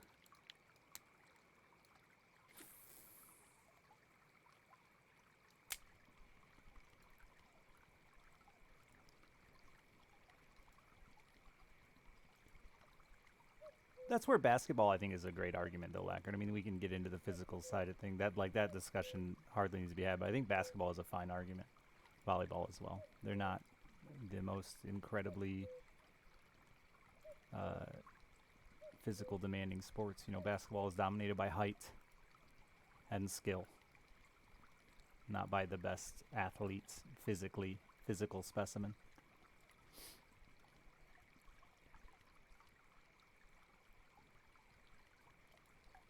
You know,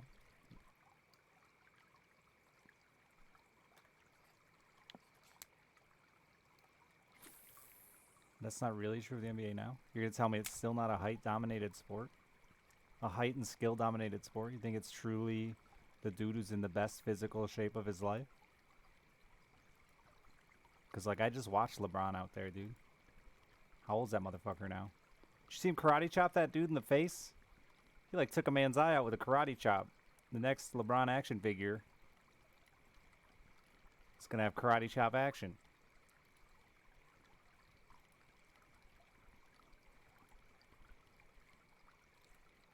I just happened, again, to turn my TV on. And, basketball was on. And I am, like, one of those people that I'll turn it on and, like, I've already set the remote down and be like, oh, fuck, it's basketball. And then I'll watch for, like, 15 minutes before I'll change it. Commercial will come on, then I'll change it. But I watched for just enough to see LeBron karate chop a dude in the eye and get thrown out of the game.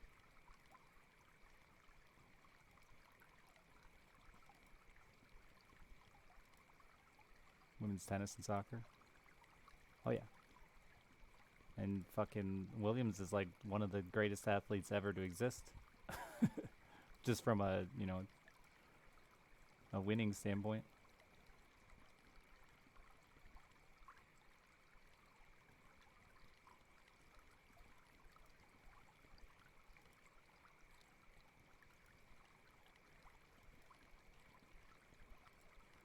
I mean, I think I think we're cutting the hair on tall here, Brop, though. Like, if you're talking about the days of, like, Yao Ming, who was 7'8" or whatever, like, they're still all quite large.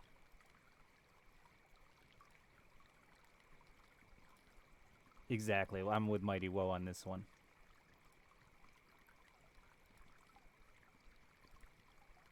I mean, and again, I'm comparing this to football or, you know, soccer or these other sports where these guys are, you know, they're actually tested on their ability to run and their speed and their strength.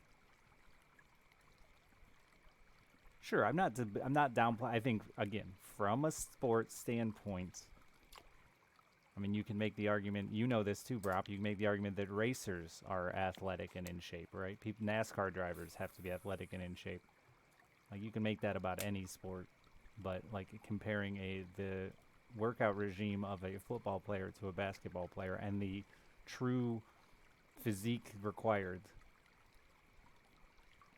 it's debatable at times. Yeah, but you and I aren't doing. You might be able to do it. I'm not doing it. There's no way I'm jumping in a NASCAR car and making it.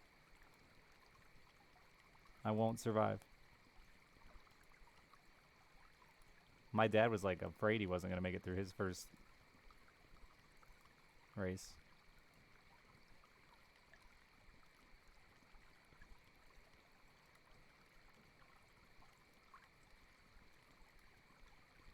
Wacky unlocked. Time to get wacky, baby. Definitely challenge the athletic. Yeah.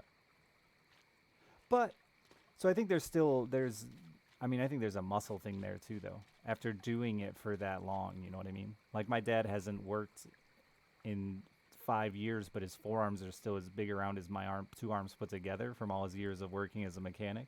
And I guarantee you, if I sat down in the garage against my father and tried to see who could wrench longer on a car, he's gonna win just because he did it for so long at his peak, right? Like, I think the same would go for Tony. I bet he was struggling a lot more than he was in his early years.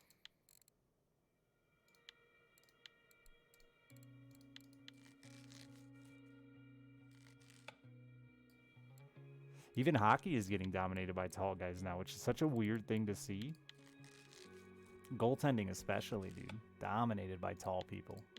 6'8" guys squatting in the net. But it used to be a small man's game, but now you can get replacement hips that are better than your starter hips, so these fucking...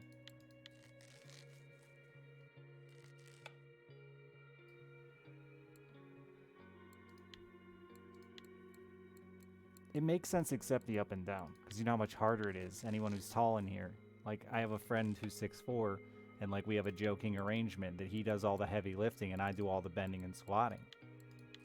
Like, it's definitely harder on that man to get down and pick something up off the ground than me.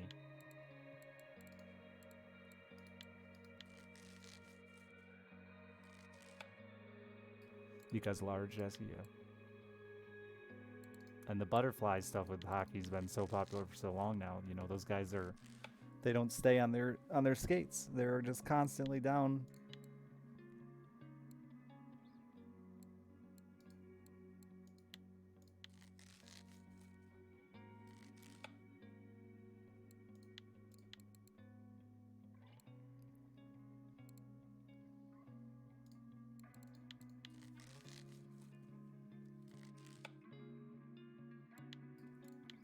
It's a weird one, though. The real discussion wasn't about who's a better athlete than the other. It was about if you want to bring into the fact of, strength, men versus women. We know there's an issue there. But if we want to get into that discussion, I was just trying to discuss the fact that there are a lot of sports where it's not just football and bashing two 400-pound dudes into each other. However, I just watched the state finals for high school football. And watching those kids of equivalent sizes bash into each other was still a hell of a good time. But I guess there's just not a big enough market, or there's this stigma in our heads that one's better than the other is probably the reality. And my point is, if you really want to watch high-skill basketball all the time, it's on TV. Oh, these 11s are only $58. Wow, those go up in value a lot per kilogram.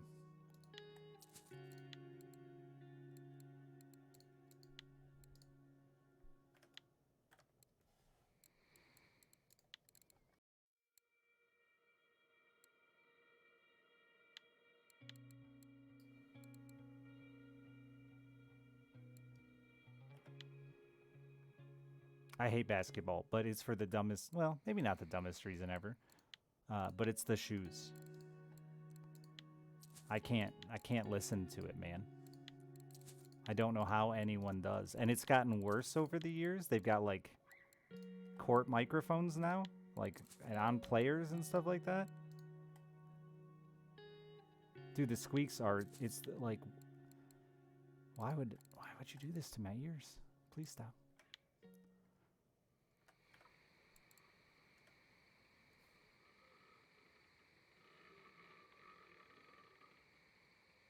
I have the same complaint with tennis. I can't deal with the dudes grunting. I mean, I get it. My karate instructor always told me to give a good hee-haw and grunt, but I just can't listen to you every time you hit the ball. I can't do it.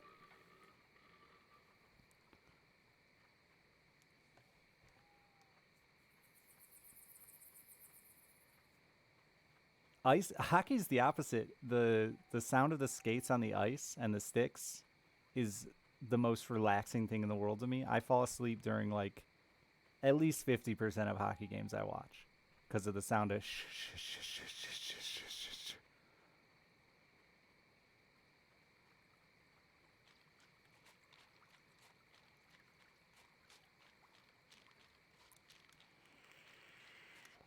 Yeah, there's no recovering from the life that sumo does to your body, right? Like that's a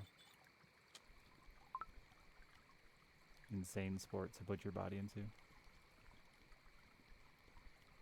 That's a true racing fan, yeah, yeah. Hockey players grunt? No, you don't hear him grunt. You do hear him swear a lot.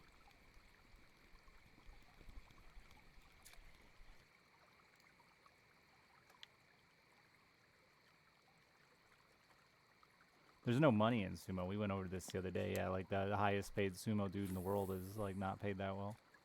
But it is also just gotta be. I mean, that's gotta just rip years off your life sustaining weights like that.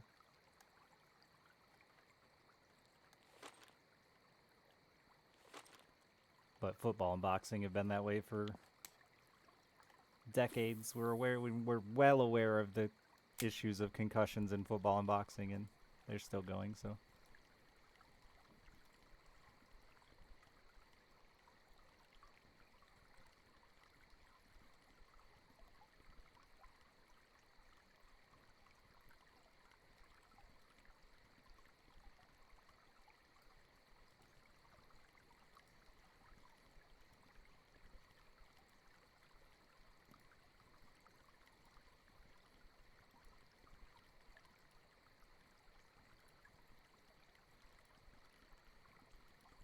Hockey LeBron doesn't get kicked out for karate chopping. No, he just has to sit in the sin bin for 2 minutes.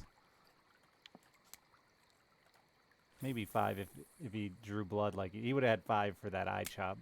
You could hit a dude in the eye with a stick.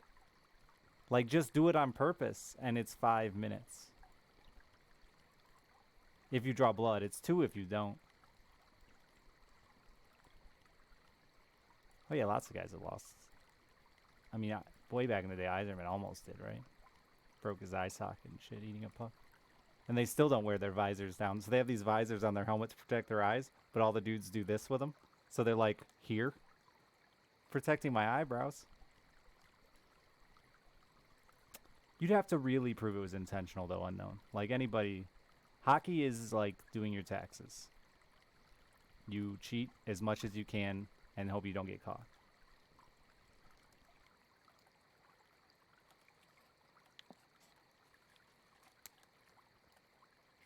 Like technically 90% of what players are doing out there is illegal. All sports? Football's gotten insanely strict. It's super hard to cheat in football. Though my team's town lost to, and I don't keep up with football, so you football people may be aware of this, but like they basically jebaited our team into a penalty. The clock was ticking down and the period was about to end, and they intentionally waited, and like the announcers saw what the coach was doing, and it was literally just like the experience of a good coach versus a bad coach, and they like waited to the last seconds of the time you have a turn clock or whatever, and then they ran up to the line in a huge hurry, and then Lawton panicked and ran up to the line. Oops, I just told where I live. Ran up to the line and blew over the line and got a penalty for encroachment. But really, they had like 5 seconds left. And like the coach was laughing and like doing this because he was so excited that it worked. And they ended up getting a first down off it and winning. I saw Michigan just won for the first time in ages. I saw because all the hockey players were wearing Michigan hats. So it's very funny to have baited somebody into a penalty, though. Like that shit to me is like the weirdest part about sports. Because that's not like, it's not what it's about. But then they do the kneeling for the last 2 minutes of every game too, so.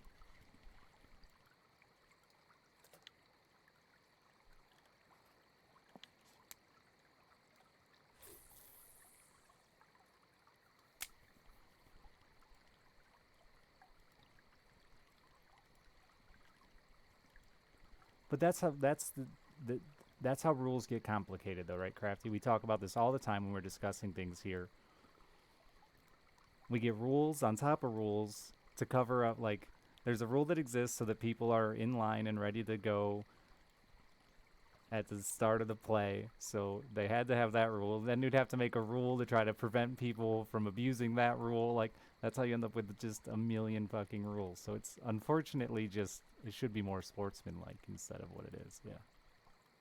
Rules for, yeah, exceptions to rules and those who are going to try to abuse rules, right?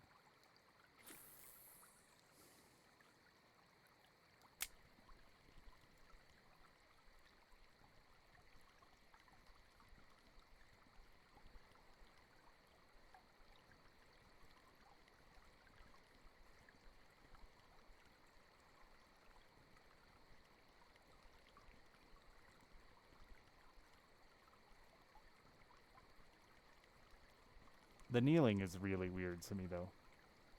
Because it feels, and like they have to stay out there until the game is over while the dude just literally waits out the last 2 minutes of the clock. That's, I thought you all loved football. Playing the game. But I guess to them that's part of the game. It's been around since I was a kid.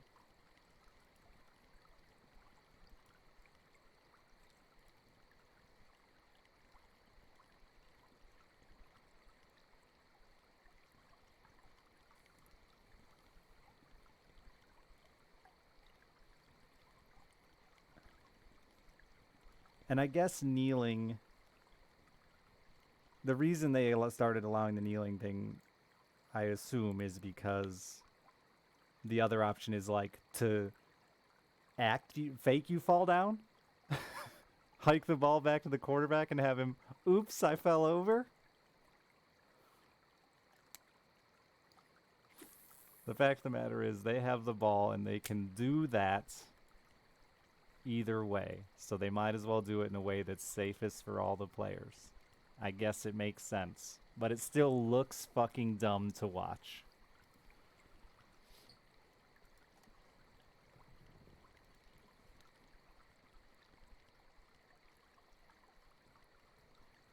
Just end the game then, too. Like, why make them go through the motions? Exactly, Oak. Why not just call it? It's like the slowest victory lap. They had like the perfect amount of time in our finals game. So it was like down to the seconds almost. So it was really long. All 4 downs, they had the kneel. And it was just like teenage boys who was their first time ever playing in a state game, weeping on the other side of the field while they just smile and pat each other on the back and kneel over and over and over.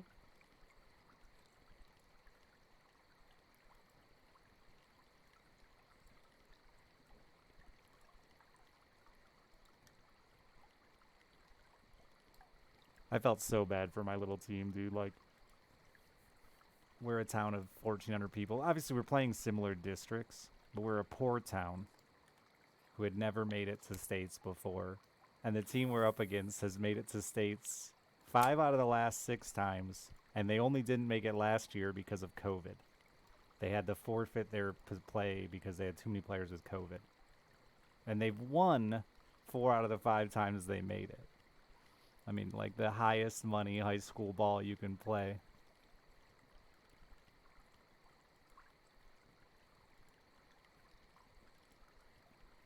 It's a weird amount of time for it to be the turning point of the game. Is the awkward? It's like a minute 30 or something, right? Like you have a lot of time at the end of a game. That's why they gave them the easy win. No, we lost. It was a close game. We did good. I mean, for a team like that. And we lost to errors, though. We lost to mistakes and errors because we're just not. You know, they had a coach whose record was like 109-7 or something like that. He'd won 109 out of his last 115 games. Would have been a great underdog story. The announcers were all there for it.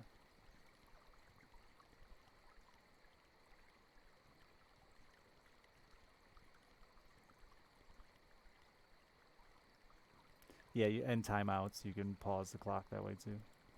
and running out of bounds, and something else is a pause too, right? Maybe an interception or an incomplete pass or something. Before you go, Rob, what's the other way to pause the clock? Does a first down stop it?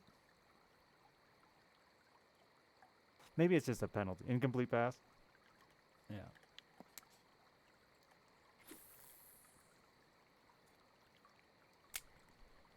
First down too? Is that also a stop the clock?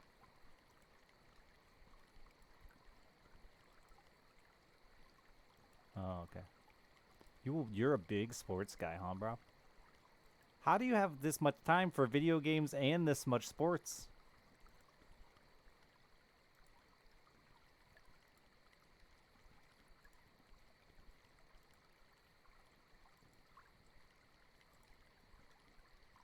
Go to bed. Quad monitors. You can watch 3 sports and a video game. That is the answer. All right. Well, there you go.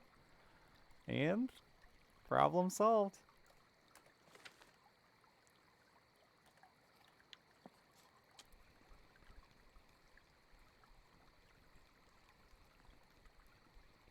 I can't watch at my desk.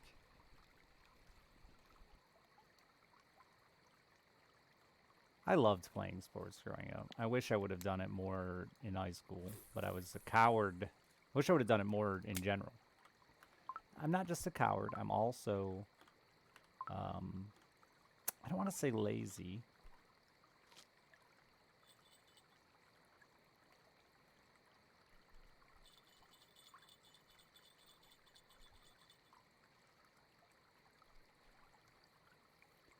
Well, by the time freshman and sophomore year rolled around, these kids have already been playing through middle school and stuff together. And like, I did join the football team sophomore year, but I felt so out of the loop, and like nobody wanted to bring me into the loop. You know, like some of these kids have been running these same plays together and shit for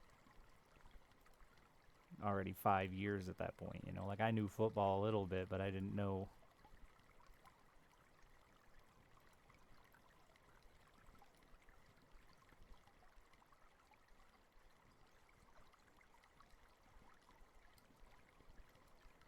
Dude, Australian football is just absolute bananas, Mr. Zev.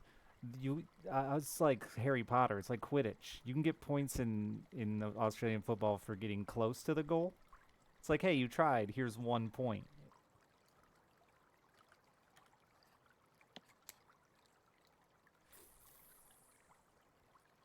Very small school, yeah. I played in one varsity scrimmage, and then so this is my problem with sports. And then some friends invited me to come out on their sailboat for the weekend. And I was like, hell yeah, dude. But like, what if we just stayed for the whole week? And they're like, what about football? And I was like, what if we just didn't go to football? And they were like, yeah. And then we didn't go to football. So there's a word for that, but that's why another reason I didn't do sports. Commitment issues.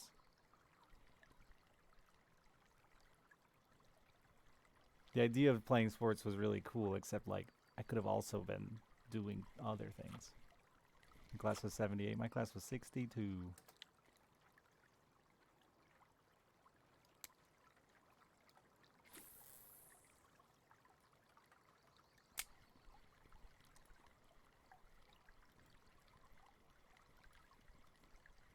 Yours was 11? How'd you even have a football team? That's not even enough kids? Statistically speaking, there's half of those are girls. Unless you're in like a all boys private school.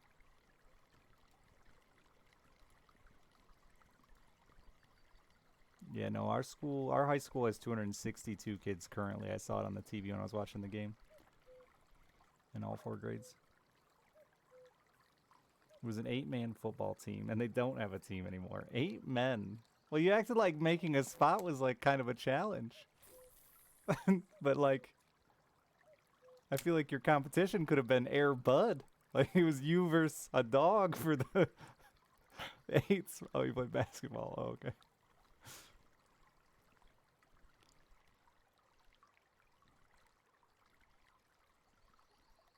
To be fair, Air Bud fucking rocked at basketball. Broff is older, he has to be. No, dude, there's still parts of America that are really, really small. I think Broff is my age, isn't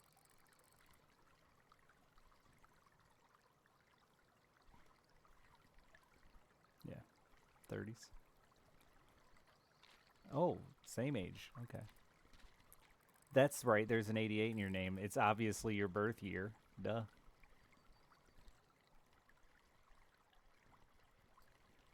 And not that you're just, who races 88? Isn't there an 88? It's gonna make a NASCAR reference. That is actually it's the racer? Oh my god, I nailed it. That's hilarious.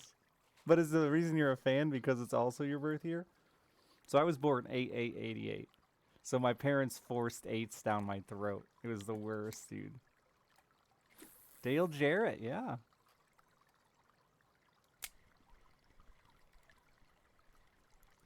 So anytime there was a race car on the track with an 8, my parents acted like I had to love them. Oh, look, there's a number 8. There's an 88. And I'm like, yeah, there's always one, guys, at every single race. It's a common number. It's super popular.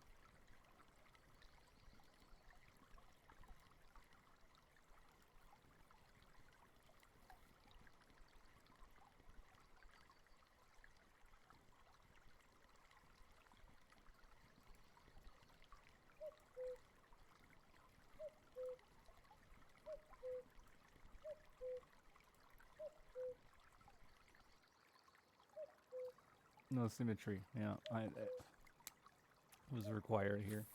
Our favorite thing to do at the local racetracks was, as a family, was we'd all pick a car each race, and because you don't know them, right? They're just random hillbillies that are out of towners. So I always got stuck with whatever car was 8 or 88, and they usually sucked. Yeah, everybody just picks a random car, and that's the one you cheer for. And my dad always won because he always knew like backstory on it. He's like, that's fucking Steve Smith's kid. Steve Smith held the record here in 1974. That's unfair, Dad. Though later in life I got better because we started doing more of these like small car races, and my dad would always pick the fucking American V6, and I'd pick the Honda Civic or the fucking Jetta and win, because those Jettas always win those little 4-cylinder races. Well, my dad can't cheer for anything that's not American. It's illegal.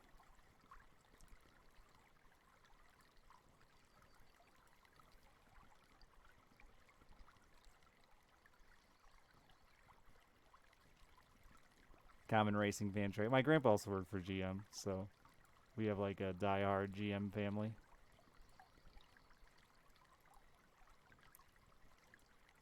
Michigan, you know, like we, you know.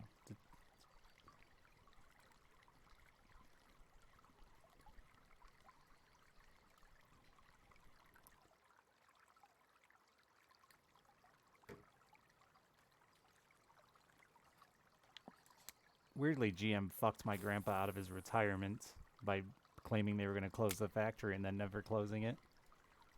But some reason we're still die-hard GM fans, when in reality we should have absolutely gone to Honda or something.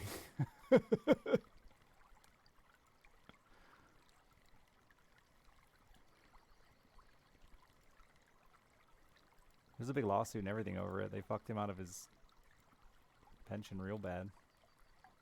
Bought him out like 2 years before. There's a whole bunch of guys up for retirement. They claimed the factory was going to be closing and offered him buyouts like they were doing him a favor, and then they didn't close the factory. He did win the lawsuit, but it didn't make up for the loss of his... It was years later and didn't make up for the loss of it.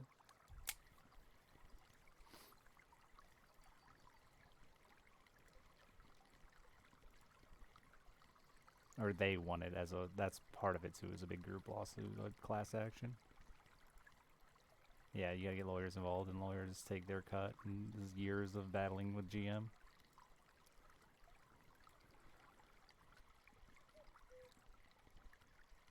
There's been a few neon tournaments, yeah. GM royally fucked Michigan. And still, as far as I know, there's still the like main building in Detroit is still the GM Renaissance Center. Tallest building, a big giant GM logo on the top of it. I haven't been there in 5 years or something now, but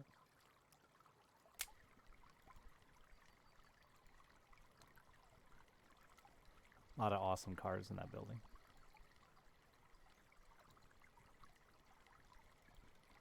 Flint still loves GM. Yeah, they still have a plant, right? Sort of. A ghost ship plant.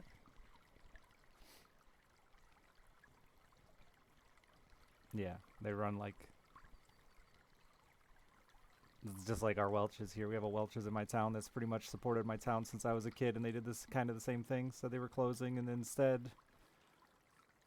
I hear it's because they can't get rid of those buildings, and those buildings are so valuable and taxed so high that they, instead of shutting them down completely, they just run ghost crews. It's basically just a juice storage facility at this point. It doesn't take that many people to like put juice in a tank.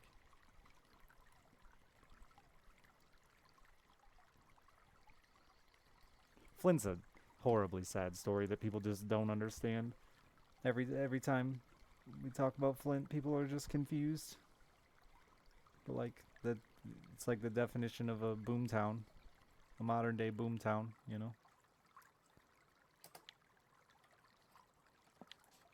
Except we can't just abandon towns anymore. It's just not like a thing.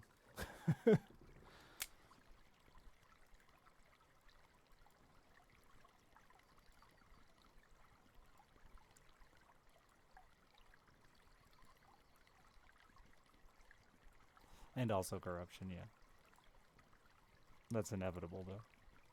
The big issue is they lost like 80% of their jobs in population and can't afford to maintain the size of their town.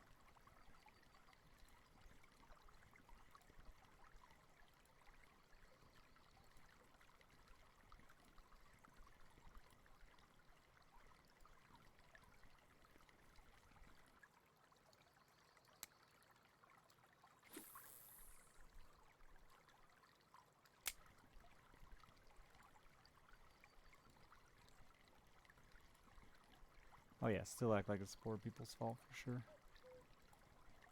While they own 14 dilapidated houses that they bought up during the housing market crash.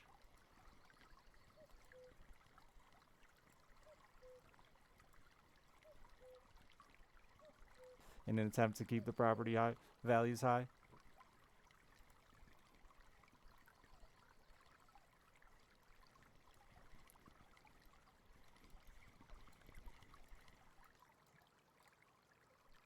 I'm so close to 100% spin fishing. Holy shit, it's 5:30 in the morning? Oh, I guess it started late.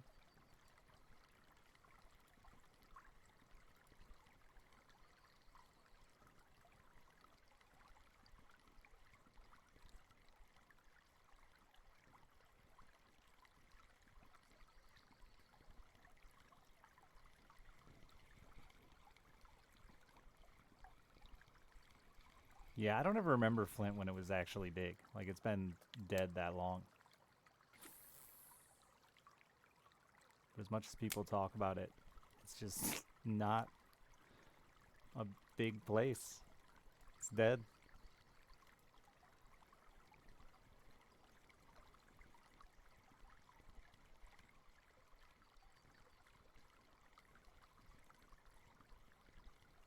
Flint's like my #1 spot for meeting women on dating apps, though. It's my, it's my class of people there in Flint. You know?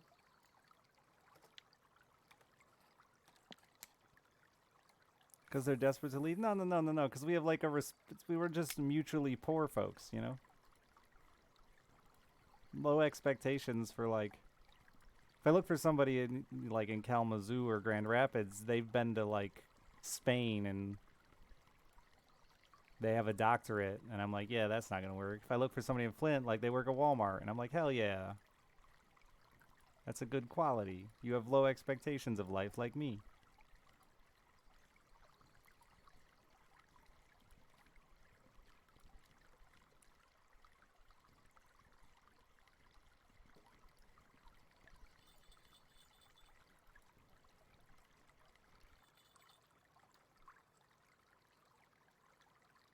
Nah, see, I didn't mean it like it's easy. I meant it as a genuine, like, I'm just not interested in people that grew up at a much higher life standard than I did. I don't know. It feels awkward.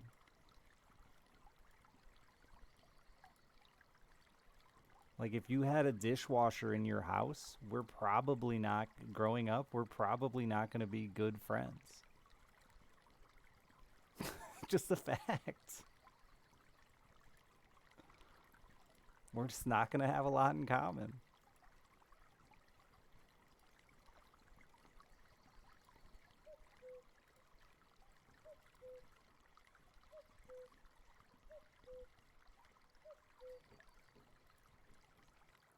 My mom drove a car without reverse for like 5 years of my life. You know how awkward that was getting dropped off at school? Mom could only park in the spots she could pull through or she was stuck. And it was a fucking wood paneled station wagon. So, like, seeing that thing try to make 75-point turns with no reverse.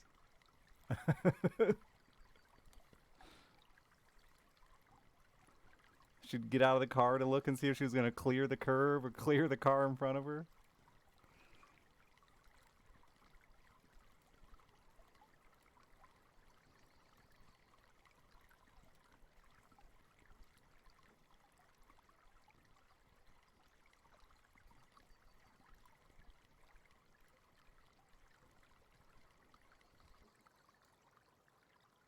We don't have inspections. Are you kidding? You can drive whatever the fuck you want here. If it drives, you drive it.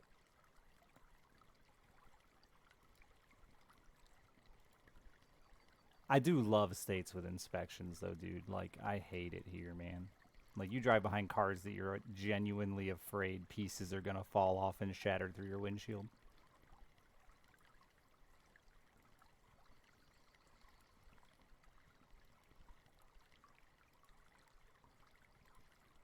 You remember the early 2000s where everyone drove a Grand Prix? All those Grand Prix are in southern Michigan and they're still on the road. And you're wondering how they are still held together. They're still going.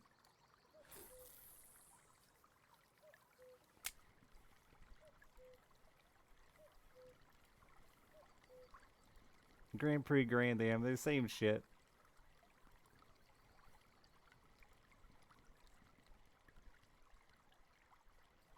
We get like straight up Frankenstein mobiles too, dude. Trucks with no beds. Trucks that have just replaced their beds with wood. The duct tape over the window.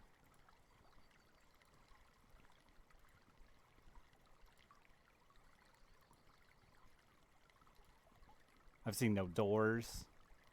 Like, and not a Jeep, but like a door missing. They couldn't get it open after an accident, so they just took the door off.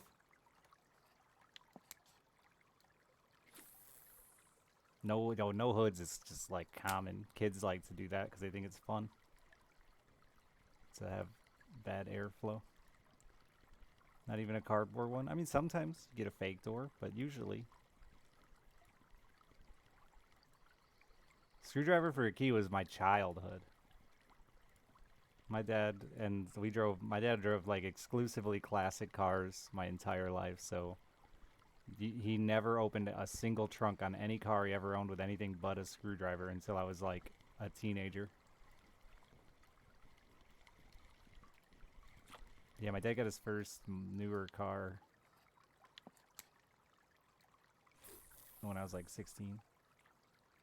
That's not true. He had one when I was like 5. When we were like babies, he had a newer car. But it was the same Jimmy that O.J. Simpson had. I think that was a Jimmy, a GMC Jimmy, a white GMC Jimmy that looked exactly like O.J. Simpson's. And my dad swore to God he couldn't own it anymore after that because people just like were swerving off the road staring at him, assuming he was going to be a Bronco. Yeah. Assuming he was going to be O.J. Simpson.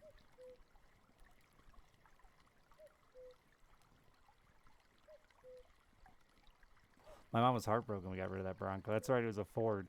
We never owned Fords either after that.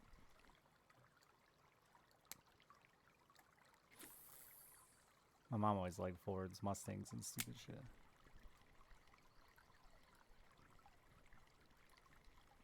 But no, you go to another state, it's so nice to not see cars that are 35 years old still driving around and smelling them.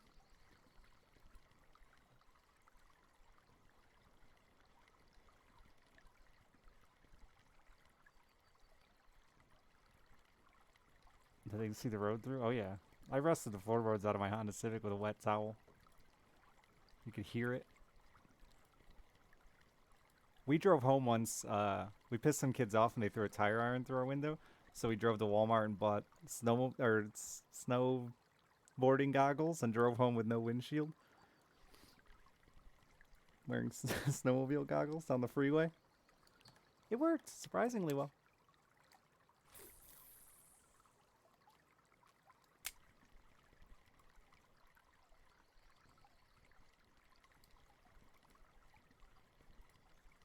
I don't remember what time of day it was. Night would make sense. We ended up taking that car out in the field and jumping it into a ditch. And probably leaving it there. I don't ever remember us getting it out.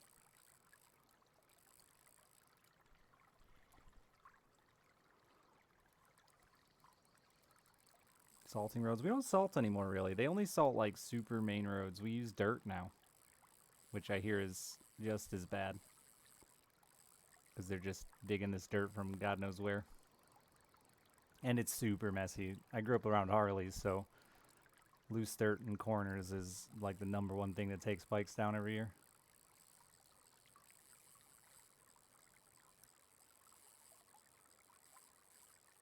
Yeah, that one's weird to me too. We don't allow studs or chains.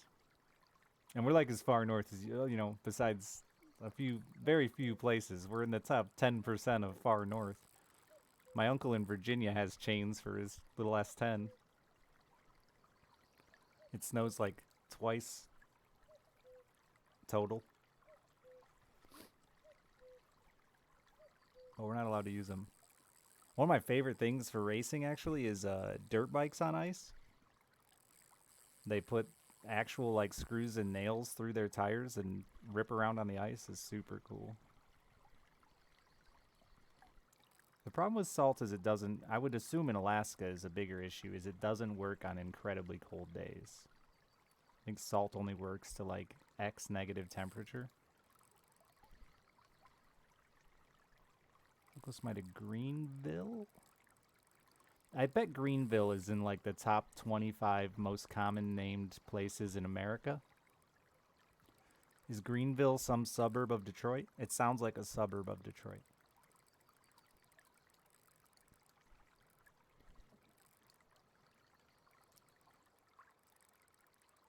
Is it because your roads already suck and don't need opening worse? I think it's because we're supposed to just know how to drive in it.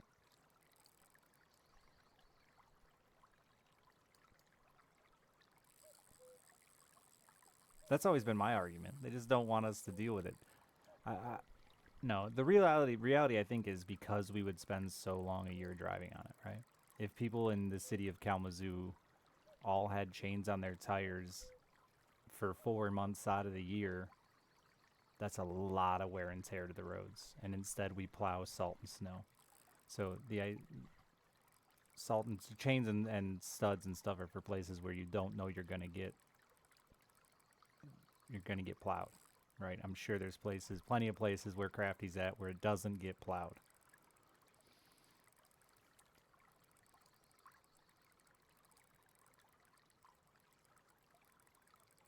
It's like dead center of Michigan. Okay. I'm in near Kalamazoo. Problem with like so many of those towns is just I'm sure I know where Greenville is. I'd be like, oh yeah, I know plenty of things around that, but Greenville is such a generic name. It's probably near Grand Rapids then, if not Detroit. Hey.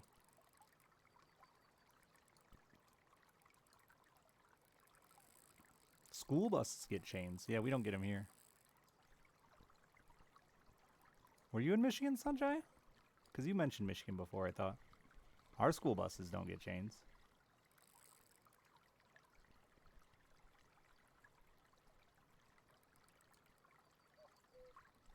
Oh, you're Canada. Okay.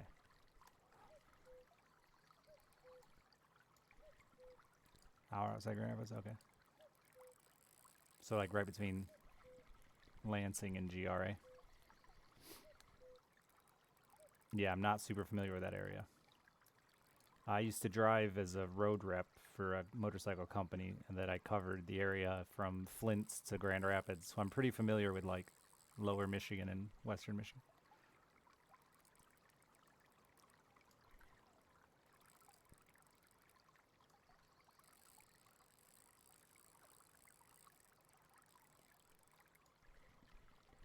Heating under some of the roads? They say that's super effective in homes for flooring. I know especially concrete slab floors. They say it's really efficient because you're battling the temperature at the source.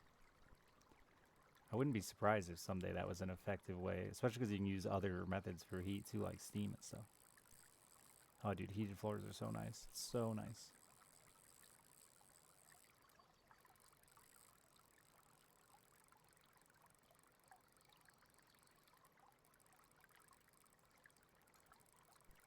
It's a good drive flunger. Dude, it was a lot of driving. That's why I didn't like that job. It's the job I stopped doing for this. I just stopped going and kept collecting my paycheck until they fired me.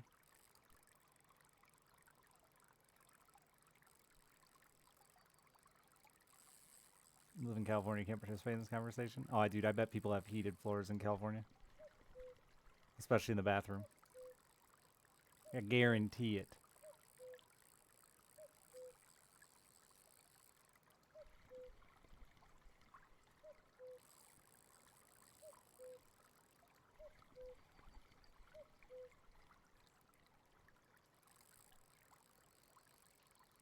I mean, weather even exists in Southern California if you're on the east side of the state. I was in California when it snowed. I was in Southern California when it snowed.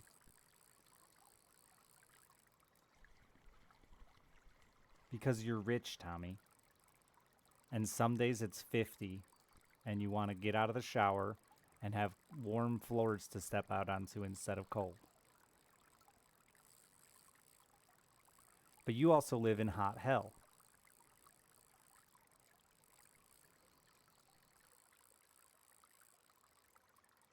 It's really weird the West Coast isn't big on air conditioning in America either. Like, especially like Seattle, Oregon, those areas. I was amazed at how many places I looked at in Seattle that didn't have air conditioning. Because, like, every Michigan home has air conditioning. That's an exaggeration, but, like, if you don't have it, you go buy window shakers. I got a window shaker over here I can't carry. I don't know what to do about it. I don't know how I got it in. I must have been stronger when I bought it. It's just laying on my bedroom floor where I can't figure out how to lift it up. You might even be able to see it.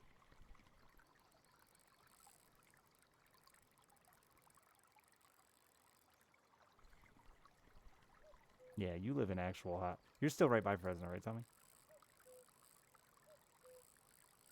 My brother just bought a house there.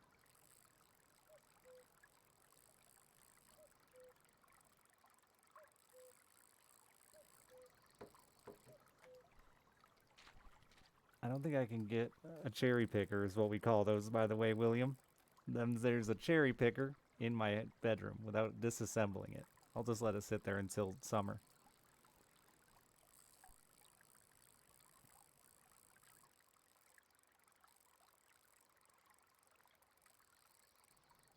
You never heard a window unit called that? Yeah. See? That's why I date girls from Flint.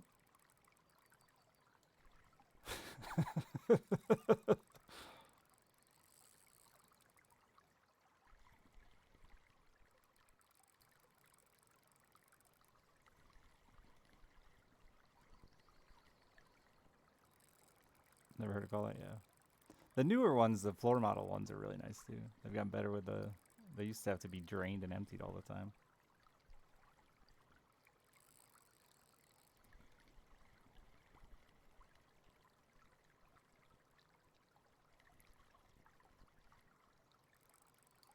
My parents were always pretty good with AC. We always had at least window shakers, somewhere to go cool down.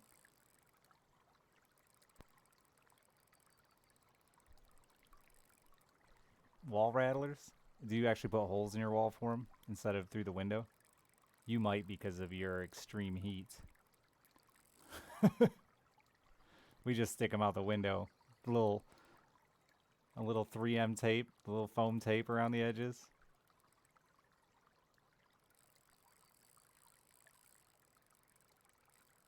Some cardboard and duct tape.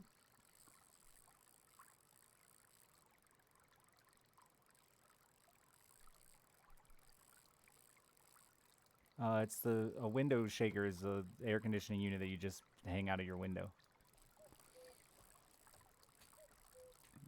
Oh, it's just out of the view of the camera.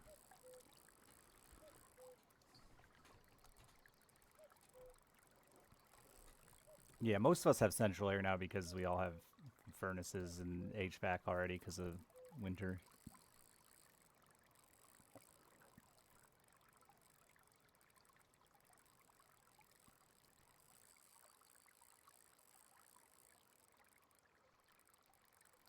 This thing's about to spool me.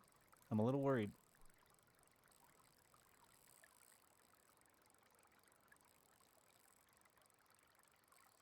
Dude, I fucking dropped that one out the window.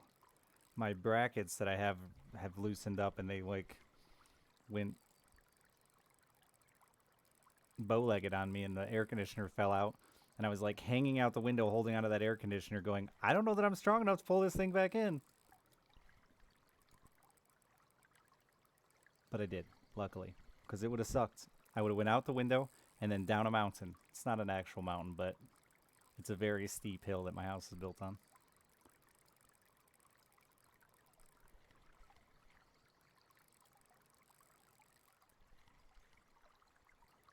I didn't pay attention to your answer, Tommy. I'm pretty sure you're still in Fresno. It sucked there, dude. It was the stupidest place on earth. Like, I'm pretty cool about... I have a big opinion that the world is pretty much the same all over. Everywhere sucks. If you think your hometown sucks, it's probably just because you're boring kind of thing. But Fresno's hell. Like, you can't do anything for many hours of the day because it's just too hot. Just too hot.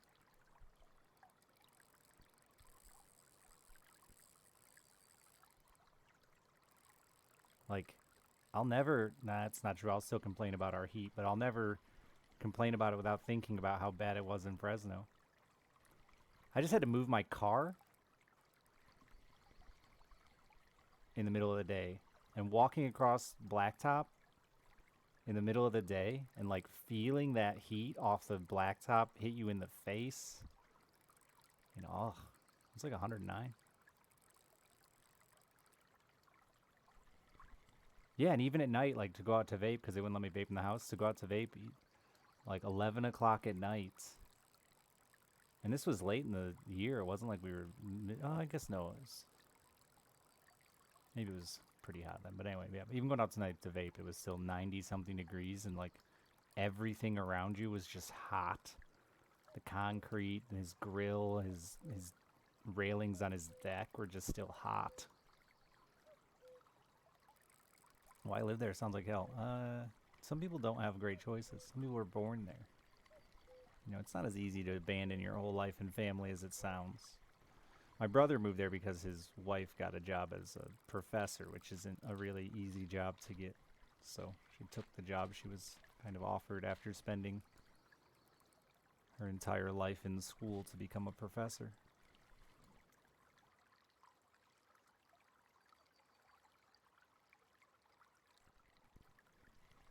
Yeah, especially because she's like a environmental poli-sci.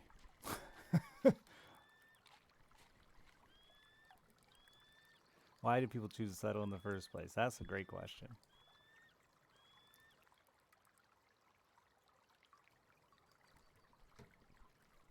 I've said this a few times, but I'm truly shocked by how beautiful northern Utah is, and I get why the Mormons took it, because, like, but every time I've seen it portrayed in TV and movies, they act like Salt Lake is a hellhole.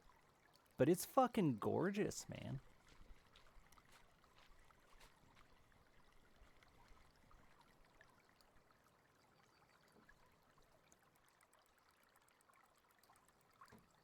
Yeah, she's like published and stuff already, and she was the youngest ever to complete her. She's like very well off, or well in her position. She took it incredibly serious. She was the youngest, or she was the quickest to complete, not youngest, but quickest to complete whatever doctorate she got, and like did all, you know, like I said, she's earned her job. She worked very, very hard for her age. She's younger than me. I'm super impressed with the woman.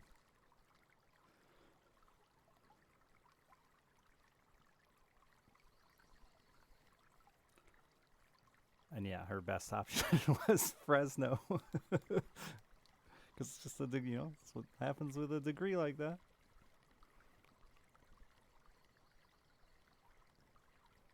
But it was part of her taking that job was they offered her really good research grants and stuff too, you know. I'm pretty sure it was part of it. She wanted to continue her research.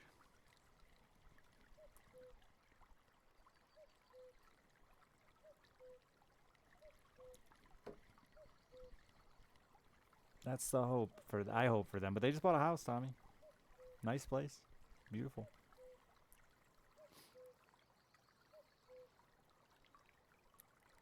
And not cheap for a hellhole.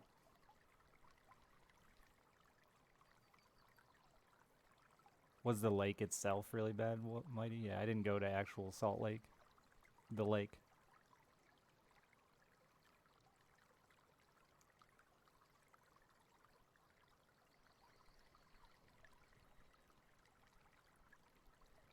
Oh, I'm sure, Slash. Yeah, I used to just go to, back in the day, Warp Tour. Used to be in a parking lot outside Detroit. Blacktop parking lot in August. And the amount of fucking teen girls and boys I saw faint in the middle of a mosh pit, throwing up from heat stroke. And it's Michigan, where it's like, you know, our highs are nothing in comparison.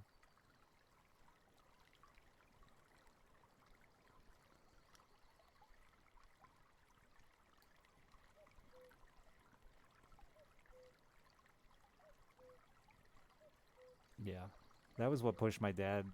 He started racing at his at 60, and it is unfortunately what pushed him to decide not to continue doing it. Was the heat of the summer was just too much in the blacktop at his age. It was miserable, Kale, and wonderful, you know. My favorite was people would always show up in like sandals because it's hot, and then like immediately lose their sandals. I had a friend who ended up covering his feet in stickers from all the band booths because he lost his sandals and made sticker shoes. His feet were so fucked at the end of Warped Tour.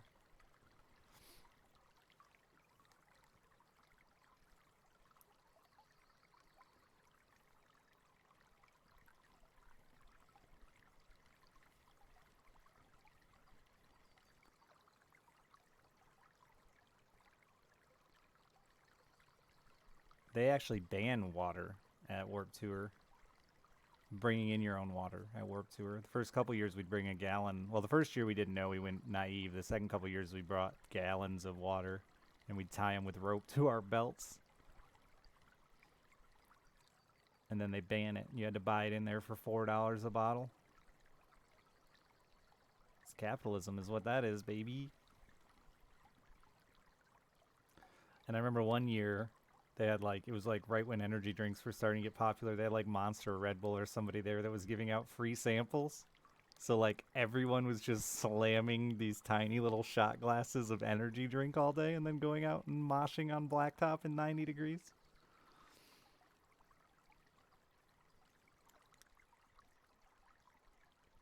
Congratulations, Norris. Required, yeah. We have that whole, it's Michigan, it's not that hot. Just 101 sometimes, randomly in the summer. We just have huge temp variance. That's the big issue here. In the same year, it can be 105 and negative 10, you know?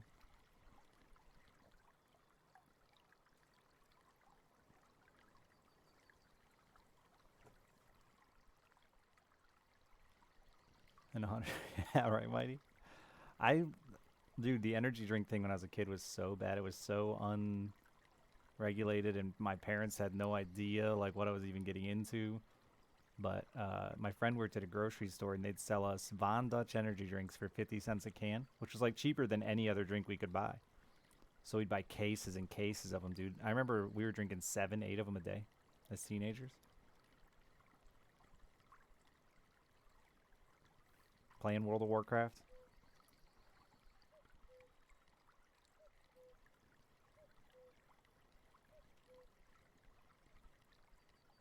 And then wondering why we were getting sick. And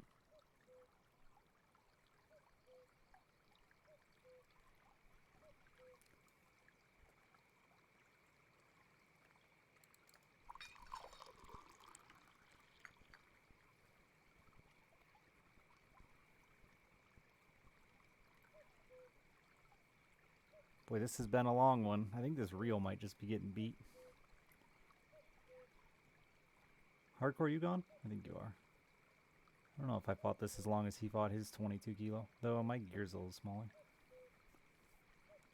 Wow, and energy drinks? Yeah, me too. I still kind of get it. I miss the doing it with my friends. My male friends.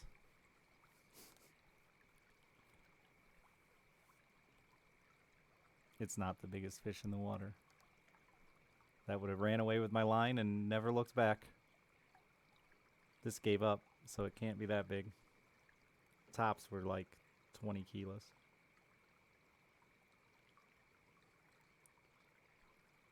Biggest fish in this water, I think, is like 150 kilos. Actually, I don't know how big the sturgeon are here. It wouldn't be a sturgeon, though. They're not hidden top water. Is that the same river, Blackard? Or did you move to Octuba?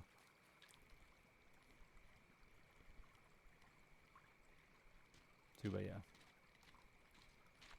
Those are good money, but they're so damn rare. The asp were killing it, dude. I was making really decent money on tuba. Does that look red? With the asp in the top water. What is that? Can Chinooks be red? Maybe they can. I know there's color variations of the salmons. He's very red. They can be. Only 2 kilos bigger than the last one, but took me twice as long to land. Yeah, it is a real pretty fish. It's super cool they added color variants. Of course, I get done with it just as night hits. The worst fishing shows up.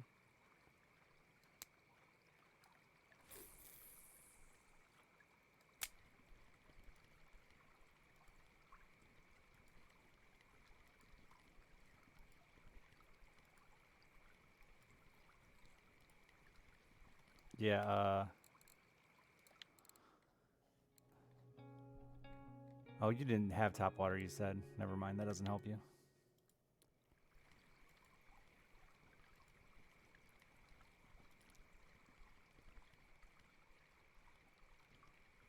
Depends on the big one. Like, that fish was worth the time.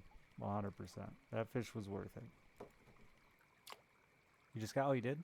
The original walkers were doing really, really good for asp there for me. I got a trophy and everything the other day over there. Trolling between the bottom river mouth and there's like 3 river mouths in a row. Hanging in the mid-depth water, not the shallow water. Or not the deep water either. Back and forth between those.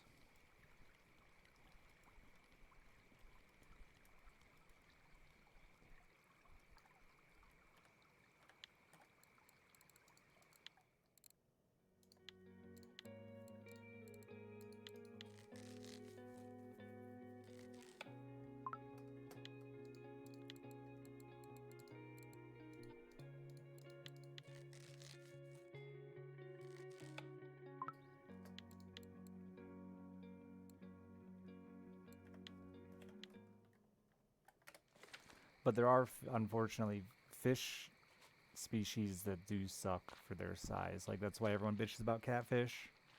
Because even a 17 kilo catfish is worth, like, nothing.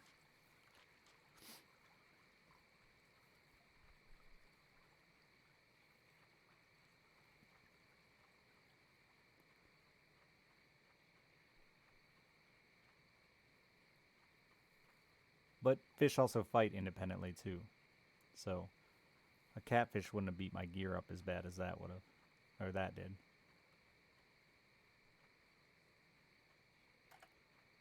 How bad is this reel?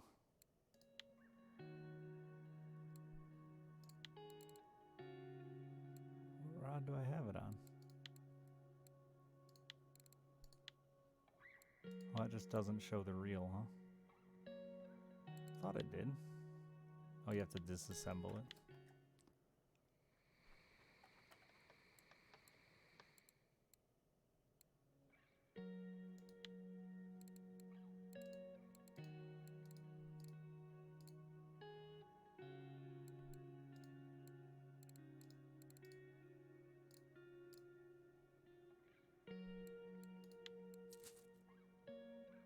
Still haven't caught an 8 kilogram chum.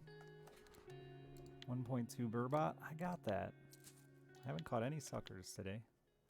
Hello, blue name. I can't read blue names, but hello. So yeah, 2 kilo difference made that worth double the money. 13. Yeah, they were $50 for 11 kilo.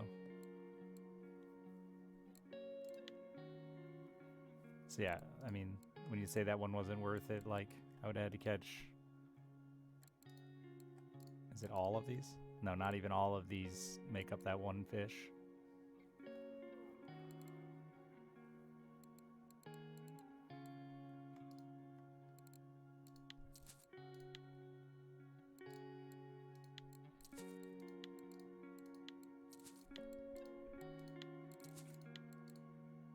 But then fish like these are $30 for 1.8 kilos. So there are some that are just really good for their size. $68 for 7 kilo. Whoa.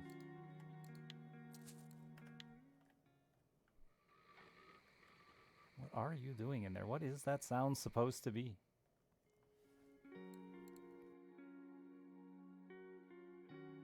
I made pretty good money today. I'm pretty happy. Not amazing, but not... I'm still mad about that rod I bought.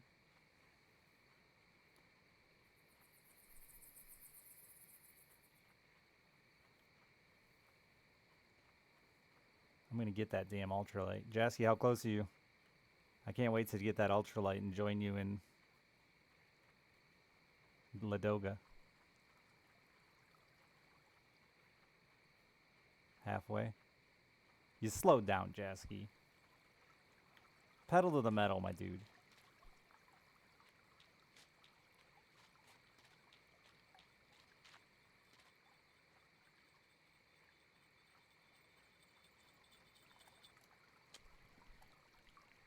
A couple breaks. Alright, I'll allow it.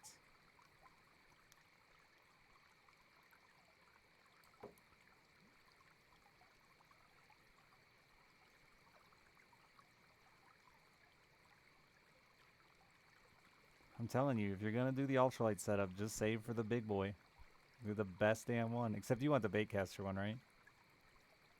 Yeah, it really is a go big or go home deal. Is there a Christmas ultralight? Because Christmas is just around the corner.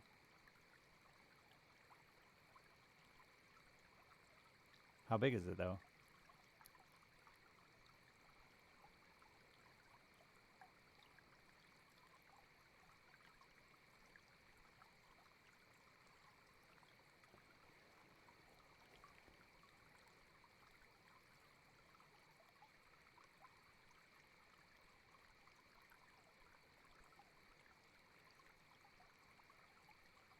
I mean, you're basically the same, chat. There's no 16 kilogram ultralight. That's not real.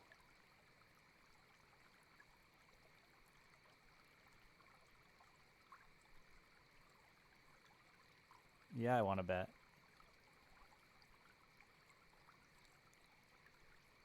Take a screenshot of it and I'll show you that it's not an ultralight.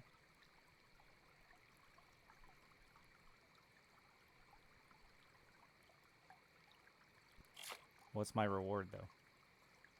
Is this finally a trophy burbot? No!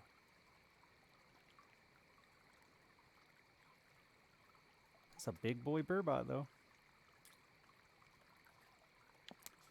That might be my PB burbot. It's a weekly record. Though they just reset like an hour ago, so that doesn't matter. I lied, I have a trophy burbot. On a DP crank. Well, weird. You'd think I'd remember that.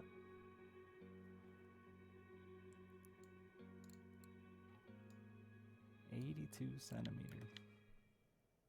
Yeah, it's light. I know. That would be the only reason I knew for sure lacquered is it would be double the size of the smallest ultralight that's available, and players in this game would lose their fucking mind. That's a really good light reel, though. What is it, a 2000 size then? Or is it a 3000?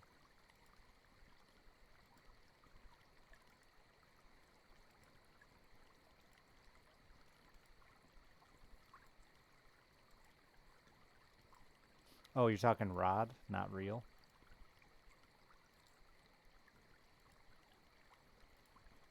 I'm confused.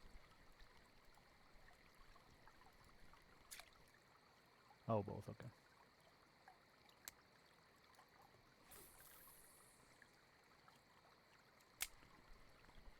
The reel must be a 2000 to not be an ultralight.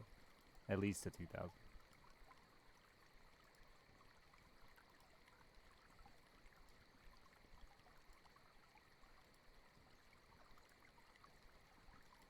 Oh, it's a casting reel, so they don't have a size, so it's just a... Okay. I think. I don't know enough about casting. Okay, yeah, there you go.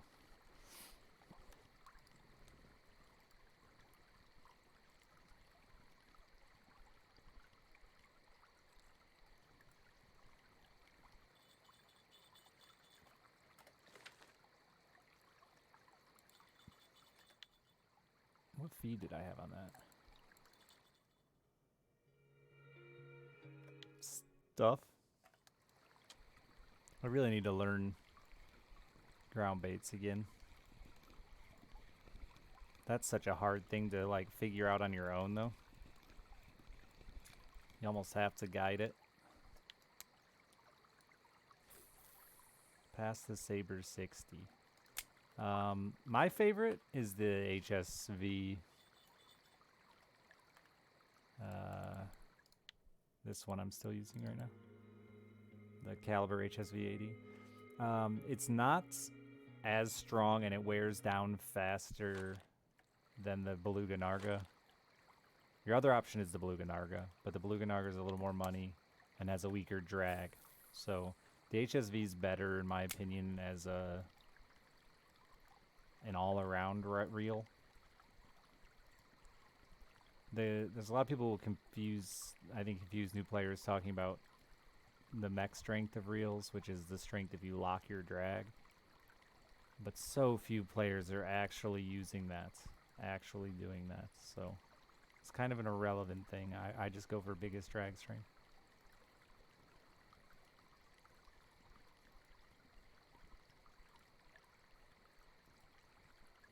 But the HSVs, in my opinion, best bang for your buck. Cheap repair costs, they do wear a little faster, but cheap repair costs, highest max drag you're going to get for the money.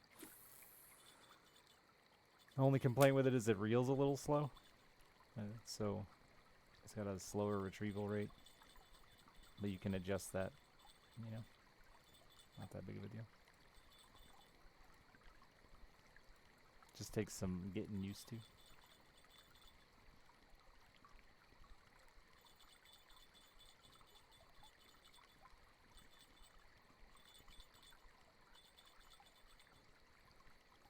Well, most of us just aren't building locking setups either, Lacquer, right?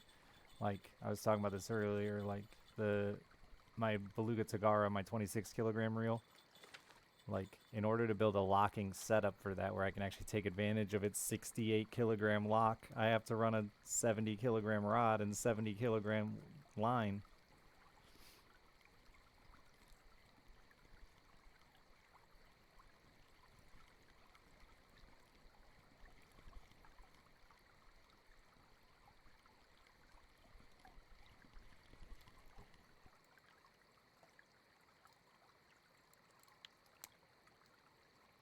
Why is it necessary with casting reels?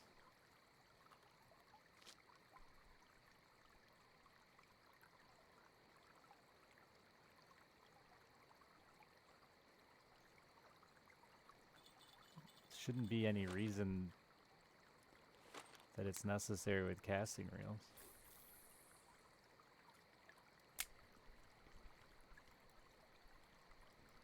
Functionally, they're the same. They'll have a stronger mech, probably. At least the conventionals will.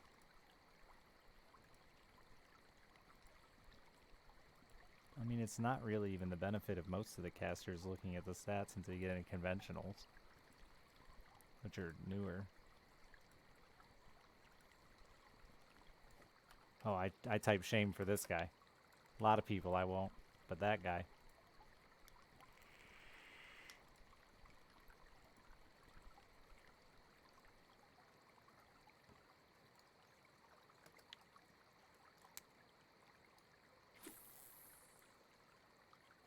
I was gonna check how beat is this reel before I hook into another damn Chinook.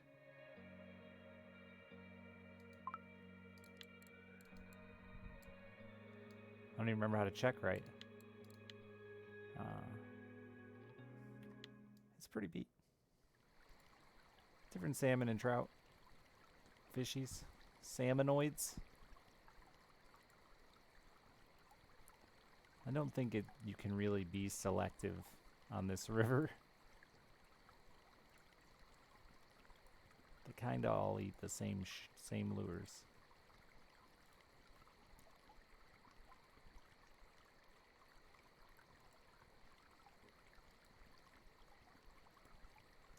I can't believe how long I've fished here without getting a trophy, though. I think I'd have lucked into one by now.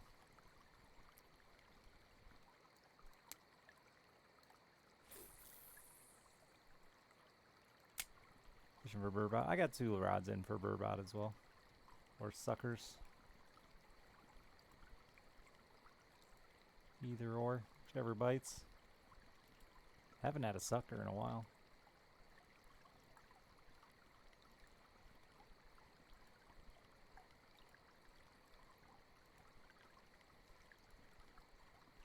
Why not use dynamite if it's Russian fishing? Because that's not fishing.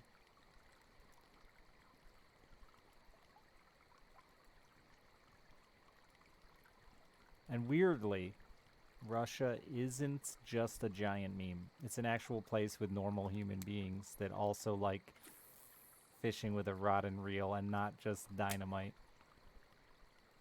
It's weird, I know. I too, as an American, was confused to find out.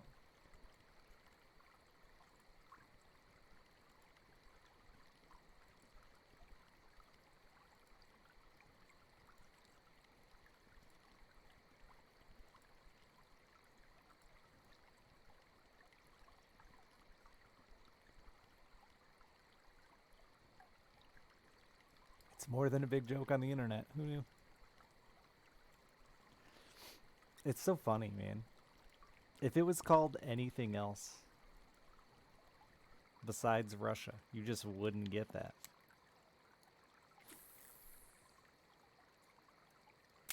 But for the minute the word Russian is applied, it's just... And I get it. You think Texan fishing would get some jokes?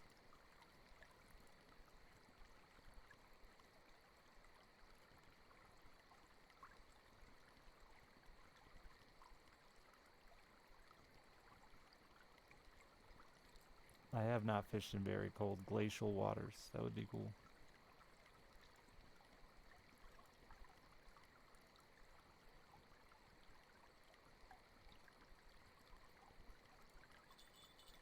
I don't think anyone is using explosives to fish in 2021, but not legally, you know? I think it's just the meme that Russians are gonna do everything extreme, right?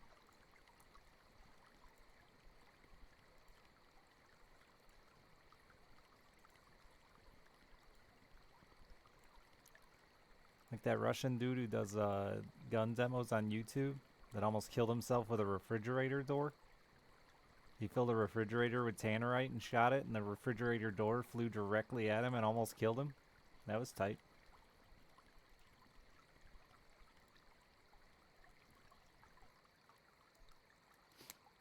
Yeah, I think the only other title that would get as much meme joking is if it was Florida Man Fishing. And then even I'd expect to, like, you know, do something dumb.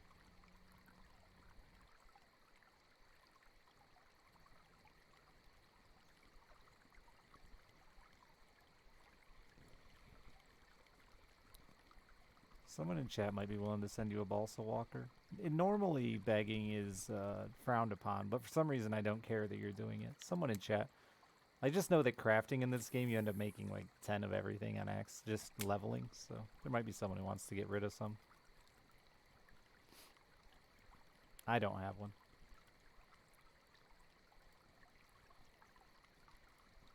Best bait for carp? Depends on the species. But the breads are always a good go-to for me if you're just trying to farm.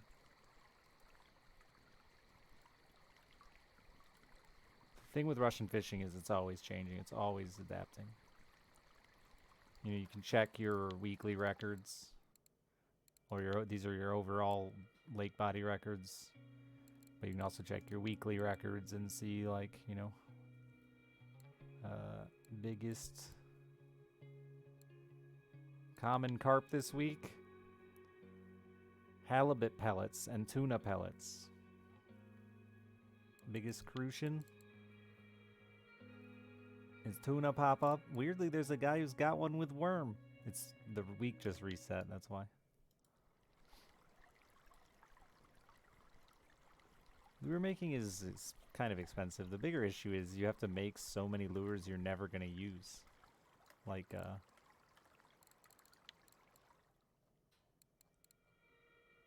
you know, yellow foam fish that have now filled my inventory. And this is after I spent like an hour deleting them.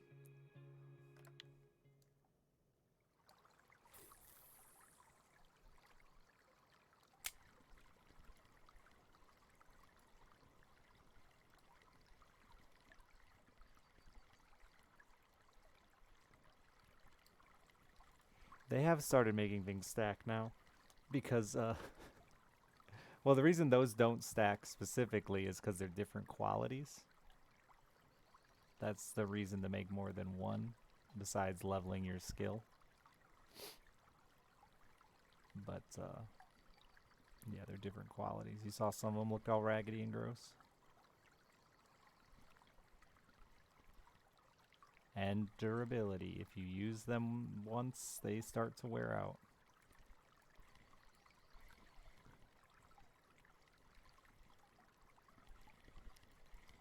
An Arctic char? No, it's a chum.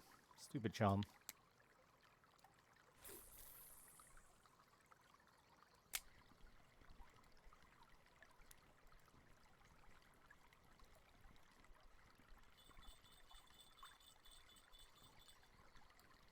So rare I see that anymore. Through ground bait. We've all become spin fishermen.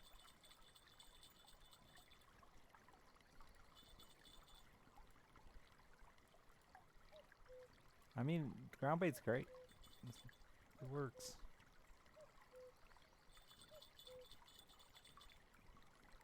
That's right. You'll never know for sure. Leveling ground bait is a bit of a pain in the butt. The big thing to know with leveling ground bait is you don't have to put any of the additives in it to level it. So, like, I think you just start with ground crackers to, like, 40%.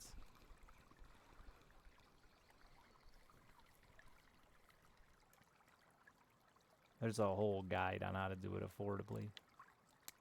Still ends up costing thousands of silver, but...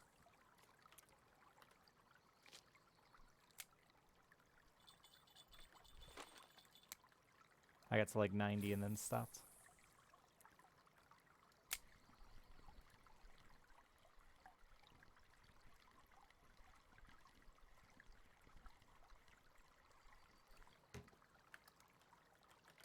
God, that's in capitals, Tommy. All capitals. It was a fake fish?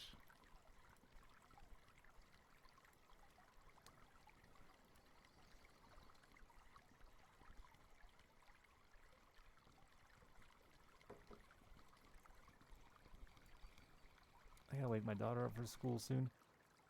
I really hate getting my kid up for school. Not because she's a brat, but it's because I'm so impatient. And it like takes, she needs 30 or 40 minutes to get ready. And I'm just like sitting around doing nothing. I feel like I should be helping her as a dad, but honestly, I think I'm just better off getting out of her way and letting her get ready. Because otherwise I stand around over her shoulder like barking at her what to do, and she's like, I know, Dad. I know, Dad. Why am I here? She probably asks that all the time, too.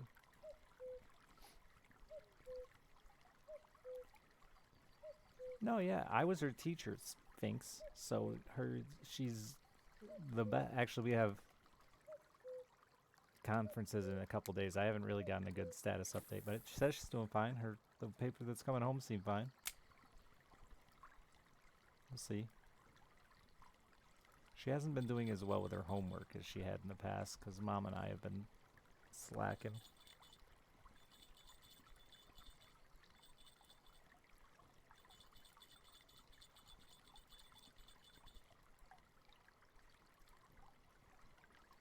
I didn't have the patience to be a teacher forever. And there's something about... So I've started... I'm a volunteer Girl Scout leader. That's right, they approved me. Cost me 25 bucks in a background check, but hey, we made it. And I've really realized doing stuff like that like kids just don't do as well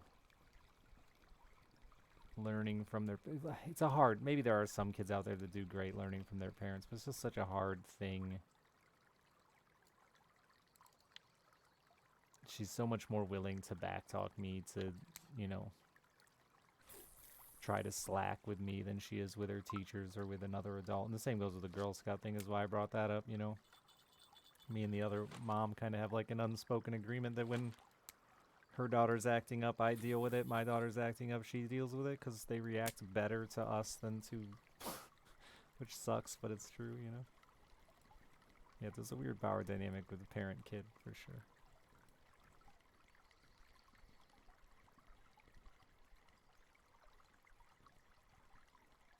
And our two kids tend to, I shouldn't say act up more, but like, when things aren't going their way, they're more likely to come up to one of us and be whiny about it, right? The other kids don't have that option because they don't have a parent there to do that. They just got to roll with the punches, right? But when our kids disagree with something, they come straight to Mom or Dad and bitch about it, because that's what they would do at home.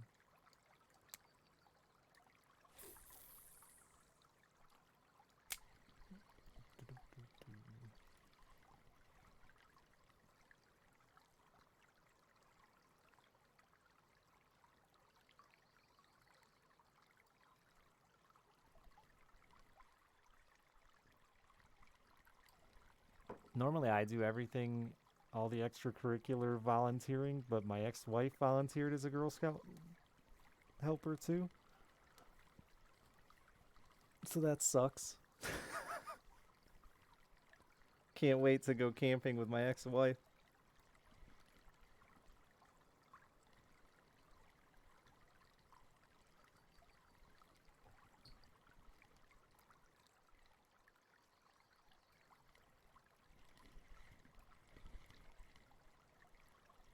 Fun times. We get along okay, but it doesn't mean I want to do it, It doesn't mean I want to get along.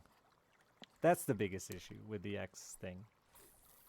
There are many, many, many days where I want to scream and yell and tell her she's a cunt. But you just can't. As long as I will if it's something important. But I can't. And it would be nice to just be able to be not friends. You know what I mean? It feels like a friendship you have to have. Like a little cousin when you were a kid that you didn't really want to go spend time with them, but your parents made you anyway. That's how it feels.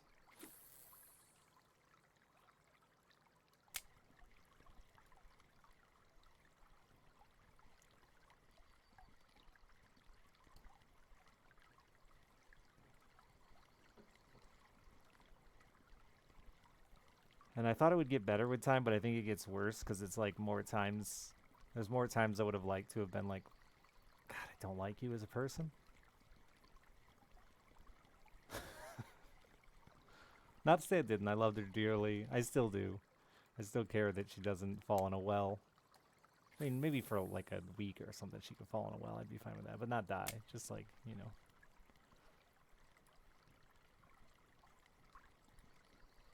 But we're two different people now.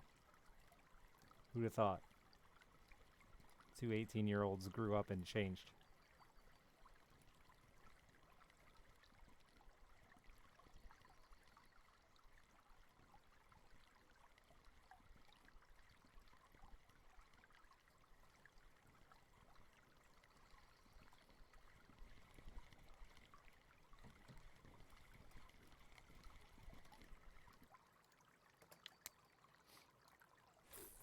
Yeah. Just want to cast a tiny bit further. Can I work out? Is there a gym? Russian Fishing Forward fishing gym?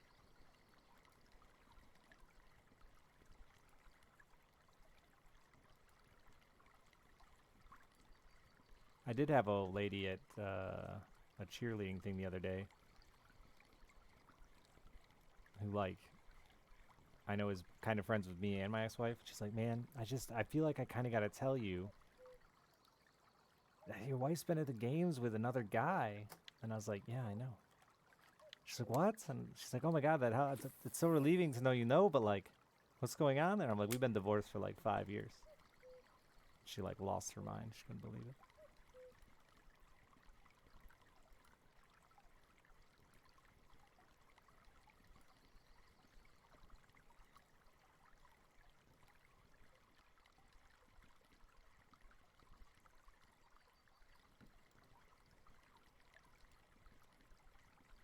What did I just miss from Jesse?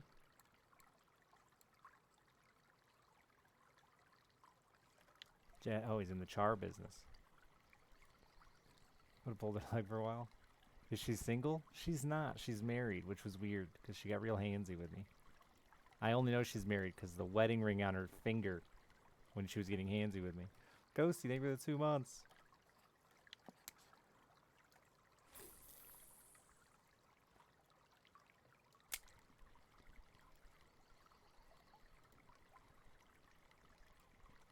It's not good. It's whatever. I'm not gonna act on it. I don't care. You do you. And maybe they got a weird relationship too. Who knows? I am the master of weird relationships with your ex. My ex-wife and I were divorced. God, how many years has it been? I don't even know anymore. 7 years ago? And have lived together twice since. It's been confusing for everyone in our families and us.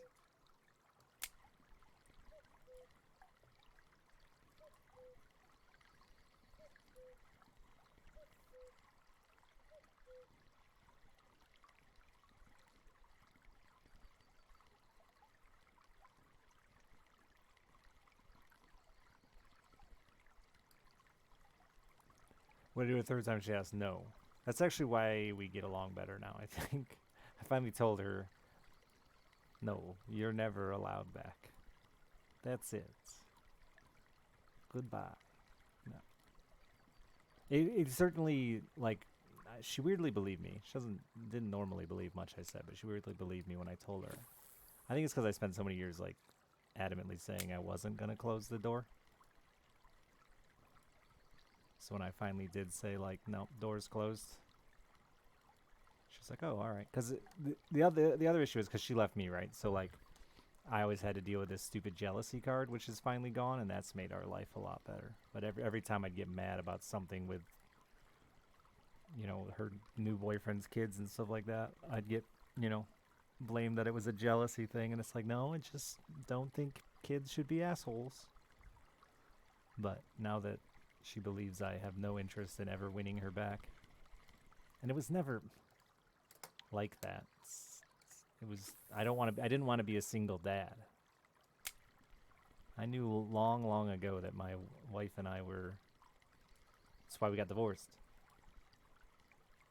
But I just didn't want to be a single dad, right? And there's no way to do it besides be with the person you don't necessarily want to be with.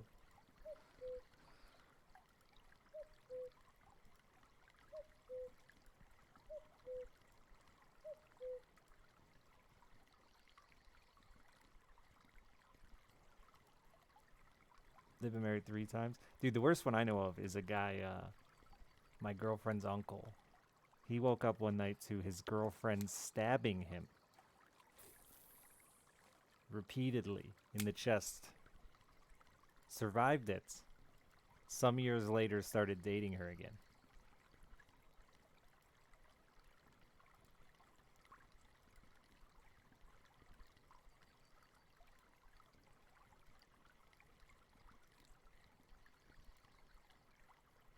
How do you go back to that? They were both raging drunks and drug addicts.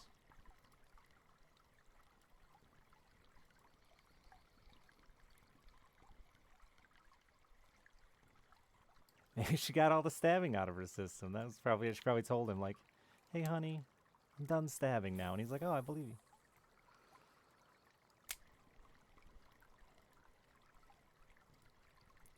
Yeah, it was so weird because, so I date. I have a thing about dating people more than once.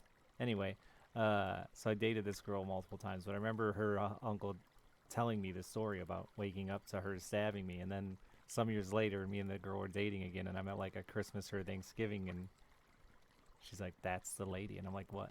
That's the lady that stabbed him?" I'm like, "You're kidding me?" No, I was blown away. She seemed like a nice lady. Maybe he deserved it. Maybe he realized he provoked it. Maybe he has a super stabbable chest and like it's not her fault. You know? Like she saw and was like, God, I just gotta stab that thing. Did it work out in the end? I don't know. Didn't work out between me and the girlfriend. Stopped following along with the drama between the uncle and the girlfriend.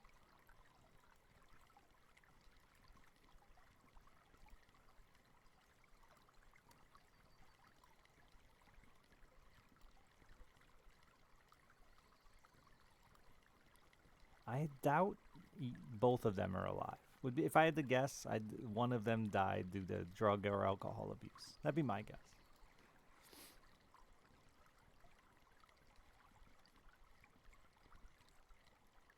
Or you know, maybe he stabbed her back and they're even now.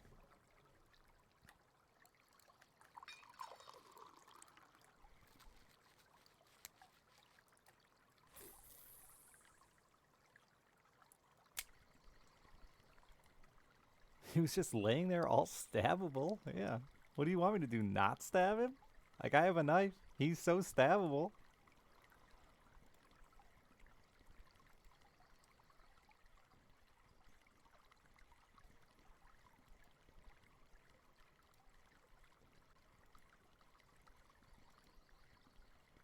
I've known a lot of alcoholics in my day, but that man was the worst.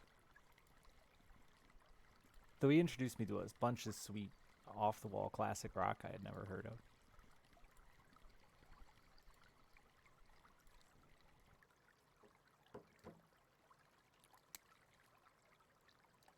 Yeah, Justin's quite stabbable. Like he's got a face you just want to stab with a knife. Like, oh man, look at that sweet little smile.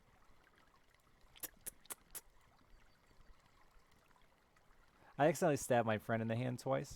Same friend, same hand, twice. Um, it's not that's the last thing on earth I ever want to do to someone again.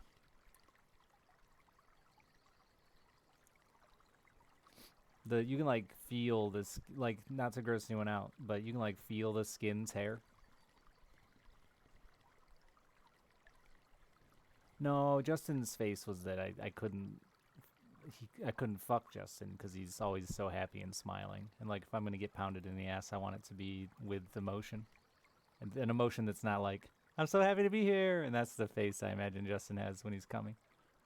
Yeah, no, it's not about punching him. It's about not letting him fuck me.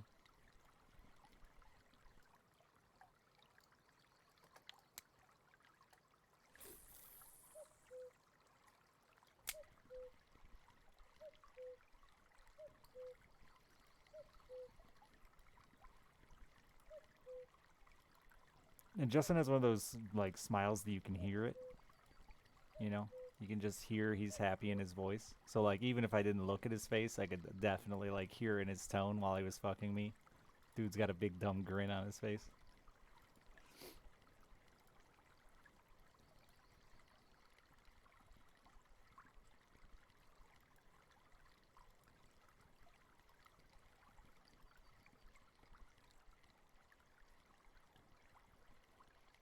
Yeah, you can hear it. Like, I mean, some people have a hard time with that, but like, Justin's a very easy read when he's smiling. You can really hear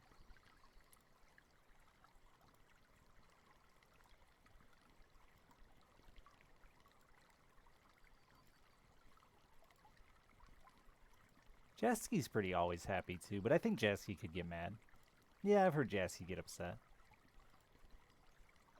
I've heard Justin get mad too, but like, he's still only Justin is still always like one bug away from a big dumb grin on his face.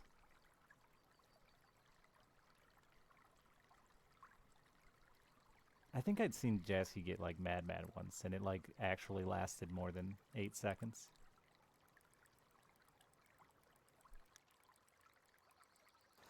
Even when Justin and I have like really heart-to-heart conversations, it's not long before we're putting LOLs back into our texts.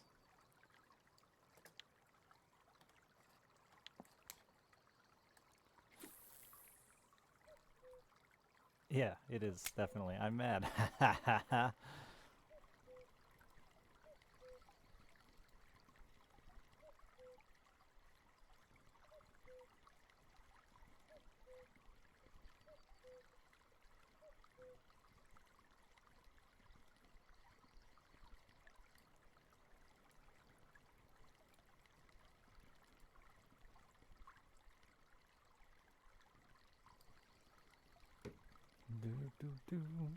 Fishing's gotten better again. Keep it up, fish. 30 minutes. Big bursting back to normal. No, Cobalt and I have had some heated ones. Cobalt and I, of all people, have had like the most true relationship.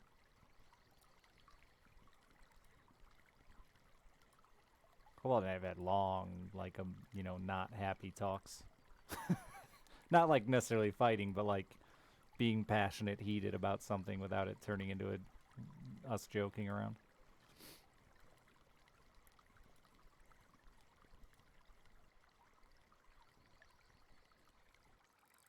Like pancakes and waffles? No.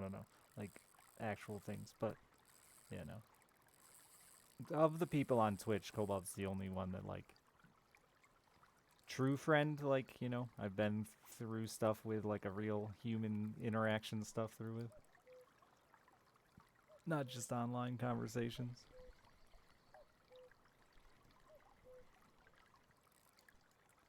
But I've been at his house long enough to, like, see, family drama and things like that, right? So that's, I don't know. To me, that's a different level of relationship. I do believe you can make a true friend online, but there's still like big parts of life that can be missing.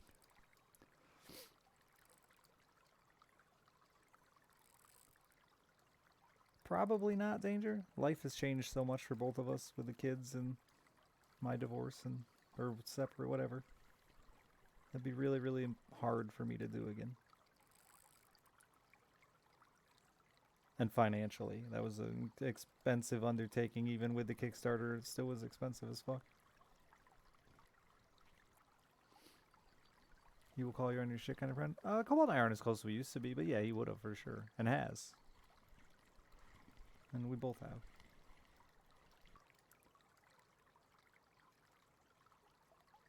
That's a good fish and good money. We're happy about that.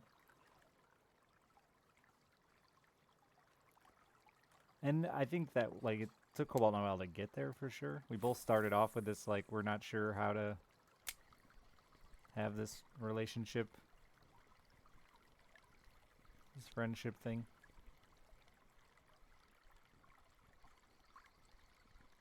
Yeah, he still streams every day, same time, every day.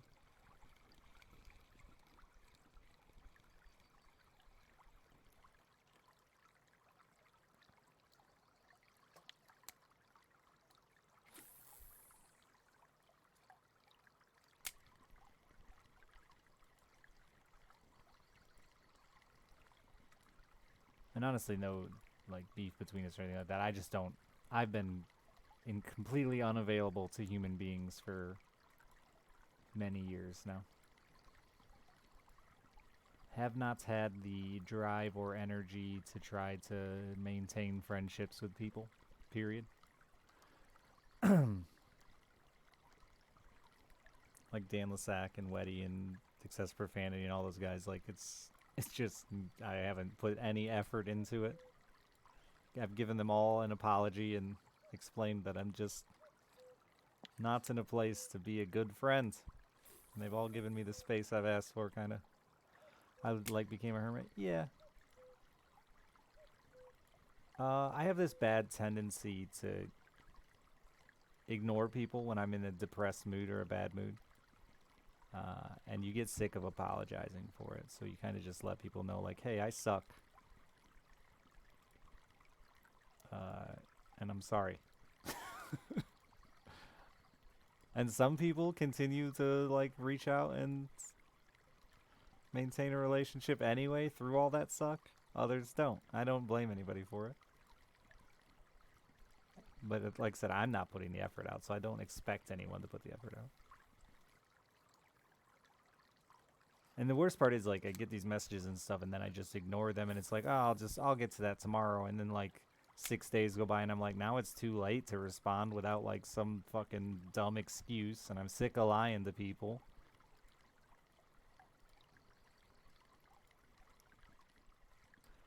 Yeah, I'm trying to get better with it, too.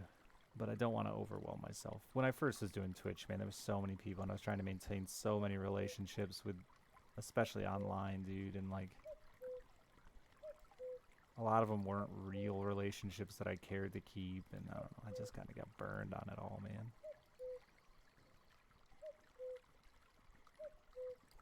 And life hasn't been exactly in a wonderful place for me, so...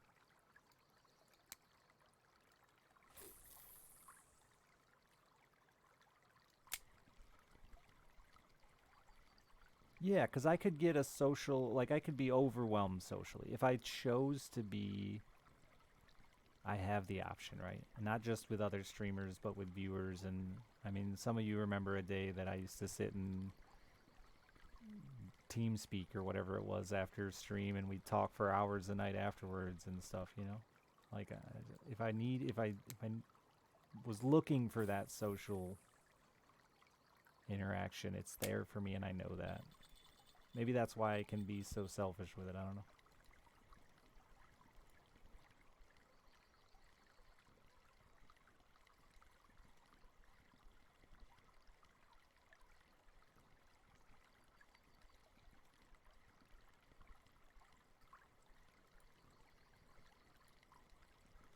I do a lot better person to person.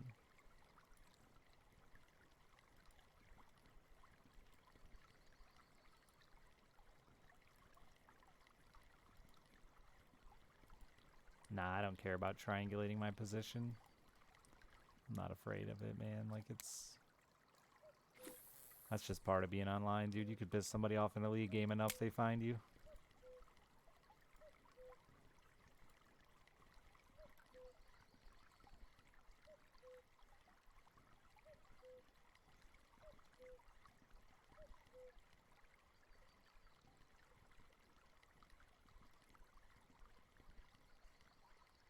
First time fishing with? Yeah, I know what you're referring to, but it doesn't, yeah, I don't mind doing that sometimes and stuff. But both the people I went fishing with, I haven't really maintained the friendship with, and I probably should have. I'm probably the asshole here. It is part of why I used to say all the time, like, I kind of hate meeting viewers sometimes because I lose them that way. I think once you meet somebody, there's a higher expectation that your relationship is going to be better or different. And, like, I didn't sign up for that.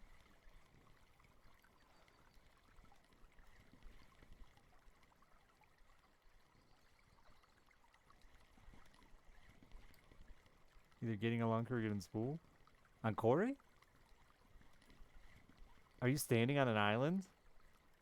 You can't tell me I answer all these questions. I wondered why you didn't answer me when I was talking about your emotional behavior. Thought you'd have like anything to input. You're just like, no, I'm fishing a big fish.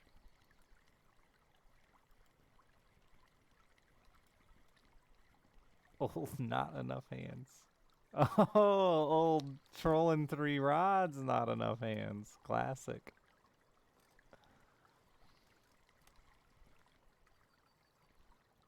Corey's still not super huge, but I guess if you were like behind the island or something, it's easily schoolable. Spoolable.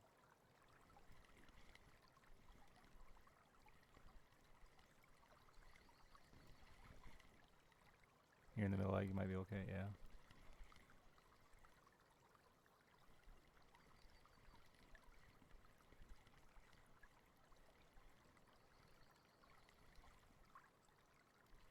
I like to meet people. I like to get a handshake. I do enjoy that. I just don't want you to assume that after I shook your hand, I'm gonna like wanna then, chat about your life and my life together.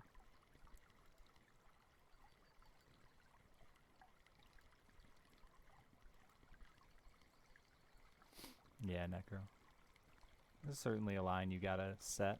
I'm easy. I'm good enough at being an asshole though. I'm good enough at just telling people like, hey, it's time for you to fuck off. I mean, I might do it in a different way than that, depending on who it was. They might laugh at that, and I might say that exactly. But I know a lot of streamers who have unfortunately had a hard time just saying like, hey man, I'm busy.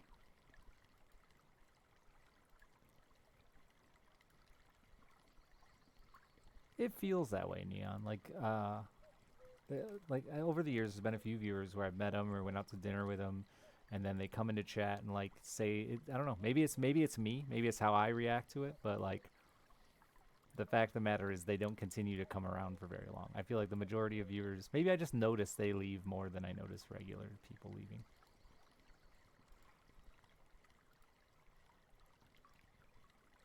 It feels like they expect me to maintain a higher level of relationship with them. You start getting Discord messages and things like that. And I'm like, hey man, it was nice to meet you, but I got about 3 hours of free time a day.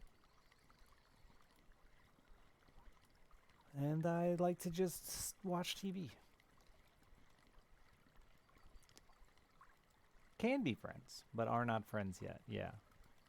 And the reality is, even in a small stream like this, back in the day when I had 3,000 people, it was even worse. But even in a small stream like this with 420 people, the reality is there's probably like 10 of you that I'd actually ever become friends with. Just by like stats, right? Numbers. You may think we have a ton in common because of what you hear us talking about or blah, blah, blah, or maybe you don't. But some of you might be like, hey, yeah, we could be friends. But it's unlikely it's true.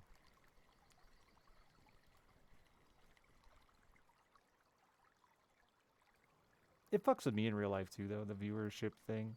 I find myself, I've talked to some streamers about this, like I talk over people a lot.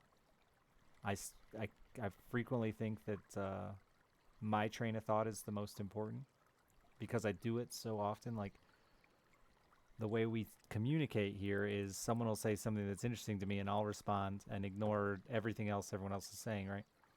And then I'll see another thing and I'll react to that immediately without worrying about the conversations going on. And I tend to do that in person a lot more than I used to.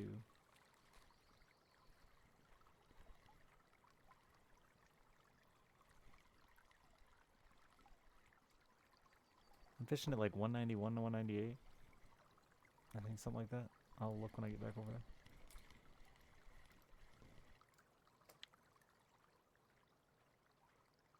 192, 191. Or 199, sorry.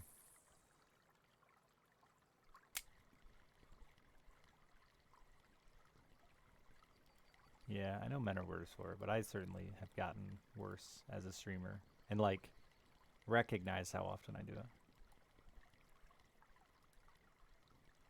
Yeah, I'm just used to being able to, like, in my opinion, we're having conversations, right? Maybe 13, but we're having conversations. And I'm used to being able to go, hey, I just read what you wrote. Let me respond to that. So when somebody's like, says something interesting in the middle of conversation, I'll just be like, oh yeah, blah, blah, blah, blah. And they're like, I wasn't done. I'm like, yeah, I know. I can't. I'm sorry. My brain's bad. I got a real bad brain.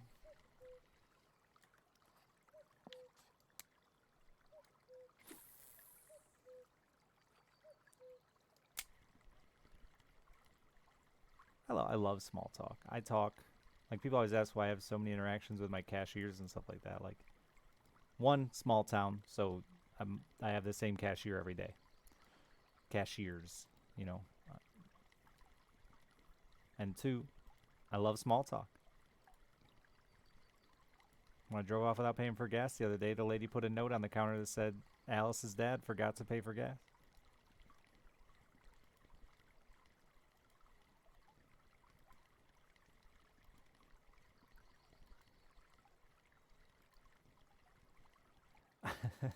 So I don't know if this is a streamer thing or an old age thing or what, or just I'm an asshole. But like, Oblivious, if we were having a conversation and somehow music came up and you started talking about music, I would have a very hard time giving a fuck about the conversation anymore. I'm really bad at pretending to care. I'm invested in a conversation. And I think part of that is the streaming thing too. When you guys are talking about, like, somebody was just talking about EverQuest. Zevin, somebody was talking about EverQuest for like an hour and I just didn't chime in. But I can do that. I can just ignore the parts of chat I don't want to interact with. In real life, it's just you and I, and you're going to bring up your favorite fucking bass player of all time. I'm be like, so I'm going to leave now.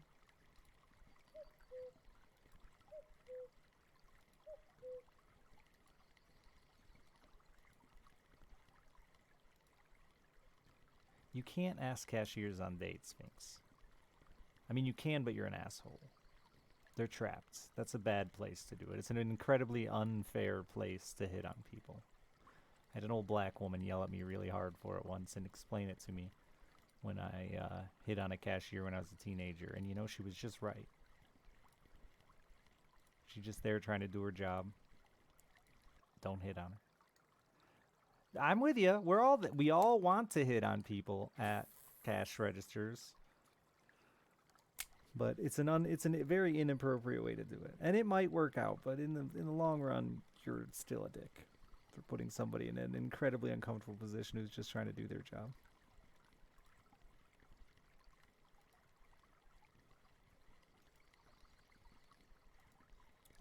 What if they want to? So we've had this conversation before. I don't know if the same applies. Probably the same applies, that it is kind of a dick move to do to your customers too. As a man, I'm like, hell yeah, women hit on me no matter where or what. I'll be taking a shit. You can walk in and hit on me. Hey, you got it, Jasky. But yeah, it's again, it is the same kind of concept we're talking about with the parasocial relationship. Like, it's just like it's a place it puts it into a really awkward perspective. It's an unfair perspective.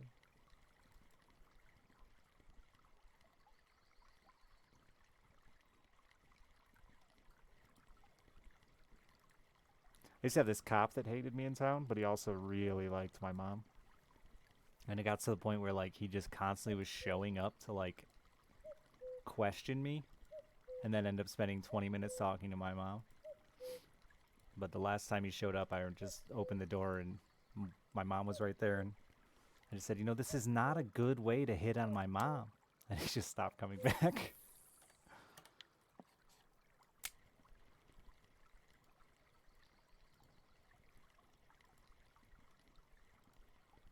No, that was a different cop. That was the cop that actually did arrest me. This is just a local cop. I was the kid that was always out and about and always on the street. Like, I was the prime suspect for vandalism. And I get that. It's true. I was. But I also had no rap sheet and never did it. Well, almost never. We smashed pumpkins, but, like, who cares about that? I didn't do anything destructive besides to pumpkins, because they're pumpkins. They're meant to be smashed. There's a whole band named after it. Everyone knows.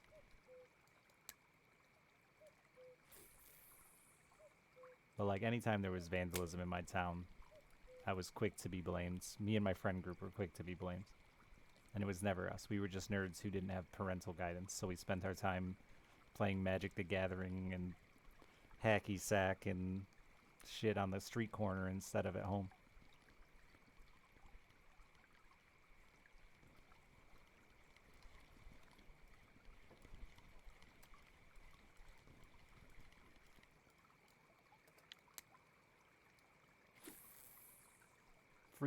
Free range kids was really it.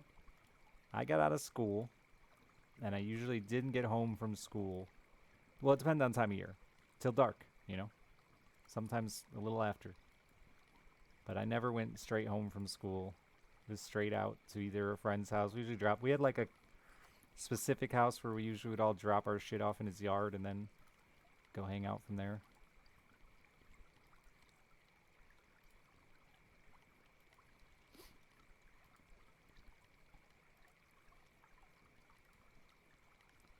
Don't get why you were the prime suspect. You just had a cat killer look about you.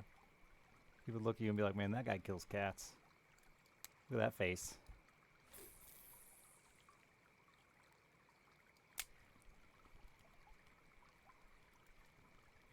I wish I had a nerdy friend group to do drafts with. Instead of a poker group, I'd like a draft group. Money on the line and do a Magic the Gathering draft weekly. That'd be fun.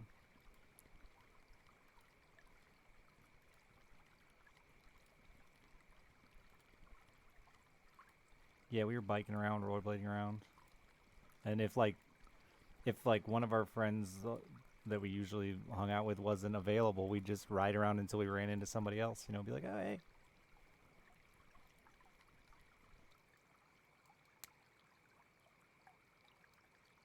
A cat killer face or a stabbable chest? A cat killer face, for sure. Killing cats is far less painful than getting stabbed in the chest.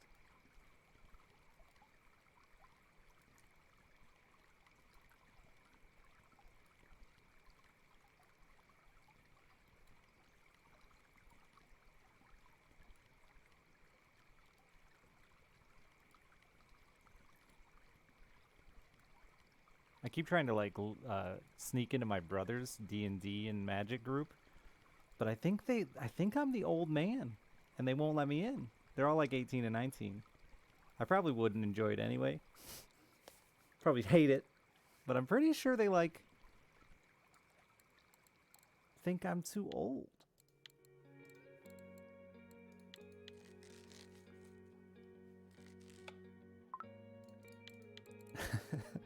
I also grew up with adults treat kids like shit. I shouldn't say that. It's not that we treat them like shit, but I grew up in it's just different, right? The relationship between an adult and a kid is different. We expect them to not be idiots and assholes, and I think they would expect me to bring that mentality to games because I treat them that way. Like when they moved into my rental and stuff like that, I was very, you know, daditude with them. They were fucking around dragging furniture across the floor, and I'm, you know, hey. Have I asked them how school is? They're not in school. They're all just graduated last year. Except my brother's girlfriend, who's like 19 and in high school. I think she's about to turn 20.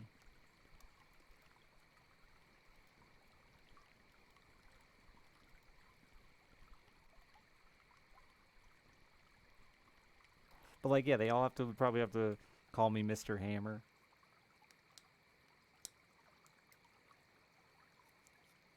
That's just the way adults always treated me growing up.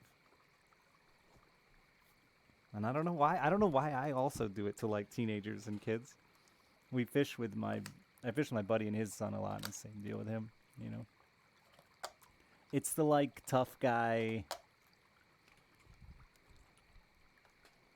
I'm gonna treat you like a man, but you end up treating them completely different than you would actually treat a man.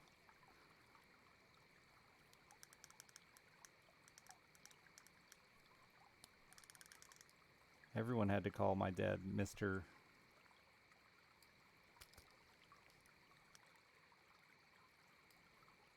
Oh, come on, you cocksucker.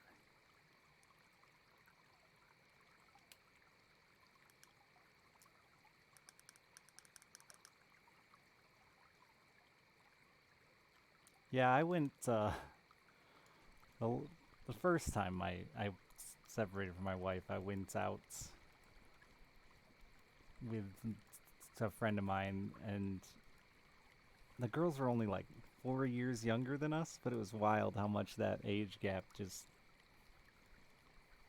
there was nothing to talk about. I think the older you get, the less important that is, because you stop talking about, like, your favorite bands and TV and start talking about, like, how many dishes you've got to do at home.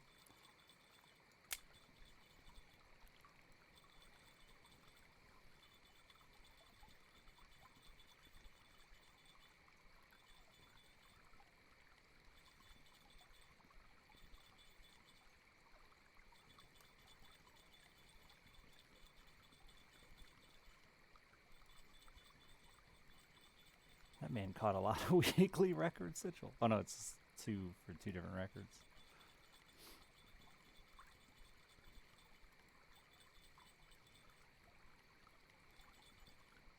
I don't know. I'm just done dating. I've retired. I'm retired. I'm done. I'm no good at it. Who'd have thought?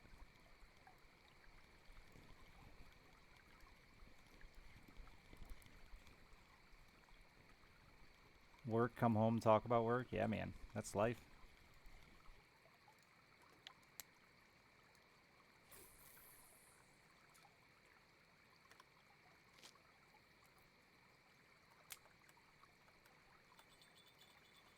I think I've had enough shitty relationships that I have a really hard time not seeing those exact same traits in everybody. Feeling like relationships immediately headed down the exact same path of the one I was in before, that I just like, eh.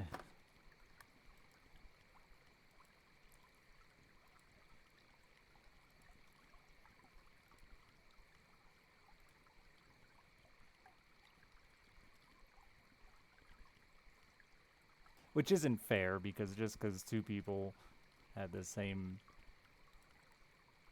trait in one way doesn't mean it's still going to end up, you know. There's a lot of steps between that, but... And it goes for me, too. I find myself in relationships a lot regressing to the same shitty behavior that I'm not proud of.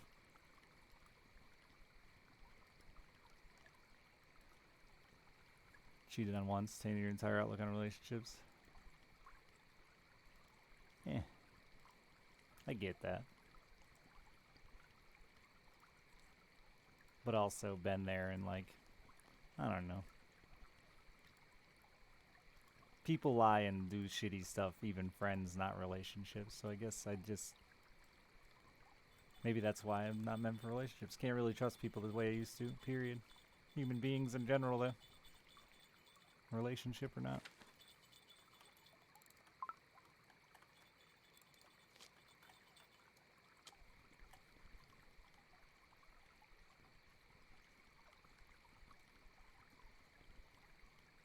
I'm maybe too good at putting the blame on myself, though, because like, even with those scenarios, I think about the times that I did shitty stuff, lied, cheated, whatever, and I'm like, yeah.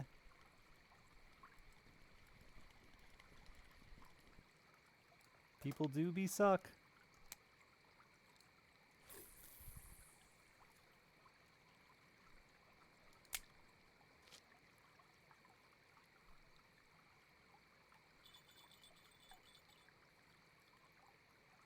You giving up to your wife on you? I don't know. Yeah, I'll probably change my mind. I'm still a hopeless romantic that hopes somebody's gonna sweep me off my feet and give me my big beautiful wedding that I've always dreamed of. But I'm not looking.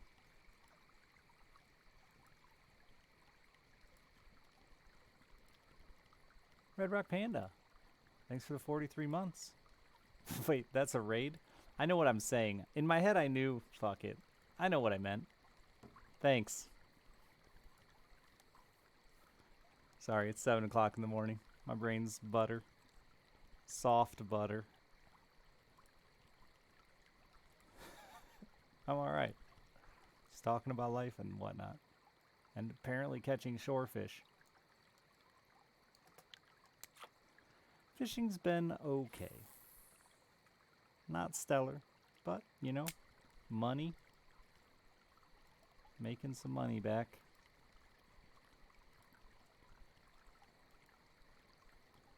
I had a day out here the other day that was like 600 silver an hour. It was absolutely bonkers, and it's still unfortunately the best for me out here. I can't find anywhere to compete at all, which is kind of frustrating. I'd like to fish other places, but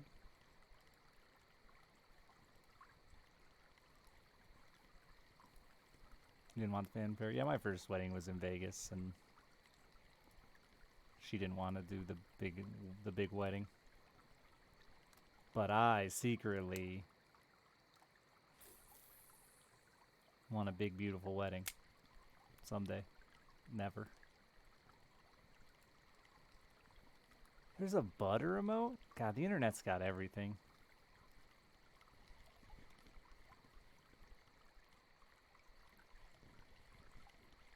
Do I want to wear the dress? I haven't seen a dress that I'm like, man, I want to wear that. But maybe. I need to go wake my child up for school. I didn't realize what time it is.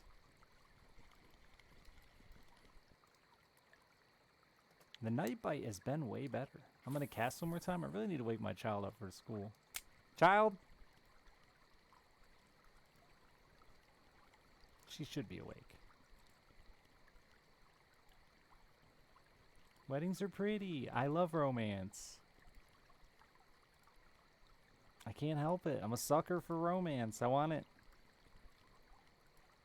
Watch it on the TV. Watch it in my porn. Hey, dog. Dog came in first. I was confused.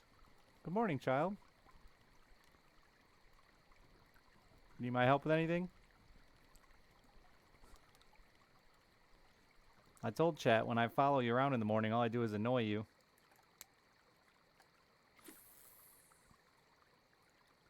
She just doesn't need me anymore. She gets too old.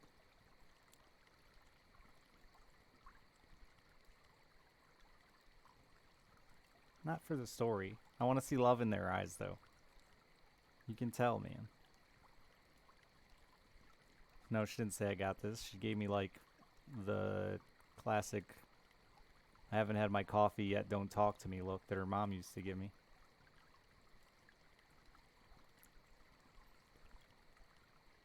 Especially don't make jokes with me.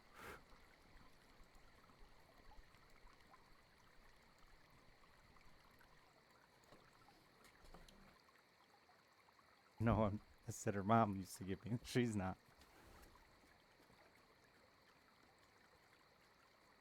Hey, you. Did Joey make a good pillow last night? Did you have to flip him over so you weren't sleeping on his hard nose? Up and at him, monkey. I'm gonna get off of here. Alright, she's gonna need some motivation this morning, chat. She's had a few days off school, so she's forgotten. I'm gonna get out of here. Sorry to get raided and run, but it is that time here. Gotta get the kiddo off to school so I can get to bed. I love and appreciate all of you. Conversation was enjoyable tonight. Jasky, hurry up and get level 20 whatever you need. Tommy, you too. Grind, boys, grind. I'll be back. Adios.